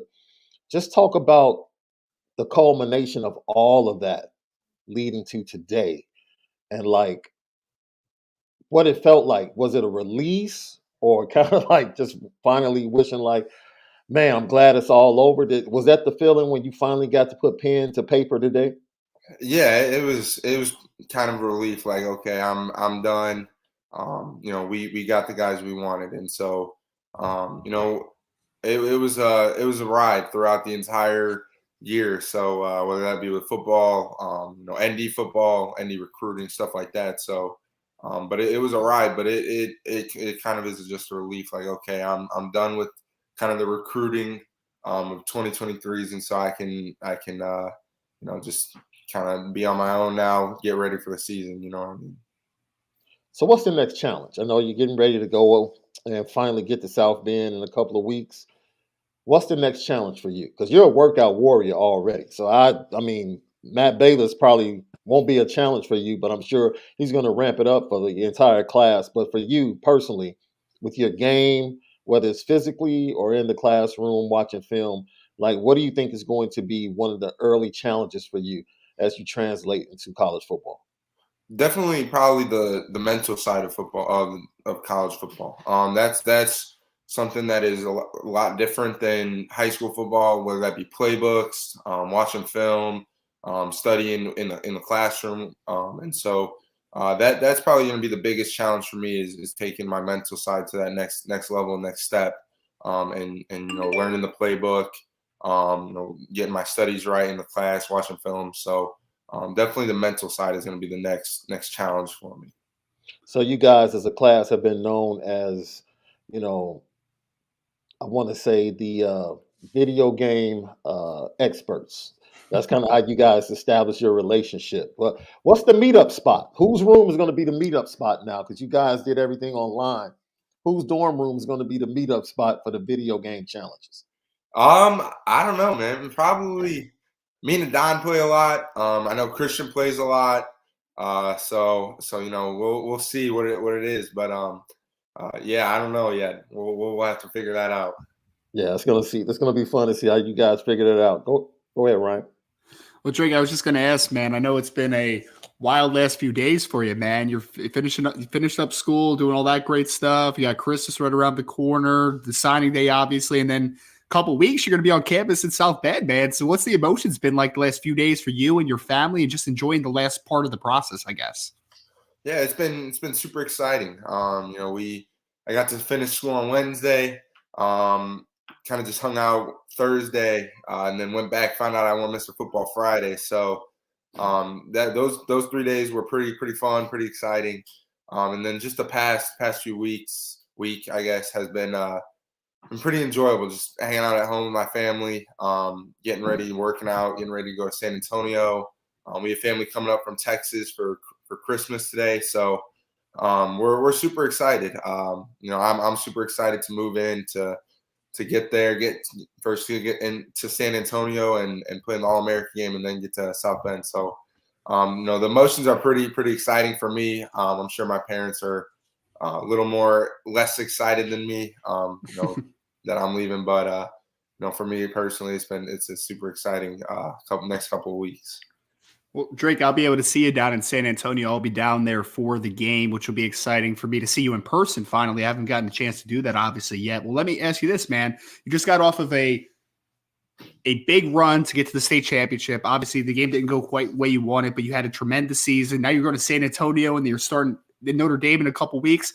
When does the body ever get to rest, man? Do you ever get a couple downtime to just let the body kind of recover a little bit? Yeah, I took about 2 weeks off after the season, week and a half, 2 weeks. So kind of just to let my body recover. I had a little ankle sprain in the state game, so gave that some time to recover. Did some stuff for my legs, my ankles, stuff like that, just to kind of get them back where they needed to be. And then I started workouts. So I've been working out now for probably 2.5 weeks. Nice. So, but yeah, and then just a lot of yoga, a lot of stretching in between workouts, after workouts. So that's really where I've been getting my recovery is the days off and then a lot of stretching. And I know Drake, that is going to be a big transition coming up here, obviously, and making that transition. Let me ask you this, though, because I know you're a humble kid, right? So I know you're not going to want to talk about yourself and all you accomplished, but you're the Buckus Award winner. You're the Mr. Football of the state of Indiana your senior year. You had won a state championship. You were 1,700 plus yard rusher, 140 tackles. Like, it's just an incredible career that you put together. Now that you have a little opportunity, I know it's going to end fast, to kind of take a step back over the last couple of weeks and just appreciate a little bit of what you were able to accomplish a part of Andrean. Like, what's that like, man? I mean, do you think about it at all? Like, just kind of the impact you had on the program, I guess. Yeah, I mean, it's what they allowed me to do was special. We had special teams while I was there. On the offense, our O-lines were always, top notch. They always had figured it out, whether that was, it took them a game or two or whatnot. But the teams we had, the players we had, we were all special. We developed strong bonds, and that allowed for us to have deep runs, and do some pretty incredible things. But yeah, it was a special ride with Andrean. I'm super excited that what I left there, and so people are comparing me to what we had Tommy Finn. He was one of the best coming out of Andrean. And so that's pretty exciting that they're comparing me with him. But I'm super excited of what I left there and moving on to the next chapter. What have the conversations been about with Coach Free, Al Golden, and the rest of the staff as far as where they see you evolving in this defense, whether it's, you can come off the edge in third down situations and rush. You can play on the inside. You can play in different positions. How do you see yourself developing and evolving within the defense at Notre Dame? Yeah, I mean, what they kind of talk to me about is they see me as a will. They think I'm going to play the will position, but they said they don't necessarily know, just because I played different positions in high school, so I can play really all the different positions that they have. So they said, Mike, I'd maybe need a little more handwork, and I need to develop that, maybe get a little bit bigger. But they said they can see me at all positions, but they mainly see me as will, as of right now. And then personally, I know I can do a couple of different things just with how I've worked and done high school, played high school, so I know I can come off the edge, play in the run, play in the pass. So it's just where they see me best, and where they think I can get on the field and help them out. Do you like seeing Al Golden being aggressive with his linebackers? He likes to fire them a lot. Yes, sir. Yep. It's super exciting being able to just blitz basically a lot of the time. So that's super fun. I'm excited. Any thoughts about trying to sneak in an offensive package in the red zone? Yeah, I mean, maybe we'll see. We'll see. That's up to Coach Reese, but yeah, we'll see with that. Well, Drake, we really appreciate you again, man. No matter what position you ultimately end up playing, whatever your career kind of has in store, man, I know that you're going to be a incredible part of the program, which is more important than anything, right? So appreciate you for hopping in, man. Congratulations again. We'll be talking to you again very soon, and we're excited for you to be a part of the Blue and Gold, brother. Thank you. Thanks, Drake. Thank you for having me. I just got fired up. We started talking about the offensive package. That's what I want to see. Like Estimate's like tapping out. Hey! I'm a 230-pound back. I scored 26 touchdowns. I was Mr. Football. Let me tote the rock, Coach. Yeah, can you see that 21 package with him and Estimate? I would love it. Drake is fullback and Estimate is tailback. If I was a Mike linebacker, I'd have to tap out. Hey, Coach, hold on a second. So, look. Coach Freeman's doing his press conference now, and he's talking about. He said it very clearly. We're gonna focus on the people that want to be here, and that's what has me so fired up about guys like Drake Bowen, Christian Gray, who we're gonna have on here soon. Like, look, let me tell you something. LSU did not stop recruiting Christian Gray because he committed to Notre Dame, folks. I'm just gonna tell you all that right now, right? There's a lot of kids that continue to get pushed forward by other schools, but they wanted to be a part of something unique, something special. And those are the kids that you really are say that they're going to be a part of doing something really unique here at Notre Dame. I really do believe that. And, it's like, Notre Dame's feeling this way. Ohio State's feeling this way. They all lost kids because of NIL stuff. But I'm going to tell you right now, the guys that stayed are the guys that are going to really be bought in to want to do it. And Coach Freeman said it today. He's like, look, if NIL is the reason that you want to come here, then this may not be this is not the place for you. Doesn't mean that you're not going to, because Notre Dame has NIL. It's an important thing. But if that's what we need to give you to convince you to come here, this isn't a fit for you. And that's what makes these kids unique, because people think that these kids every kid that got offered money left. Can assure you that that's not the case. Can assure you of that. And what is it that Bo Schembechler said? Those that stay will be champions, right? Yeah. So, yep. Yeah. But one of I know, Sean, this is one of your favorite guys. So I want to introduce you to him. And what we try to do with our signing day show is we'll bring on players, but we also want to give you a different look, because what you'll find, the old expression behind every man is a good woman. Well, I feel that behind every big time recruit, there's a foundation at home that really doesn't get the view and doesn't get the look. And so what we try to do is have some fun, is bring parents on so y'all can get a glimpse of the people that really have such a behind the scenes, oftentimes important role in helping not only these guys turn into great football players, but great young men. And I think that's what people are finding out about this Notre Dame classes. These aren't just talented football players. These are really unique young men. And so you all ready to go down there? You guys ready to rock and roll down there? All right.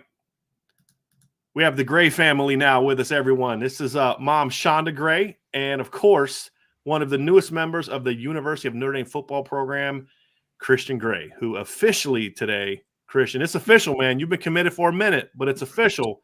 You are now part of the University of Notre Dame football program and the University of Notre Dame. What's that mean for you, buddy? What's this day been like for you?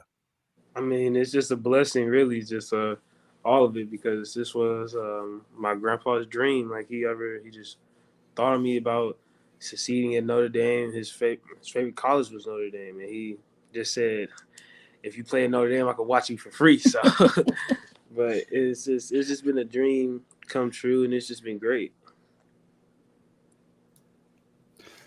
Well, Shonda, it is wonderful to see you again, by the way. Absolutely wonderful. If anybody hasn't seen my previous interview with Shonda, that was one of my favorite interviews that I've done of anybody, not just parents, just in general this cycle. What's this day been like for you? I know we just got Christian's perspective, but being a mother, seeing the recruitment process, I know you have an older daughter that's at Ohio State, so you've been there a little bit at this point, but seeing Christian's process come to a final point here of now signing, going off to the campus in a couple weeks. What's this day been for you? I'm going to try not to cry again, but it's been amazing. It's a relief. It's done. We are, he's on his way, finished up high school and signed today. This morning. It's just been amazing. It's still jaw dropping. Like, man, we made it. Like, you made it, and I'm really proud of him. So yeah, pretty tiring at this point right about now, but it's all good. It's all good. So yeah, so I'm just grateful. Well, Christian, I hope you're appreciative of that lady right there, because I know she has been a rock through this entire situation, right? So, Christian, can I get your perspective on the process, though, man? We've talked about it a ton as far as, Ohio State was a team that recruited you heavy. LSU was a team that recruited you for a long time. USC came in and was trying to, get into that conversation, obviously. What was it for you that ultimately sold Notre Dame, kind of looking back on it a little bit? Oh, it was definitely the education, though. It was the education, the faith. That's what I really loved about it, and actually the atmosphere too. Because I don't see that a lot of other people's schools, like the schools I visit. It was not that much of a family type breed atmosphere, and I could say first they didn't start off with NIL talk, so that was a great thing. So, Christian, I want to take you back to a phone conversation after your visit in April. It was on a Sunday night, and we were talking, and you told me, I think I'm going to make my decision on the 4th of July. And in the background, your mom says, no, you should do it May 15th. And then you guys go back and forth, and it was hilarious. But I was thinking, man, does he know where he wants to go? Like, he's setting his decision. At that point in time, you had just left Notre Dame. Or you still going back and forth between some of the other schools, or did you feel like you knew at that point in time that Notre Dame was the choice for you? Actually, that was hard because actually July 4th, it just reminded me of like a date by my papa, and so I was like, I should do it on that date. Like, it was just something that God brought into my head, and then I was still battling with schools too, like. Yeah. LSU, Ohio State, USC, Notre Dame. Like, I was battling still, but then when they came to OVs, and then I was like, oh, Notre Dame's the choice, of course. So that's when I knew Notre Dame is home. So I surprised her talking to Coach Freeman saying I will be committing here. So yeah. And Shonda, you saying May 15th, you wanted him to have the experience at his school. Is that the reason why you wanted to do it on the 15th? Yes. But you said something that reminded me too. And I was like, wait, let me be quiet, because maybe he already know where he wants to go. Yeah. And I don't want to deter him from that. But yeah, we went back and forth that night. I'm like, why 4th of July? And then he told me why, which is it was a big holiday for my dad. So we couldn't wait till my dad's birthday, because his birthday was September 24th. So that was putting us too far out. So he was like, the day that our family always was together was July 4th at my dad's house. And so I was like, okay, all right, that makes sense. But he was going back and forth between the schools. But I also was thinking that I was like, well, maybe he decided like this, he knows where he's supposed to be. But yeah. Well, Christian, I was busting your chops a little bit earlier about appreciating your mom, but I want to hear your perspective on your mom throughout this process, sir, because I know that your mom has been in the education field for a long time. You already mentioned that academics was a big part of your conversation. What has that lady meant for you during this process, man? I'm sure she was the rock. Let me hear it. Oh man, she's everything. Like going on the trips, she'll pay, and then like even if it was an unofficial visit, she'll take me like far. Like even for USC, we flew down there. Like they didn't even pay her nothing. She paid all of it. Just flew down there. I'm like, dang, she a real one right here. First day right here, huh? So, but it was great. Like having a mom like this is just a blessing, really. And talking to me, like I could talk to her about anything, like really anything, and I know that she got my back always. And so like even if I fail, she'll literally pick me back up and say, do it again, Christian. I know you can do better. So yeah. Well, one thing that Sean has shared with me, and I think Sean had mentioned it during our interview, is you're kind of the class clown of the 2023 class. So I just want to ask you directly, because I don't like hearsay. I don't like stuff behind the scenes, some back talk. Is this true, man? I need to hear if this is true. Yeah. How can I? I can say yeah. I'm sort of am, because like sometimes being around new people is kind of like uncomfortable with like a lot of people sometimes, and I could tell like some of the recruits was just kind of isolated, like they just felt awkward at some moments. So I had to bust out the laughs. So had to be the class clown. Had to be like, hey man, like tell them a joke, make them feel comfortable, make them feel at home, because this is home. So yeah. Yeah, you have to keep it light sometimes. Where does that personality come from? Like, was he always like, oh, it comes from mom? Wow. Like, you want to understand, she hides it all. Her it just got real in the chat, in the show right now, y'all. It just got real. Her seriousness is crazy. Like, it's behind the mask. Like, she'd be like, she be standing with a straight face all the time, but she telling jokes in her mind. Like, she do this at home. Like, me and Leia be in an argument and be like, she be talking to me, say that's why you didn't get a haircut yesterday, saying all of this. I'm like, dang, Mom, I didn't even do that to you. She's the class clown. No, I'm not. Yeah. So I can see why the other Notre Dame moms can't wait for her to get to campus. She's probably the life of the party with them, huh, Christian? Hey, Christian, I heard there was a phenomenal rendition of "Here Come the Irish" last night on the Zoom call. Oh, he went there. How would you, Christian? I don't know, man. This might be some top secret stuff. This might be a trap. This might be a trap. Oh my God. How would you grade that performance? How would you grade it? Was it as good as the was it "Don't Stop Believing" that you were singing on the video that one time? Which one was better? Well, he performed. Oh my God! Dang. I'm flabbergasted. That's crazy. That's awesome. What makes Notre Dame kids unique. Notre Dame commit just used the word flabbergasted on them. That's what makes these cats special, y'all. And use it properly. Christian, I will not lie, man. I will not lie. Sean Davis said that you were flabbergasted after the meeting last night, and I was like, he did not use the word flabbergasted. There's no way he used that. So I had to send him the screenshot just to let him know, like. Oh my God. We didn't believe him. Well, no, he didn't. So you kind of got to talk about it now. Sean just kind of put it out there. So you got to. How was the rendition? Wait. How was it? How was the meeting? The rendition of the Irish. It was. The individual, like it was unique. All you heard was like, I'm like, dang, the meeting just started. Did he just do it out of nowhere? Did it just like happen? Wait, Christian. Like, yeah, Christian, it just happened out of nowhere, but you just Christian, I muted you. Can you do that again? I didn't quite hear that. Can you do that one more time? Nah, bro.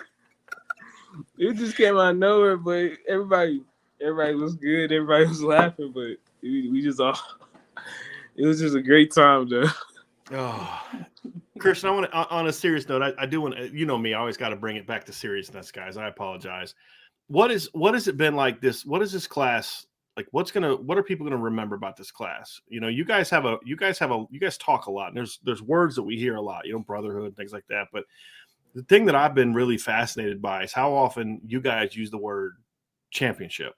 Like even linemen, I was joking about that earlier. Like even like Sam Pendleton and Selvin Absher talking about it, right? Like normally the linemen they talk about like just they're in like their own little different world, right? Offensive linemen, but even they're talking about it, and it's just something that we constantly hear. Like, what is it about you guys as a brotherhood, as a group that just has you guys so confident that like, and that's what you sold to kids who maybe have left is like, look, you can do what you got to do, but this is what we're going to do right here if you want to be a part of it or not. Like, where'd that come from with you guys? Oh, that we had a whole conversation about this too. We said nobody can mess with us for real. Like we just said, as like all confidence, our work ethic, our grind, our mentality, nobody can mess with us if we keep doing what we doing. Just keep studying, watching film, get our grades right, go on that field and ball out. At the end of the day, nobody can mess with us. So that's where we get the mentality and the brotherhood that we just come together and just stay together because nobody can pull us apart. Well, Christian, speaking of brotherhood, I know that Notre Dame is making some headway in the St. Louis area recently, right? With yourself, Jeremiah Love in this class, Gabriel Rubio and Tyson Ford are already on the roster. But looking forward now, man, there's a couple of 2024 guys that might be of some interest for Notre Dame. You know, the Ryan Wingos, the world, Jeremiah McClellans. How important is it for you? You don't even have to talk about those guys, but how important is it just for you in general to be a part of that pipeline building in St. Louis? Because there's a lot of talented players obviously coming out of there. It's just incredible to be a part of that too. Like the St. Louis pipeline, I didn't know it run that deep into Notre Dame because I didn't know it was that many kids from St. Louis going up there until they told me how many people. I was like, wow, that's crazy. We got a lot of St. Louis kids up here, but it's great that the St. Louis kids could come up to like Notre Dame, and it's just a great thing. Like for like. How I can say this, like other schools that we visited, like some of the like top kids in St. Louis that we visited, nothing compares to Notre Dame, and like and we all know that. Like in St. Louis, we all know that. So yeah. Christian, you have to tell myself and Ryan because we've been trying to decipher this from highlights, the matchup between the Smet and Christian brothers in the playoffs. What was the conversation between you and Jeremiah? Because he was talking trash. You were chasing him for a little bit. I know you guys were talking the entire game, knowing you both were committed to Notre Dame. Just what was the talk like in that matchup? Oh my gosh. So Jeremiah McKellen or Jeremiah Love? Jeremiah Both. Love. Both. Yeah, both. I guess. Both? Yeah. Oh, I was talking my stuff to McKellen though. Like, you know, I was talking my stuff, but I couldn't tackle. Like, I tackled Jeremiah Love one time. I got up, yeah, like I was excited because like he a big dude, like he run fast like that. I was glad that I tackled him, but then just like in the middle of the plays, I would just be talking trash, be like, "Hey, your shoe gonna tie me," like everything else, just joking with him and everything. But at the end of the day, like it just came down to all love on like after the game. But I was talking my stuff, but so yeah. What was funny about that game, Sean, I think is that the game where Jeremiah was like kind of coasting in the end zone, and all of a sudden like Christian comes off the screen, and he was trying to be smooth, and then he's like, "Oh, I got to hurry it up a little bit because this guy's getting on me real fast." So he got to pick up the pace a little bit around the 10-yard line because he realized I may not make it. Right, when Christian's coming at me. I want to ask you something, Christian, though, about your season.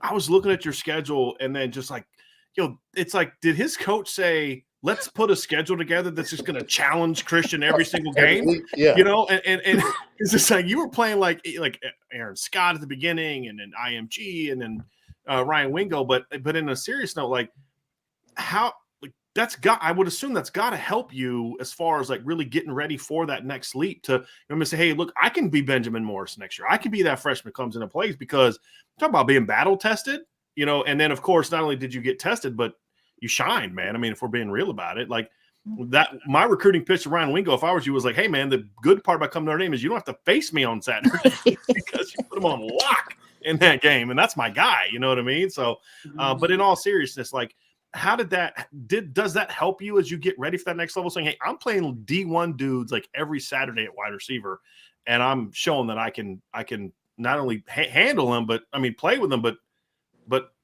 outplay them. Like, what did that mean for you to do that this year? I mean a lot. Like when I saw the schedule, I was like, "Ain't no way." Ain't no way. Top 100, top 100, top 100, top 100, 5-star, top 100. I was like, "Wow, we playing all the best teams, huh?" And so, but all of it was just coming. I was like, "Oh yeah, this is the thing I live for. This is what I love so much about this game." So going against them kids, going against like the same 5 stars and 4 stars, it was just amazing. Like it was just a matchup every time. Like trusting my skills and my techniques. That's what I'm supposed to do as a DB, and just guarding them and locking them up. That's just who I am. So I just kept it 100, always on that field, and I just love doing it. So yeah. Well, Christian, Sean, we appreciate. can I ask Shonda one more question, man? Because as a parent that's gone through this, the emotions of today is one thing, but I just want to forewarn you, the drop off is going to be something different. As a parent that's going through it, that drop off is going to be something else. So just enjoy the holiday season and these moments. And man, you are literally looking at the reflection of who you are. And that lets us know that you're a great individual yourself, because this is a great young man. Thank you so much. I appreciate that. Absolutely. Thank you. Guys, thank you so much for being with us. Christian Gray, next member of this cornerback group that Mike Mickens is building. Ms. Gray, thank you so much. I look forward to we're gonna have to have you back on again, because this is a lot of fun. So, thank you. We Thanks, appreciate Christian. you all very Congratulations. Shonda, really nice to see you again. Thank you for coming on. Okay, thank you all. All Have right, a great CG. evening. You know, that's an an all-time IB interview, bro. That was great. That was great. That was great. I can't believe you went there with the. I Oh, I can't had- believe you went there. But see, that's the perfect. believe- That's the perfect person to ask about it, right? You Yes, he asked- started singing it. Yes, He did. You He did. knew you He would did get the start best singing it. reaction from Christian. Absolutely. Oh, goodness gracious. Goodness gracious. Oh, that was beautiful. Anyway, that was next member of the this. I mean, look, it is really impressive what Mike Mickens has done in a very short period of time when it comes to restocking this cornerback board, because it is really talented, like really talented. Yeah. You know, but again, you know, like, guys, I know that there's going to be a conversation about what's not here, but man, when you meet these kids that are part of this group, it is really impressive. It is really impressive, man. Very much so. Sure is. So we got next up, we're going to go out to the West Coast here real quick, Yes, sir. fellas, because we got a couple great guests lined up. I'm excited to get both these on, but we want to bring on Cooper Flanagan here real quick. Mr. Flanagan, how are you, sir? Thank you so much for joining the Irish Breakdown. Oh, you got to get the pup in there, man. That's what's up right there. Oh, That's what we're talking about. Yes, sir. Let's, sir. So this is how we do it here at Notre Dame, right? Like, you got Aeneas Williams using a dog to make his commitment. We got a dog in the commitment show. Cooper, it's been a long journey for you, man, but it is official today. You are the next tight end to be stepping into the University of Notre Dame, the tight end U tradition, buddy. What's this day been like for you? I mean, it was awesome. I mean, I kind of knew it was gonna happen. You know, like, I think I've had my mindset since September 21. Yeah, September 21. So, but it's just, you know, making it official is something else. So, Well, what'd you guys do today? Did you did something with your team? Was it just something you did, or did you and some of your teammates do it? What was your guys' ceremony like today? well, our school's actually on break right now, so we just had like family friends over, and like some of the people that have helped me become the man I am today. So We had about 20 people come over. Oh, very nice. Yeah, Very so it was nice. super fun. And they were all 6:45 sharp. Yeah. That's awesome. Well, can I ask from the family's perspective for a second? Let's take Cooper out of the conversation. What's this been like for the family around Cooper today? It's Carter. This is my older brother. Hey, Carter. But a Clemson grad. I mean, a Clemson student, by the way. Yep. Nice. So, good win back in a couple months ago, but yeah. It's been that long already. But yeah, no, I'm really proud of them. I I'm really proud of the kid. He works really hard, and you can really see it every day. Just getting up, I can hear him when I'm home. I can hear him getting up early to do footwork and run routes, and then he's lifting twice a day. So it's just it's really nice to see all this hard work pay off, and just really proud of him. So I gotta ask Cooper, because obviously playing at De La Salle, you don't go to De La Salle because you're like, I don't really want to play against good competition every week. You go there to be challenged, right? What did it help you to have kind of this decision out of the way early enough to where you kind of really just lock in on, say, hey, let me just go out there and be ready to compete and grow my game and just focus on my team? Was that something that kind of went into the timing of your decision, was so that you could do that? Yeah, that definitely it definitely helped, and that was definitely a factor that played into it. So, I mean, just being able to focus on what you just said, the team, and then the summer, I didn't really have to worry about taking any trips or anything like that. So it was definitely something that helped me out. I'm curious about this, and I'll let you guys get in here, Sean and Ryan, but because I know, Ryan, you've talked to Cooper a lot, but what kind of went into the decision going back to go to De La Salle? What was kind of the reason to say, hey, look, this is what I want to do, great education, great football? What were the different things that kind of factored into it? Because, again, it's like Notre Dame, we've talked earlier with other commits, it's not the easy path. Notre Dame is not the path you take because you want the easy ride. De La Salle is not the path you take if you want the easy ride. What was it that kind of went into making that decision? Was it you? Was it family? What went in? What were the factors that went to that? Yeah, I think it was probably a little bit of both. I mean, just the decision to go to De La Salle was probably mainly my parents, but I think I kind of knew that De La Salle was the right place for me. And when I got to De La Salle, I knew it that, okay, this is definitely a right fit. And I mean, just playing football at De La Salle has made me a better person, a better football player, and there's no doubt about that. It's helped me to mature so much, and I think Notre Dame is going to be the same thing, just different levels, just a higher level.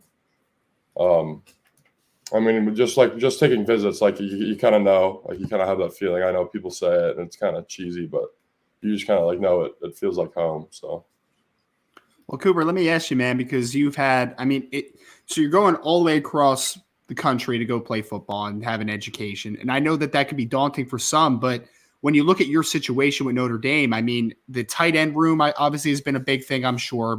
Seeing what Michael Mayer's done with the past tight ends, but then also Isaiah Foskey's been a standout player for Notre Dame that's also from De La Salle. So I guess seeing all those variables together, how much did they help in making that decision? Great tight end room, and also a obvious comparison to a Foskey that made a similar transition. Yeah, I mean, knowing Foskey was definitely a key factor. He just kind of, so I think my head coach for high school, Coach Allenbach, is I think he's definitely a big part in why I'm coming to Notre Dame. He's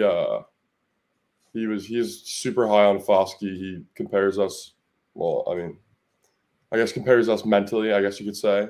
I'm not saying I'm Foskey or anything like that. He's one of a kind, but he knew that'd be a good fit for me. He highly encouraged me that Notre Dame would be, Notre Dame was going to be Notre Dame, and I think it's a perfect fit for me. So.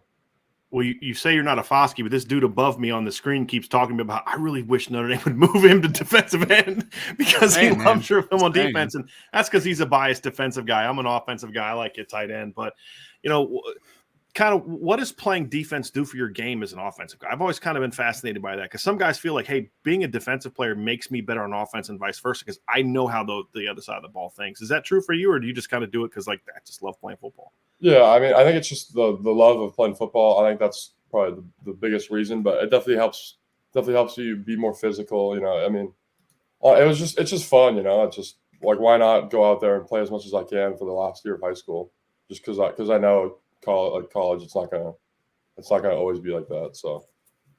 Well, Cooper, I know that we when we talked in the preseason, you talked a little bit about you hope the offense kind of features you in the passing game a little bit more. And you almost double your receiving yards obviously this year. And I know you were banged up obviously during the later stage of the season, but just looking at your development from junior to senior year, how much of a jump do you feel like you take, and how much are you just ready for this next challenge of Notre Dame? Yeah, I think every year De La Salle, I definitely got a little bit better, and I think that's something that I think I kind of stand out. I think I can adapt and just get better pretty quickly. So I think that's something that I'm pretty good at. So I'm excited to see how much better I'm going to get in June, right when I get there. So. Well, and he's definitely going to an offense that likes to use the tight ends a little bit more than they do at De La Salle for sure. So, yeah. And on that note, fellas, he's got to go to a lift. We had Wi-Fi problems.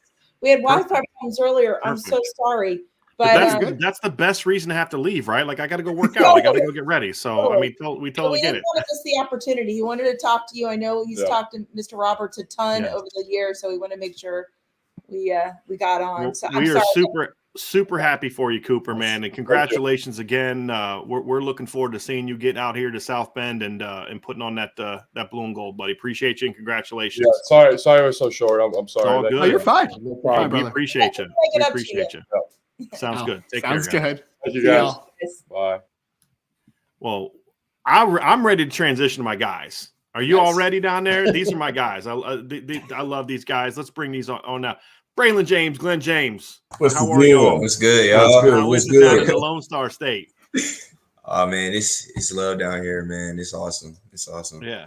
Well, I know this guy will be up down there in Texas here in about a week and a half here, heading down there for the Under Armour game. But Braylon, this has been a heck of a journey, man. A year ago at this time, your dad explains you're calling Notre Dame, trying to get them, hey, I'm interested. What's going on? And then all of a sudden, January, Chancey Stuckey shows up, and the rest is history, man. What's this? I mean, it's now culminated, right? You signed today. What's this? It's been a crazy year, man. It's like you haven't been committed that long, but it feels like it's forever. It's been wild for me, man. I can't imagine what it's been like for y'all. I mean, honestly, it hasn't even felt that long. I mean, I feel like it was just yesterday, Coach Stuckey, DM'd me for the first time when he hadn't even announced he took the job yet, telling me he was coming to Notre Dame. And at the time I had nothing. I knew really nothing about Notre Dame. So I was like, man, what's about to happen? I really wasn't interested. But when he came down to visit me, and then 2 days later, Coach Reeves came down and talked to me, man, that really said a lot. So it's just like looking back on that, it's like, man, we're finally here. It's all in the play now. But it's just awesome. Building a relationship with the whole staff. All the other guys that signed today, all the other guys in the class is just awesome. It's awesome. I know one guy that was interested in and knew a lot about Notre Dame at the time. It's the dude sitting to your left, Mr. James. As a father, you and I have talked about this. There's the challenge of you got to let your children make their own decisions. You got a daughter that went through deciding on where to go to college. In a different aspect, but also then trying to steer them to the decision-making process, helping them with the process. When you looked at Notre Dame and they finally reached out, what did that mean for you? Obviously, your son was kind of learning about him, but for you as a father, knowing what Notre Dame was about, what was that moment like for you when that finally connected? It was surprising. It was exciting, because in this process for us, like I say, we did hammer this a lot of times, this education, what I'm saying? The education part of it was big. Like I said, it was a Stanford thing for us at first. But then when they came along and we started getting more conversation with them, and I was like, yeah, that's big time football and big time education. And, that's the only part I was worried about. If he's going to get a quality education and he can play big time football. And Notre Dame fits both of them, So, and I love that hat, by the way, Glenn. I might need that hat. Right? I don't know. You should see I'm resting my gear, man. I love it, bro. I got to do the best I can to match over here. You know what I mean? So, nice, how we roll. You know what I mean? Braylon, I've always been wanting to ask you about something, right? You said very early on in the process, not that you wouldn't have, if the right fit came along in state, you'd have gone, right? There's some great schools in Texas. But what was the reason kind of behind your desire to say, hey, I would like to be really open to kind of spreading my wings and getting out there? What was behind that for you? I more so wasn't tied down to a specific place. It really wasn't a big deal to me if I were to stay in Texas or, go out really far. I knew what I didn't want to do was go to UT because I felt like that was way too close. And, I feel like in terms of becoming a man, you have to get out there to grow. So I definitely didn't think I I would go there in terms of, you know, just where I saw myself at in terms of my future. So that was always, you know, kind of like an iffy situation with me. But yeah, there never really was like a doubt in my mind that I wouldn't be able to go somewhere, you know, like I would be able to go somewhere and you know, struggle, you know what I'm saying? Like I know my family is, you know, well off. Like if they want to come down and visit me, they'll be able to. So, you know, I knew I had my support system. So it really all boiled down to what would be the best fit for me, you know, what would give me the best future in all aspects of life. So, you know, I felt like Notre Dame just gave me that. And, you know, that speaks for itself right there. So it really didn't have to do with in-state, you know, California, East Coast, West. It had nothing to do with that. It was just, you know, best fit for sure. Braylon, can I give you a stat here? All right. It's one of my favorite stats of this cycle. So 5 previous recruiting classes for Notre Dame, there was 3 players from the state of Texas that went to Notre Dame. Okay. In this class, in one class, there were 4, and 3 of them are wide receivers. Right. With yourself, Jaden Greathouse, and Caleb Smith. What's it like being a part of this pipeline? Because we have talked about it endlessly. Notre Dame needs to hit Texas more. They need to get in the Lone Star State, and I think they started that this cycle. Yeah, it's definitely sick, you know, just because, you know, coming in there, you know, you definitely don't want to be like the lone guy from your own state. So not just only you know, just getting another person from Texas would have been cool, but you know, I got 3 other guys coming in with me, and they're coming in early as well. So, you know, that's just awesome to see that, you know, they're really diverse. They're trying to get guys from all over the country who can play, you know. And that just goes to show like what Notre Dame is about. You know, we're trying to branch out, you know, we're trying to be diverse. And I feel like that speaks a lot to the university itself. And yeah, you know, it's just really exciting. And especially like landing me and Jaden, you know, like in the same area. You know, we always grew up as like, you know, kind of like just cross city rivals. So to say that we're going 1,400 miles away, you know, we're not staying in state, we're going to the same place to ball out together. That shows you a lot, man. So it feels good that they came down here. You know, they had a lot of faith in our talent, you know, the competition we were playing in, because that goes a lot into the recruiting process. You know, coaches like to look at who you're playing against. And, you know, I feel like they really sat down and assessed, you know, what we could do, what we were capable of. And yeah, they came down to the Lone Star State, got some dogs. So we're excited. There's no doubt about that. Mr. James, I want to ask you, just kind of watching Braylon develop, you know, over the last couple of years as a football player, obviously, but, you know, I think to begin, the unique aspect is the development as a young man. Like, what have you seen from your son as he's kind of gone from, you know, getting into high school and all those kind of things to going to being someone that you look around and like your son has an offer from Notre Dame, from Stanford. You know, you've got some big time academic institutions as well. What kind of growth have you seen from your son just as a young man and as he gets ready to, as you get ready to kind of send him off to Notre Dame, where it's like, okay, now it's your guys', you know, I've done my part. Now I need you guys to step up and help me, you know, take that next step. But what kind of growth have you seen from Braylon? The maturity, you know what I mean, from when we started this process, you know, he's, you know, the responsibilities, you know what I mean, knowing what it takes to get to this position. You know what I mean? This is big time, man, you know, and I just seen the growth in him, just his maturity, man, just being responsible. You know, that's a big thing. You know, you want your kid to be responsible because he's about to go 1,400 miles away from home. You know, you want him to make the right decisions and be around the right people. Just the decision making and his maturity, man. You know, that's what's big for me. You know, because sometimes you can't. Some kids make the wrong decisions. We see a lot of wrong decisions made today, but I'm not gonna say anything. But hey, it is what it is. Everybody have their own decision to make, but just the decision making. I mean, his maturity. You know, I'm very proud of him for that. You know what I mean? He's, you know, he, like, all his friends are older. You know, like a group of friends, you know, we hang out with, all their kids are older, like 3 and 4 years older than him. They're in college. And so he's able to mature and hang around and hold conversations and just be a good all-around kid and good decision making, because that's the most important thing when your kid leave away from home. Is he going to do the right thing and make the right decision? And the right way. Yeah, that's the key. It's not even sometimes about agreeing or disagreeing with a decision. Mm-hmm. You got to do what's best for you. It's the way you do it that I think is key, and that's the important thing. Braylon, you look at this receiver class, man. I mean, you guys are not recruited to say, "Hey, Braylon, we'll come to Notre Dame. We'll sit you for 2-3 years, let you develop." Y'all are coming in there to compete, man. Yeah. Like, what is Yeah. that challenge like for you to say, "Hey," and not in a disrespectful way, like the guys there are not good players, but like y'all are being recruited to say, "Hey, look, this isn't you got to come in ready to go, man." What was man. that? What's that like for you, man? Just Yeah, knowing that's available.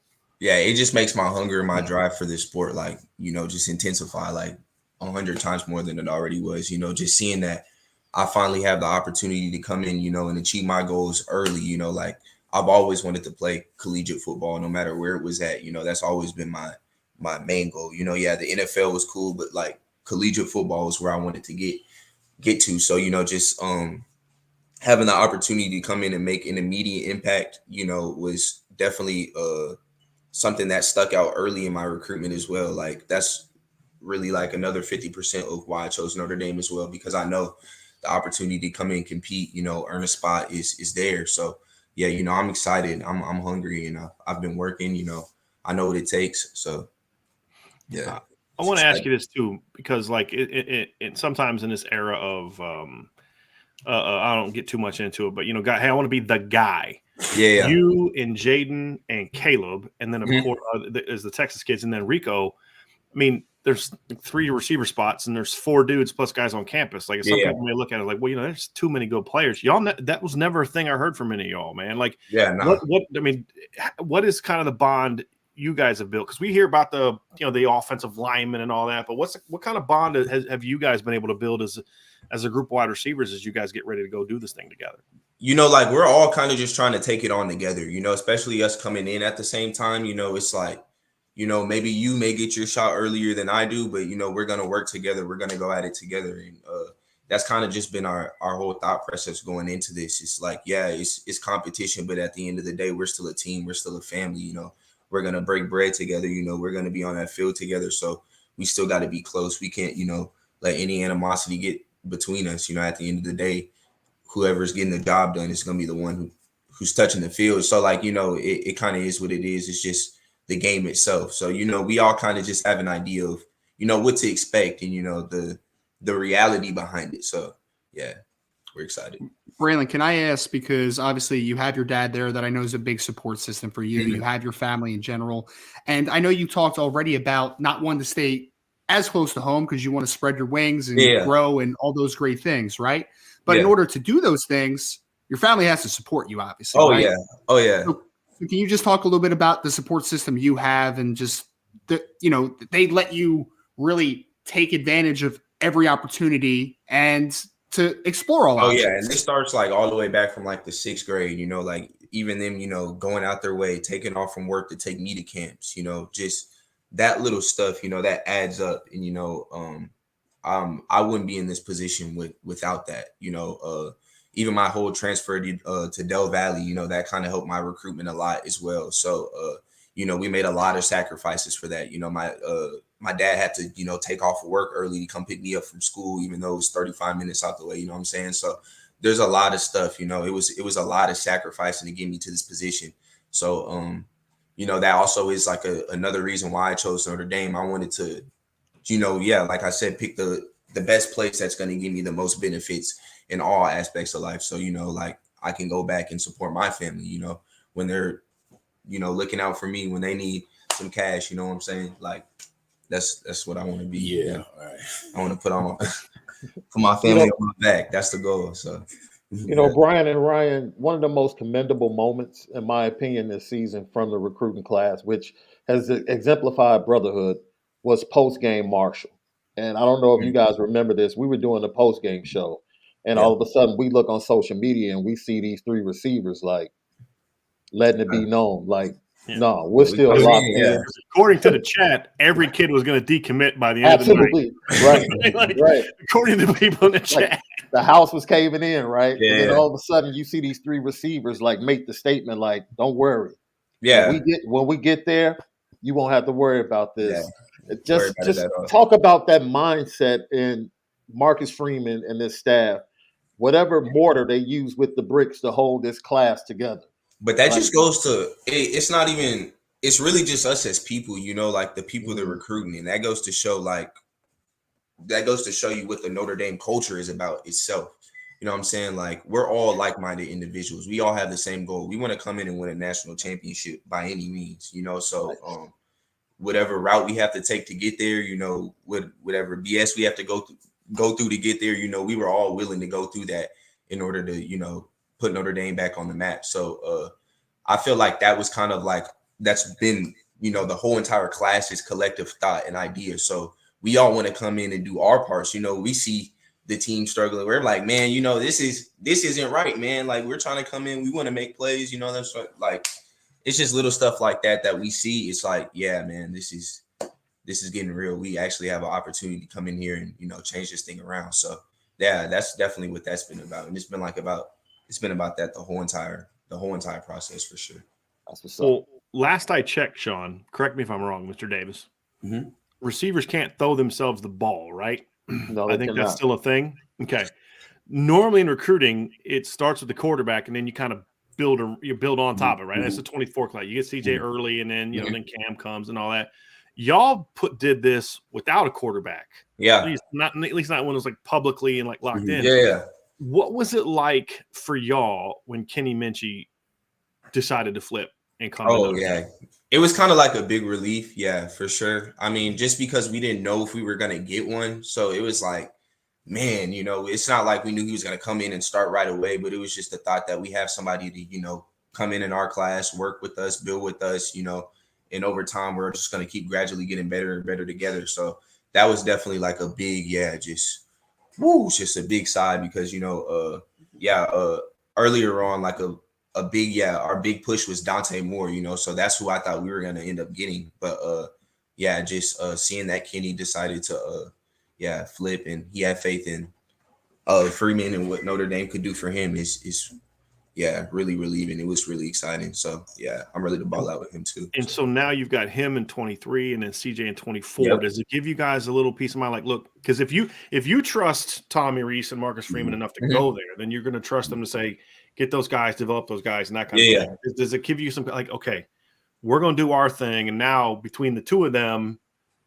you feel like, okay. Yeah. I feel like those are the two dudes, you know, like I feel like in terms of development, you know, I feel like they'll get there. I feel like Coach Reese is going to do his job, you know. So, it's all going to definitely come into play when everybody gets up there. But I feel like, I just have a lot of faith in this class and this culture, you know, that Coach Freeman is building up there. And I feel like just all of us being in there together is going to help us grow, you know. So I feel like we'll all continue to get better and better as athletes. I feel like we never have to worry about, you know, not progressing. So that's exciting. That's exciting for sure.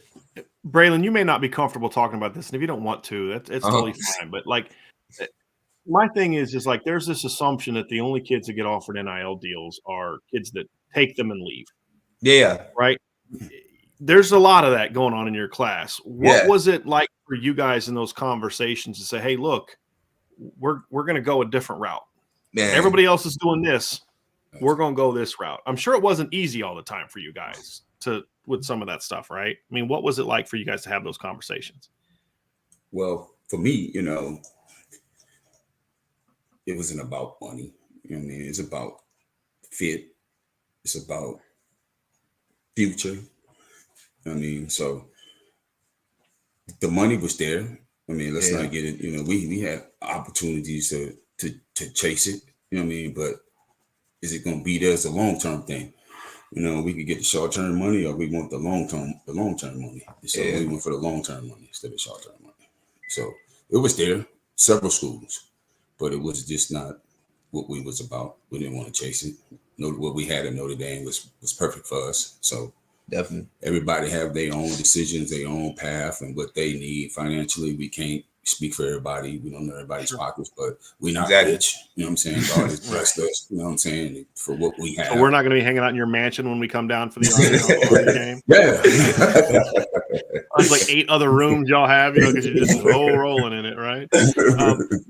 Braylon, my question for you is, you've talked about brotherhood, you've talked about culture, you've talked about all that.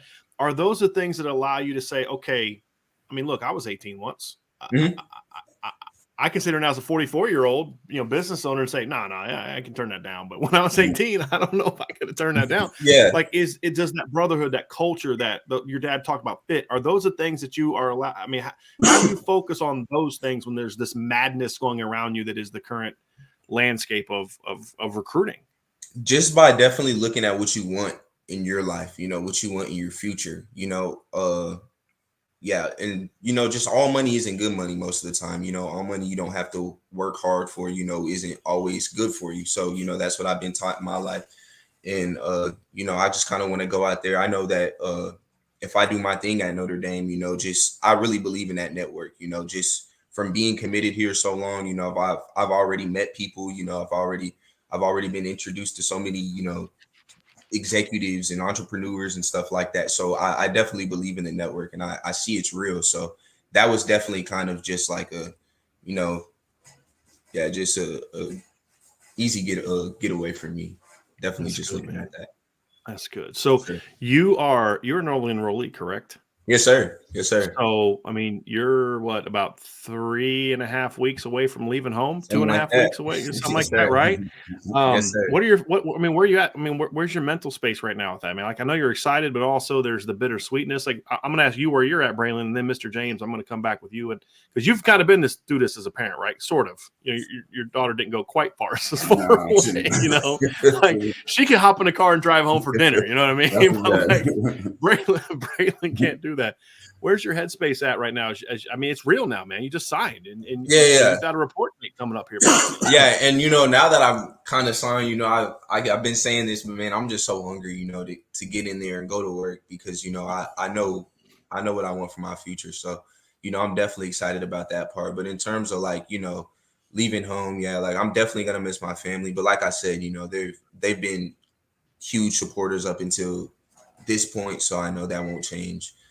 Going into college. So I know if they want to fly down and visit me, they'll be up here every week if they have to, so I definitely have one of the strongest support systems out there. And I'm just so blessed and fortunate to have that in my life for sure. So I'm really excited. What do you plan on studying at Notre Dame? Have you decided that yet? Yeah. So I applied for the business school. So I got into marketing, but I'm definitely going to surf between that and mechanical engineering my freshman year. So yeah, I'm gonna look at those two, see what I like the best, and find that career path for me. Yes, sir. Yes, sir. So, Mr. James, as a parent, obviously, it's always different. Every kid's different, right? It's not just the same for everybody. Where are you in Braylon's mom at right now in regard to your guys' preparation for Braylon to be ready to kind of because again, like you said, like your daughter went to UT, right? UT. So she can come home for dinner if she wants to. Your son's leaving a different time zone. Right. Yeah. To go to Notre Dame. Where are you guys at? And what's this moment like for you guys? Like, as you balance the pride and the challenge? It's probably more difficult for my wife because, he's doing the baby boy, the youngest, you know what I mean? So she coddles him a lot more than I do. You know what I'm saying? I'm a little bit tougher, you know what I mean? So she's probably going to be more broke down than I am. I'm kind of excited for him. He has the opportunity. I left home as a young man that went off, to college and left home. So, I mean, I'm excited for him. That's the choice. When we started this process, he said he wanted to leave, so we prepared ourselves. I prepared myself for whatever decision that he was going to make, that he was going to leave. So, we'll be up there maybe once or twice a month until he really get himself going. You know what I mean? Just to give him a little, boost and give him some help in areas that he needs because he's spoiled. You know what I'm saying? He still has a lot of a lot of green areas, a lot of rough areas he got to, fix. But you know what I'm saying? We'll be there for him. My wife will probably be there more than I will. But so, we're gonna be there. I'm just excited for him, man. This is a happy time for me as a father, you know what I mean, knowing all the work he put in and all the sacrifices he made, switching schools and dealing with people hurt feelings, because he left school, because he did this. But again, I'm just happy for him, man, as a whole. I'm just excited and just. Braylon, you're not spoiled, are you? Nah, man. Nah. Hey, he says that now. About 3 weeks into his first semester at college, he's going to be like, "Man, I'm spoiled." I went through that my freshman year. I was like, people say, "Yeah, you're a mama's boy." No, I'm not. About 3 weeks into my freshman year, I was like, dang, it hit me. I'm actually a mama's boy. Hey, Mr. James, I wanted to ask you too. We talked earlier about his growth as a young man. The other thing too that Ryan and I talked about this on the show recently. He had a lot of growth this year as a football player as well. Yeah. Just kind of what you saw from Braylon this year as he looks to develop his game. I mean, obviously growing up as a young man, maturity and all that, but his game took a jump. Like, just look, he was always athletic and always fast, but just looked a lot more polished this year. Like, what did you see from his game this year? Well, coming into this year, we wanted to specifically work on some certain things. I'm a more, I had him trained more for speed. You know what I mean? Because you can't, you fast is fast. That's if you fast, you can do a lot of things being fast. So this summer we worked on a little bit more route running, learning how to stop. You know what I mean? Slow your speed down and getting in and out of breaks. So we did a lot of that this summer. We got with our trainer and we worked on the specific things. Yeah. His weaknesses. So we try to get into much of that, work. But this season, it's limited at quarterback. So we had to, improvise on the strengths that the quarterback can do. So that's why you don't see more explosive plays that's down the field. You didn't see much route running because we were more, we was one dimensional for his quarterback goes. We basically was a running team. Some games we didn't even throw the ball the second half. Maybe 3 games we didn't even throw the ball the second half because we were so in deficiency at quarterback. But I was impressed, on his deep balls, but I wanted to see a little bit more, get a little bit more actually displaying his route running ability on tape. But we had to do what we had to do to get through the game. So Braylon, I think when people look at you, they see 6'2" plus, right? What are you, about 6'2.5" right now, creeping up on 6'2.5", creeping on, like right. 6'3" solid. They see the speed, electronic 4.47 and all that, and then you see it on high school film. But the thing that Ryan I know talks a lot about is you're not just a tall, take the top off the defense guy. You do a lot of different things. We were talking about kick returners, and Ryan even threw out the crazy idea of like, Braylon James is taking like 4 or 5 kicks back during his because man, that's like 6'3". I want him running through kick returns in college. But you got a little bit of a unique game, man. You don't have the typical long guy game, right? And is that kind of one of those things as you watch the Notre Dame offense and you watch kind of how those guys are used to be like, hey, look, I think I can do more than just take the top off of the defense. Yeah. I definitely see myself, catching a lot of digs like underneath, just watching a lot of that stuff. A lot of curls, comebacks. I hope they utilize me on like kind of those routes like right there. I definitely want to be used in the slot a little bit. I feel like if you work me on a safety, I feel like that's like a huge like mismatch in terms of my ability. I feel like I'm capable of taking advantage of that. So I definitely feel like there's things that I have good capabilities at, but I definitely still have to keep learning. I have to keep growing. I have to get more and more polished because, I know it's a different level. I know it's a different speed out there. So I'm excited. But, I definitely feel like I have a lot to bring to the table for sure. Real quick, where have they talked to you about kind of, I know you're like, look, I know Notre Dame, the ultimate goal is when you've arrived, you're going to play everywhere. Like there's not just like one spot, but you got to start somewhere as you learn. Have they talked to you kind of about that, or is that still kind of TBD based on? They mainly want me to, like kind of like what you see on my film is kind of what they utilize me for. And that's kind of what I liked initially because I knew they were still going to expand my game, but, they were going to take advantage of what I was good at. And that's like, long routes, taking the top off of defenses. So I feel like, in terms of that aspect of the game, I feel like that's definitely how I'd be utilized, like more outside, like the WX stuff. Right.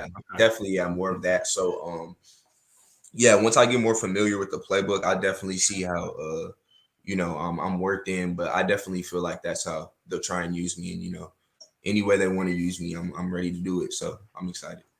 You guys got anything for the Jameses? As we wrap up, because you guys are gonna be our last guest. Because I mean, we have to save guys for last. You know what I mean? Like that's just how. Right. We having a big old signing day celebration. We probably have about 100 people at our house. Oh, nice. Okay, here's the key question: what's being served? What's the spread? Right. Oh man, what are we gonna do? We probably do some wings. We're gonna take out. We probably do Wingstop. You know what I'm saying? Some some stuff shit. like that. You know what I'm saying? Maybe whatever he wants, really. Yeah. There you go. I'll slam on some wings though. Yeah, this is my day, right? Like, right, Braylon, like, this is my day. I get, it's kind, you know what I mean? Like, I'm gonna have what I want. Exactly. Right, I get you. We take the text Own that. people. Own that. So. Yeah. Well, man, appreciate you guys' show, man. Thank y'all for having us, man. You know, absolutely. When we first started this process, man, I like my man IB show right here, man. Yeah. He talks the real. Well, that's just because we said Braylon's really good, and Notre Dame should have been on it from jump. But you guys are really honest, man. You know, some people, you know what I mean? You guys are honest in your evaluation of kids, you know what I'm saying? You know, and I, like I say, when I first saw this, I was like, yeah, that's a good evaluation. I mean, that you gave him when you guys were started out recruiting him. And that drew me to you guys' show. So that's why, you know what I mean, you guys do a good job evaluating kids. You know, you're not hammering people, but you know, you're honest in your evaluation. And that's why we did today a little bit. Around 12:05 Eastern, I went off. Man. Not gonna lie. But you know what? In that being said, man, I still think we got the overall class, man. Oh, you know what I mean? You know, everybody can't get all. We took we took a couple losses, but in terms but of everybody did though, right? Solid. I mean, Oregon had a great day today, but they just lost the quarterback. With all due respect, Austin Novosad ain't Dante Moore, people, right? I mean, y'all can spin that however you want to spin it. That ain't it, right? But the frustrating thing is that I wish fans would understand is the way you guys are looking at it is like, look, you can either focus on the couple that didn't come, or you can look on what you have. And the reality is we can mourn what it could have been. You know, I mean, Mr. James, you know me, Keon Keeley's, my opinion, the best player in college in high school football right now. I mean, Absolutely. he's a dude, and I love Keon, right? I'm just chatting with him today. Yeah, I would have loved to see him at Notre Dame, but take all what isn't here out, and you look at this 24-man group and what it is. This is the best Notre Dame class they've had in over a decade, in my opinion, because there's impact playmakers. You got a quarterback, which is a need, but tell me the position where they didn't get a really good football player. They don't have the holes that you see a lot of places, and I think that's what people are missing. You got 9 kids in this class. Yeah, we filled out every position. Every position, man. Yeah. I mean, not with 1, not with 2. I think 3 and 4 in that every position. You got 5 top offensive linemen. I think we got the best offensive line class. Right.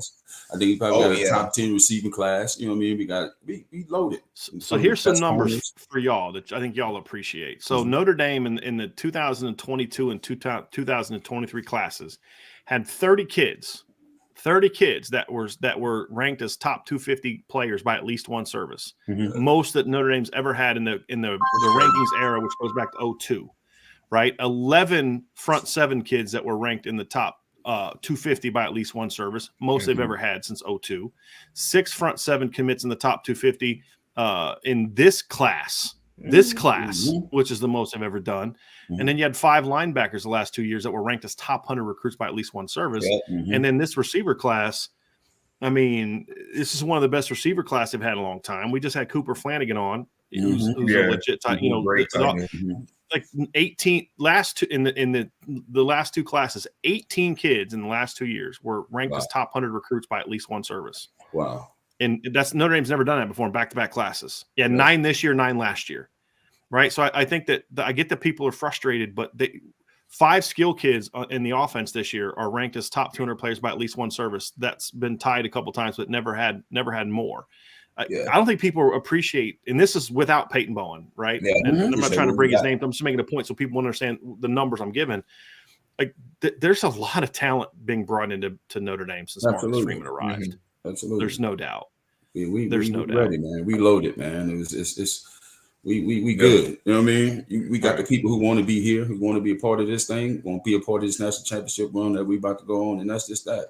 You know, everybody have a decision to make, man. We make your decision. Good luck. But we see the vision. You know what I mean? Like you said with Coach Stuckey, when the receiver room, we got 4 receivers, and what he sold me on is that the University of Alabama, they had 4 first-round receivers. And that's what he sold us on. You know what I mean? He said, man, you can't have one guy because they're gonna load up on you. If you're the only guy out there, they're gonna load up on you. But if you got 4 guys, it can be unstoppable. And that's what Coach Stuckey sold us on then. That's Well, why you see it, right? It's Alabama does it, but Ohio State, I mean, Marvin Yep. Harrison and Emeka, they were dudes last year. They just had to wait their Absolutely. turn behind two other dudes. And then Ohio State will It's a have fact. two other dudes that steps in after that. And that's where Notre Dame needs to get to, right? And that's where this class, you only got one last year, Tobias, who is a dude, but that's where Notre Dame needs to get to, is the point where, number one, Braylon, how are you going to be in the fourth quarter and matched up against a corner who's played 65 snaps and you're on snap 33? Because you guys have that rotation. Yep, exactly. And that's where games are won in big games, is like that corner's wearing out because he's been chasing you and Tobias and Dion and Jaden and Rico and Caleb, and it's just like, and then now you guys are fresh. Yeah. And I think kids get that, right? It's scary, man. We ready, man. It's time to ball, man. We just excited. Yeah. Glenn sounds like he wants to play. I know, right? Somebody get this man a I'm always scholarship. down. I'm always ready for the game. Me, man. I'm just excited. For Coach Reese. Coach Freeman, man. It's a beautiful thing for us, man. As a father, Glenn, in all seriousness, how important was it to you? I think I'll try to be too leading. You're sending your son to play for Marcus Freeman, and obviously it's going to be Tom Reese and Chancey Stuckey. But at the end of the day, the program is being established by Marcus Freeman. What role did he have in sending your son to Notre Dame? Not just in the football aspect of it, but the other parts that I know are important to you. That are you going to help my son not just develop as a football player, but to be a man that can go be successful in life? Did that factor into this decision for you? The role that you felt he would play? Absolutely, because he's young. I'm not knocking any older coaches. He's 36, so he's not that far off from my boy, and he has a 16-year-old son. So the relationship, he can relate to my son. You know what I'm saying? And then it's leadership, man. He's a hell of a leader, man. And you want your kid to go to school with leaders, people who can lead. You know what I'm saying? That's why a lot of these other coaches came with national championships, because they're not leaders. So he's a leader, and that drew me to Marcus Freeman in Notre Dame, because his age, for number one, he can relate to the boys. And he cares. He cares. That's the main part about it. He cares about my son and us. My wife, father recently died, and he was very, very hands-on. Very hands-on, man. Yeah. Calling. Very appreciative. So we appreciate that. So how about for you, Braylon? Oh yeah. Chad, the director of recruiting, he says it all the time, but he's like, Freeman is like a high school football coach. He genuinely cares about everybody on his team. Everybody he's recruiting, he genuinely cares about everybody on a personal standpoint. He'll keep his office door open. I've physically seen times where players have walked up to him looking for advice, you know what I'm saying? So he's always open ears, like there's a lot of coaches up there who are stuck up, play more of an executive role. And, like my dad said, Coach Freeman's more of a hands-on coach, you know what I'm saying? He's actually taking the steps to lead his team himself. And that stands out a lot. You want a coach who's actually involved, who actually knows what's going on in his program. So yeah, that was huge for me. So I'm definitely rocking with Coach Freeman all the way.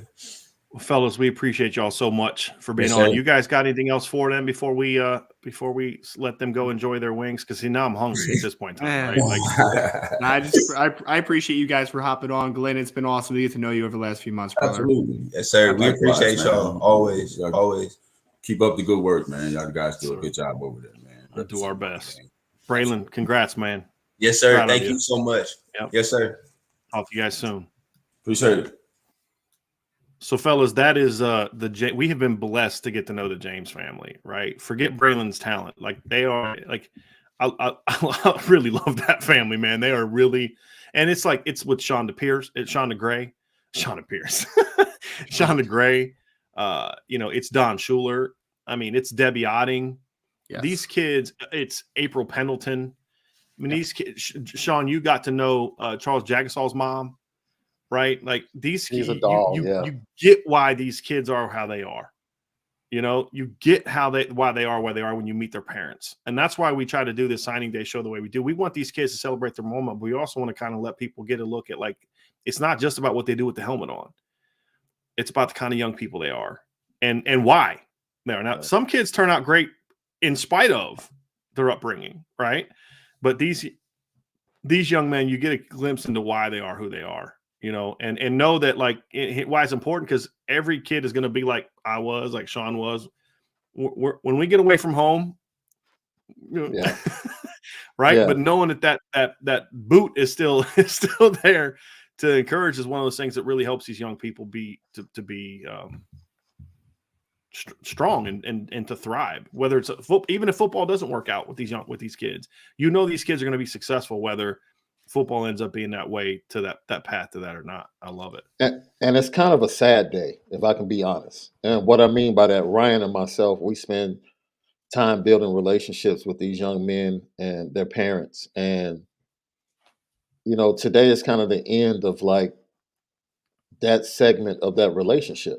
Right. And now, we really won't get a chance to talk to these guys unless we're on campus. Right. Because they're going to be part of the football program. Right. And, of course, when you're part of the team now, your access is kind of controlled by Notre Dame. And we try to respect that too. And that's one of the things about IB is we try to respect that. When they get to college, we're trying to hit these kids up for secret information and stuff like that, right? Like just respect that and let them. So, I'm going to miss, chilling at Adrian with Jeremy Bowen, watching Drake play a doubleheader and laughing and talking about everything under the sun. His time as a teacher in the Chicago public school system, or the people we know, in Chicago, his time that he spent living on the South Side for a while before he moved his family out to Indiana. It's moments and conversations like that. Well, we'll still be able to talk to the parents. To a degree, yeah. Yeah, to a degree. But you're going to have to shift eventually to 2024 and all that. Now we're shifting to the 24 kids, and it's like now, we have to start from scratch and build relationships all over again. So it kind of feels like it's almost like we're dropping them off as well as a recruiting staff.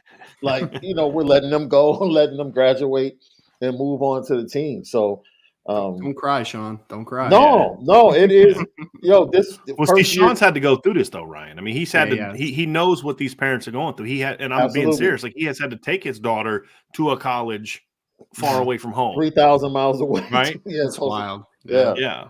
So he knows how tough that is. But he also understands the importance. And Sean, you and I, if you don't mind me sharing this, you and I have talked about this as friends. The importance of, I know I've done my part.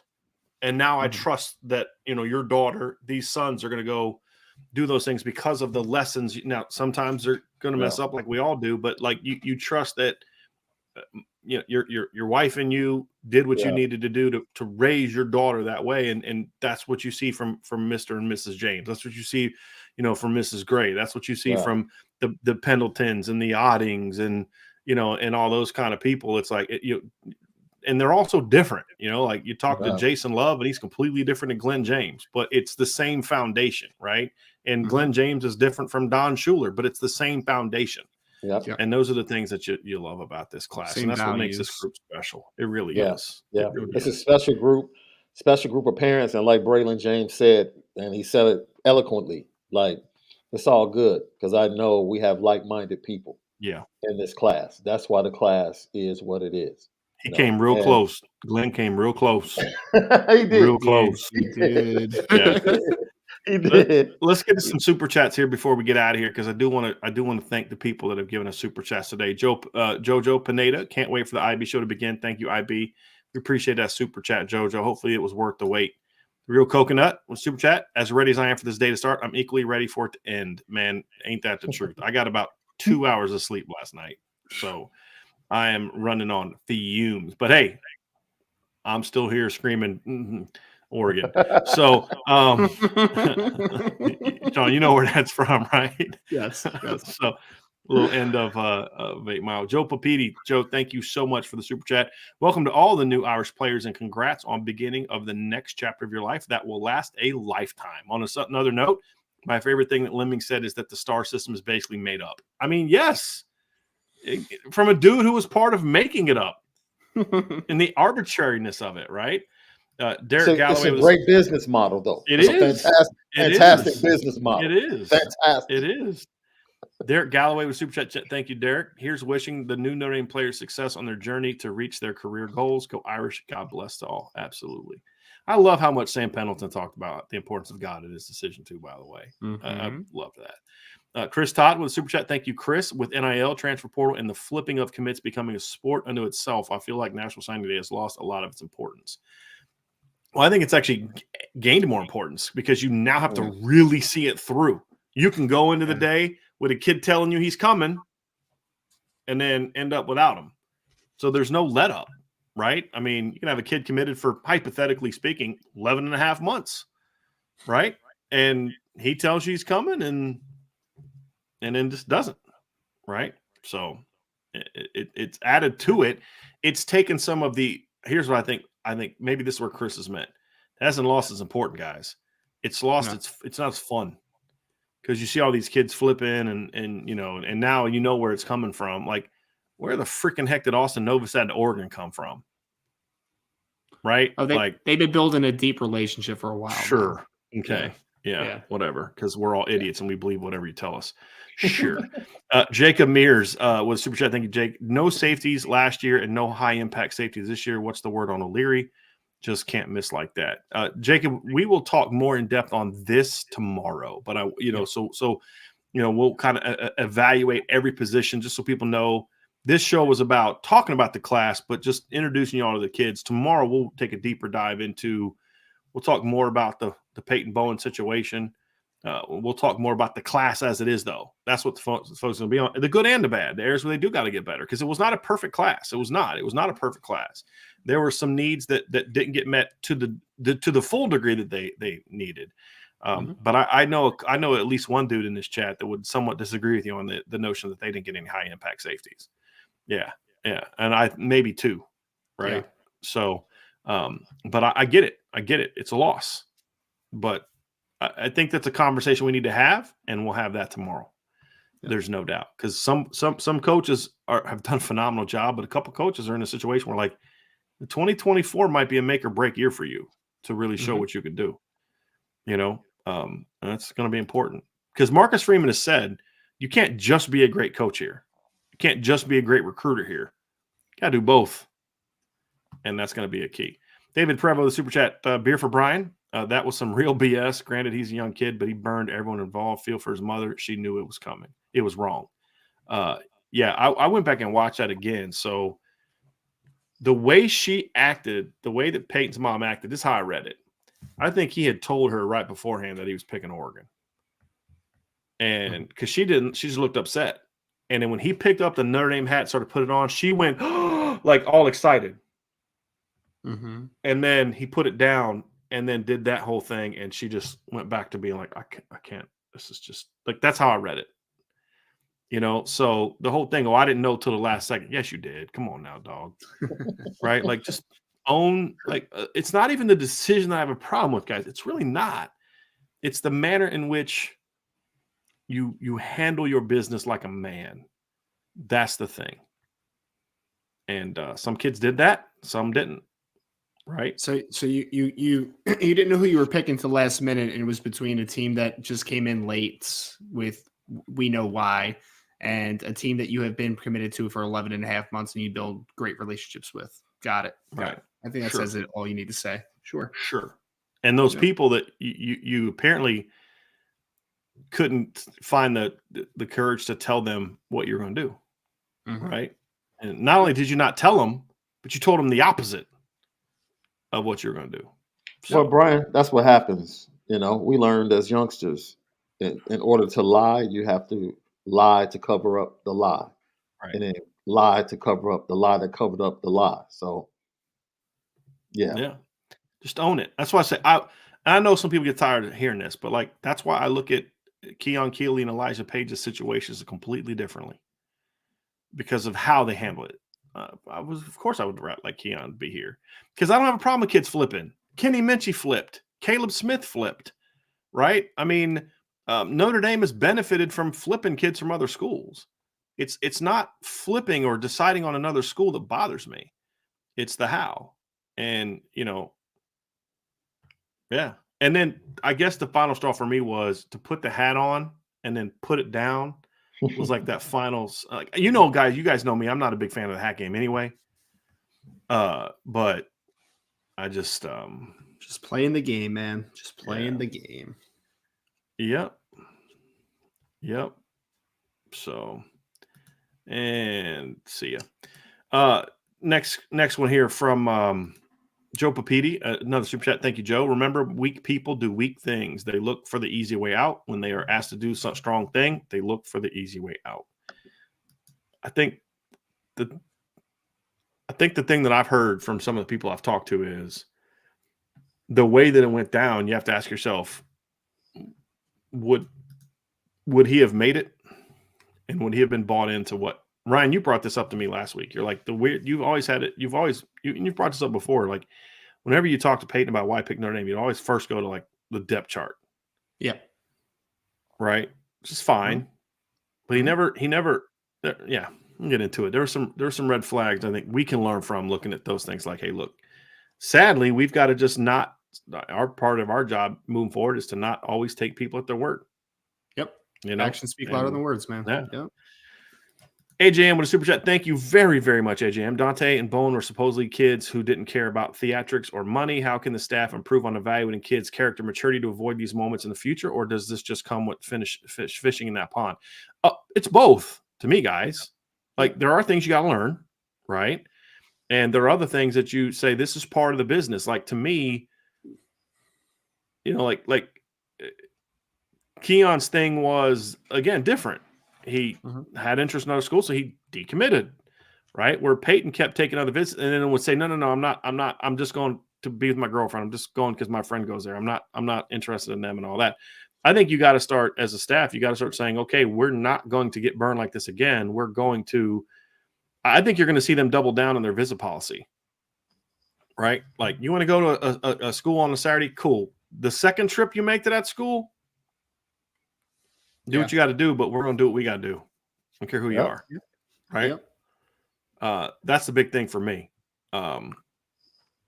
Also elite. There's elite football players that fit the profile, but just aren't Notre Dame guys, right? Like, ultimately. Right. So you're always going to have some misses. I mean, because on the surface level, you could be like, you know, like Braylon James looks like an elite 5-star dude that, you know, maybe wouldn't care about the finer points of the recruitment process, but he is not that guy. We know the character is different, right? And sometimes you can mistake those things because there are some character things that say, oh, maybe he's a different type of cat. Maybe he's a guy that does fit that profile. And then it turns out they aren't. So that's what it is. And talking to a couple of the guys about the situation today,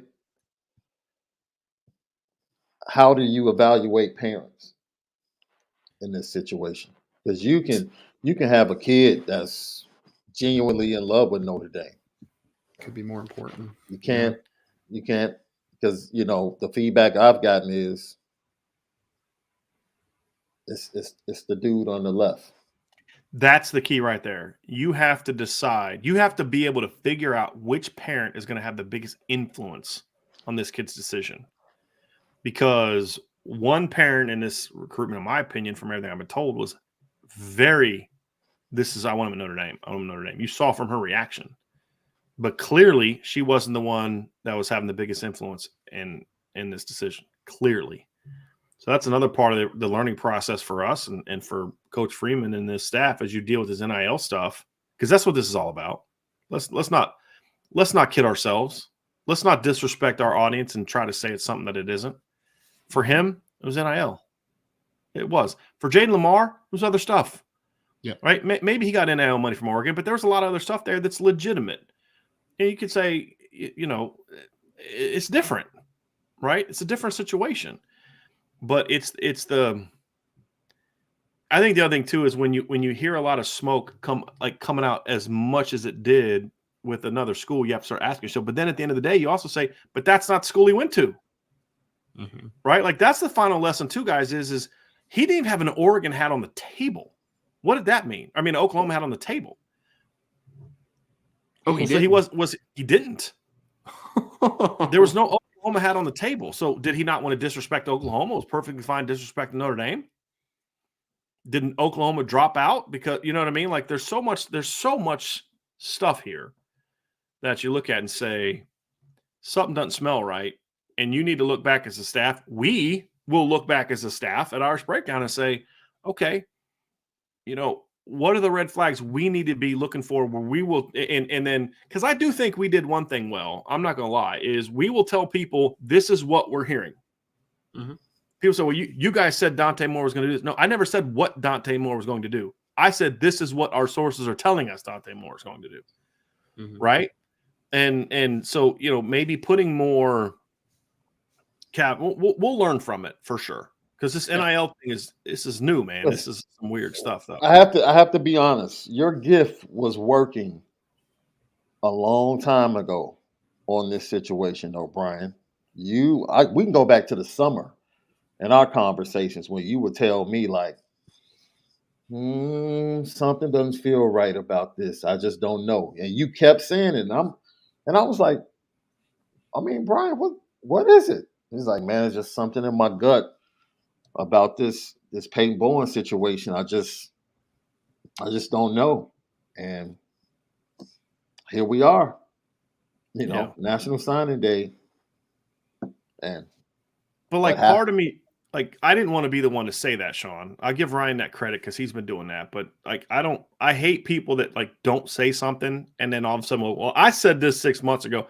But I mean, you're correct. I've always just had this, Ryan, you and I have talked about this, always had this kind of weird, I'm going to give the kid the benefit of the doubt, especially knowing that he's got a mom that's on board.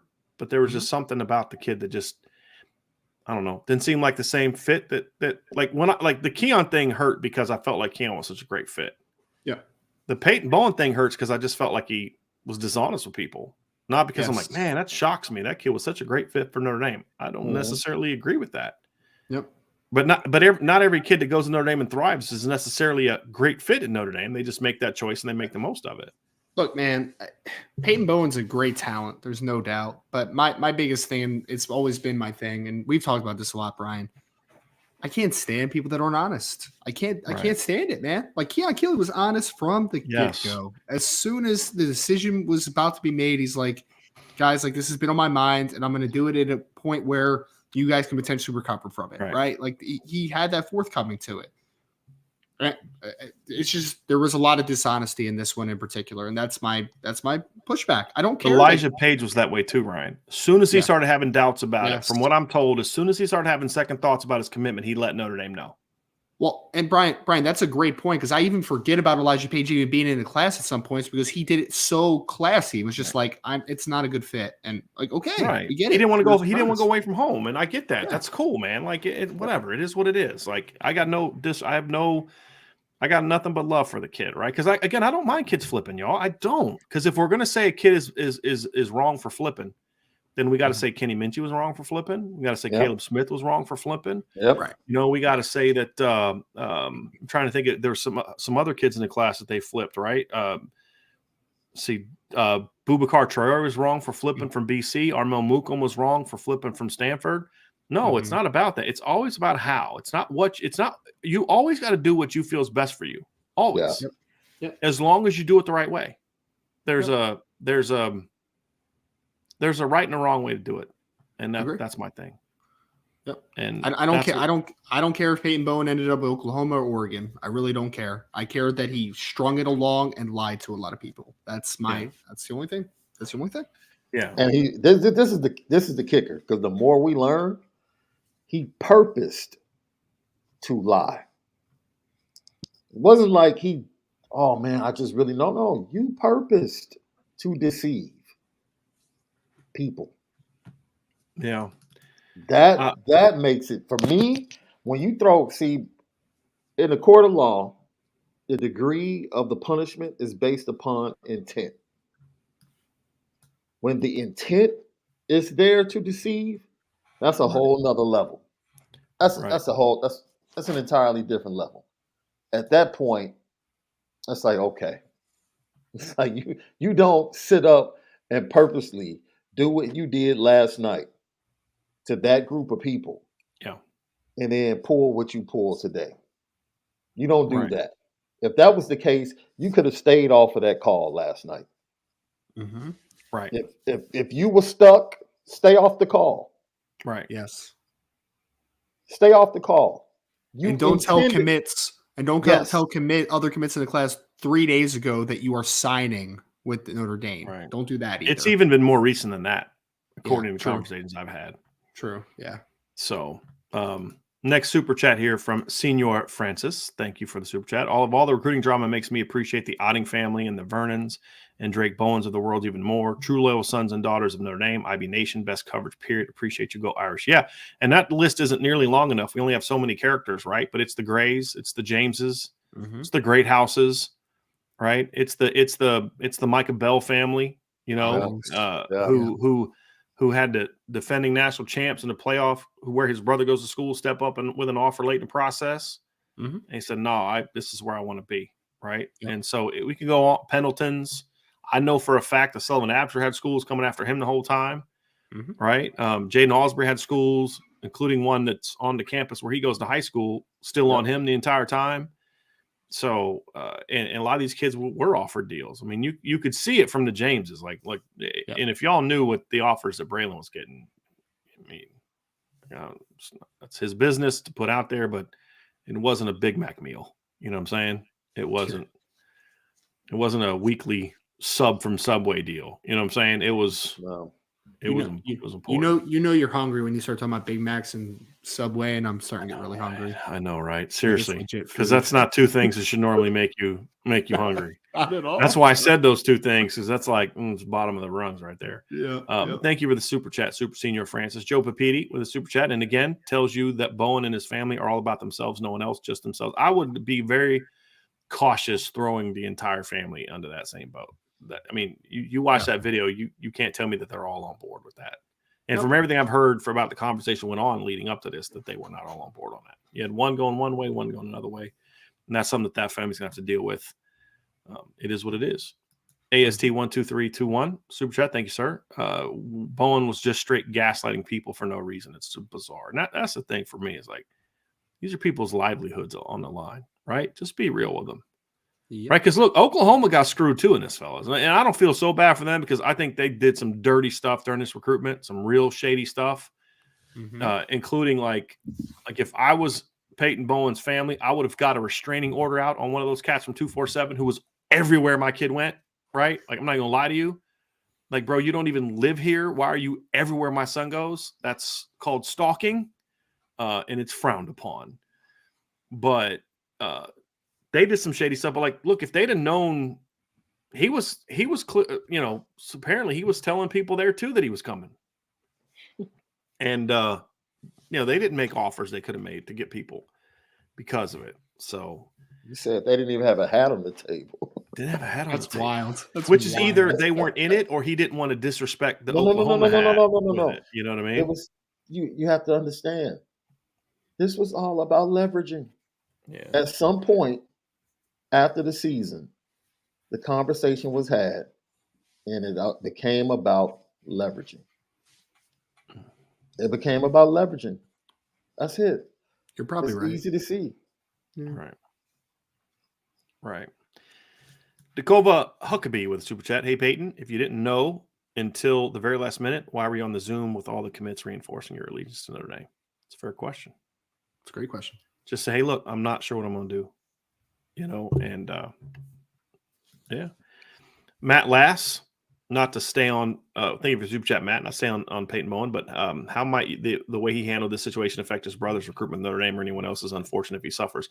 It is unfortunate, but like, I can't believe anything that I'm told from, I mean, what could Eli Bowen possibly say to me that would make me think he would be solid in a commitment to Notre Dame? First of all, we've said this before. We never felt that Eli liked Notre Dame as much as Peyton did. Like, just don't think it really matters too much. But I mean, what could he possibly say? What could that family possibly say to you that would make you believe that he was going to commit and stay in the class? Not a thing. Not a thing. I mean, it's no disrespect to Eli Bowen. It's not worth the time. I got no problem with Eli. I got no beef with Eli Bowen. He's a heck of a football player. Yep. And it sucks, but it's like every kid's different, right? But number one, y'all have always talked about going to school together. Number one. Number two, it's like what could that family tell me? Because like if the mom told me one thing, like, well, you clearly don't have sway power here. And, it's unfortunate. But, and this is why, she would always say, like, she had to be real careful with how she handled one kid's recruitment because she was always worried about how Peyton's recruitment would impact Eli's. And here's the thing, like, what does Oklahoma do now? Because they thought they were going to get Eli as well. Yeah. Like, do you take Eli now if you're Oklahoma? That's going to be very interesting to see how they handle it. Because I think Oklahoma is where Eli wants to go from everything I've been told from sources. Like, what does he do? So I don't know. I think Eli likes Oregon a lot too, though. So yeah, go to Oregon. Go play 10:00 games. Have fun with that. Joe Papiti with another super chat. This whole Peyton Bowen saga was tiring and ridiculous. Either you want to be here or you don't. Just step up and be honest. I'm with you. Tony Stengel with a super chat. Win with the guys you want to be here, and he went and put that in the chat about 174 other times. So clearly, that is a stance that I think, and I think ultimately, okay, that you posted it a few too many times, but the sentiment is an accurate one. You're going to win with who wants to be. You're not going to win. This is a comment from Marcus Freeman from today's press conference. If talking about NIL, if it's going to be a reason for you to come here, it's going to be hard to keep you here. It's still about getting the right guys here. If you're coming here for NIL and don't get that instant gratification of playing right away, it's going to be tough to keep you. And that's 100% spot on. No doubt about it. Joe Papiti with another super chat. Joe, thank you very much. Oregon appears to be just handing out blank checks today, flipping kids left and right. The best team money can buy. Well, Oklahoma State or Oregon's going to see if they can be different than Texas A&M last year. Oh. And I'm very curious to see. They're throwing a lot of money out there. How much of that money actually ends up being transacted? It's that Phil Knight money, man. Yep. Jason Hewlett with a super chat. Thank you. Free's going to load up on 4 stars. We good. LL Nation checking in to the IB podcast. Appreciate you, Jason.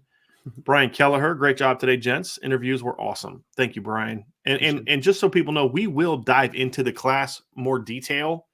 But as we said earlier in the week, that was always going to be Thursday. This was more about the kids and their moment and just kind of getting you all, because we like to, like, do y'all not now have a greater feel like you have so much a better understanding of the Gray family now and that dynamic and why Christian is the way he is and why he's comfortable getting on his thing and singing terribly into his phone and then publishing it because he's just having fun. He's just a good, lighthearted kid, and you see how he was raised. We try to give y'all a different perspective on these kids beyond just, okay, what are they? What position going to play? Well, you're going to play as a freshman and all that. I mean, we'll give you that, but these are some really unique kids, man, and some really special families. We wanted to give you all a taste of that. And there's other kids that weren't on that we could have had very similar interactions with today because they're just it's a really good group of people. It's such a good group. And I would just like to say if Christian Gray or Shauna Gray are listening, I don't think that Christian's a terrible singer. I think he's fantastic. Okay. I just want to put that out in the universe to begin. Hey, Ryan, we've already established how much lying is not accepted on this channel. That's awesome. Yeah. That's funny. Yeah. That's really funny. Yeah. I would just like to say, though, even the man of few words, Brendan Vernon, Brian, I could watch his video from this morning a billion times today. Man. Yeah. He made me want to run through a wall this morning. Yeah. What a good kid. Yeah. Ryan, I'm not going to allow you to send Christian off like that. I can't allow that. That was a great interview, man. That was great. Oh, my goodness gracious. Oh, good. Okay. Thistlemore Pottery. I'm sure with the super chat, thank you very much. I'm sure you guys talked about it already. The Peyton Bowen to Oregon hurts. Wow. That being said, what he did doesn't give me some. What he did doesn't give some of y'all any excuse to act like a baby. I can say how I'm acting however I want, but I'm going to call you out if you act improperly. If you lie, I'm going to call you out. If you are disrespectful, I'm gonna call you out. If you're not, those are things we're gonna call people out on. So, and I don't know if he's necessarily talking about us or other people, but look, we live in a world of consequences, and there's a lot of people that are trying to eliminate that, Sean. and whether it's spiritually or whether it's in this aspect, and that's not me. That's not us. That's not how the channel is, right? There are consequences to all the things that you do. All the things that I do, all the things that these guys do. And you've got to own that. And when you do what you did today, sometimes it's like, you know what, you deserve a little bit of a verbal spanking. I'm sorry. That's just how I feel. I really do. Yep. Ray Panconi with a super sticker. Ray, thank you. very, very much. Steve Perry, thank you, Brian Driscoll. Thank you, Steve, truly very much. And also, he did something that very few people actually do. He spelled my first and last name correctly. So brownie points to you, Steve. Thank you very, very much. Joe Papiti with another super chat. Thank you, Joe. Need to get perspective here, and you guys do it best. Is it still a gap closer recruiting class or just business as usual? For me, and we'll talk about it more tomorrow, but for me, this is absolutely still a gap closing class. It's just, again, we've said there's two types. One is you're doing something better than what you've done before. Yep. That moves the needle, right? And then the other is you take that giant leap and you gap a race. So, yes, this is one of the best recruiting classes Notre Dame has had in a long time. Long time. And we'll dive more into specifics tomorrow. But you guys heard me rattle off the stuff of what they've done the last 2 years. You can't look at what Notre Dame's done on the recruiting show in the last 2 years and say they haven't closed the gap. Have they erased the gap? No. Long way to go. Long way to go on that, right? On the field and off the field. But absolutely they've closed the gap. There's no question. Look at the receiver talent they've brought in the last 2 years. 2 years ago was 2019. We're talking about, oh my God, if Tony Jones Jr. gets hurt, this team is effed at running back. Right? And you had a converted wide receiver playing, and not even a CJ Prost type converted wide receiver playing running back at times that year in 18 and 19. And then you look at the depth chart now, and you're like, and that all happened quick. It's freshmen and sophomores and now current high school seniors. So they're not there yet. They're not there yet, but they definitely have come a long way. And this class is a big part of that. Eric Holobin, what a super chat. Thank you. Listening to all the commits on the show today makes it easy to forget about the kids who signed elsewhere. They embody everything Notre Dame represents, and I'll take those kids every time. Thanks for the show. You are very welcome. And honestly, that's why we do it, right? Because people get to see these. Because, Sean, you guys get to talk to these kids, and you guys know it. You guys know how special these kids are. But fans don't always get to see that, especially once they get to Notre Dame, because they get the very robotic, give these answers and do this. And they don't get to see these kids' personalities the same way. And that's what I think makes these shows a lot of fun, in my opinion. A lot of fun. But Michael XXX, this is I think our German friend, I believe. Cool show. Season's over too soon, but already excited for next year. Great class after we finally drop some, I don't know what that word is or if I should say it. Okay, because I don't want to say it, and if I don't know if it's a bad word or not, get in trouble. Milton Fan 15, did Peyton Bowen even thank the Notre Dame staff like Keon did? I have no idea. I really, really have no idea. Tyler Benji said, notice how mad Coach Marcus Freeman looked today. He didn't look pleased. Mm-hmm. He didn't look pleased. Because, Sean, I think he's the kind of guy, and I could be wrong here, but Marcus Freeman strikes me as the kind of dude that's doing a little bit of this along the path. You're on the list. You're on the list. You're on the list. And you're not going to want to be on that list. You know what I'm saying? Mm-hmm. And he's not going to sit back and take it. I can tell you that. And I'm curious to see what that means. Curious to see what that means. Okay, here he goes. Ballast equals useless weight. Okay. Thank you, Sharp. So, Michael, thank you very, very much. Michael Johnson, super chat, proud fan, and we're not for sale. Go Irish. Amen. Amen. And then Tommy Guns just wanted to say hi to future coworkers and boss. Because Tommy thinks that editor job is all his. We shall see on that one. Oh, my goodness gracious. That was beautiful. Tommy, you're awesome, man. Yep. We love this group, man. I had fun today. It was a little bit of a bumpy road at noon, but it's not going to, for me, it still leaves a little sour taste in my mouth. But I think we gotta remind ourselves of that.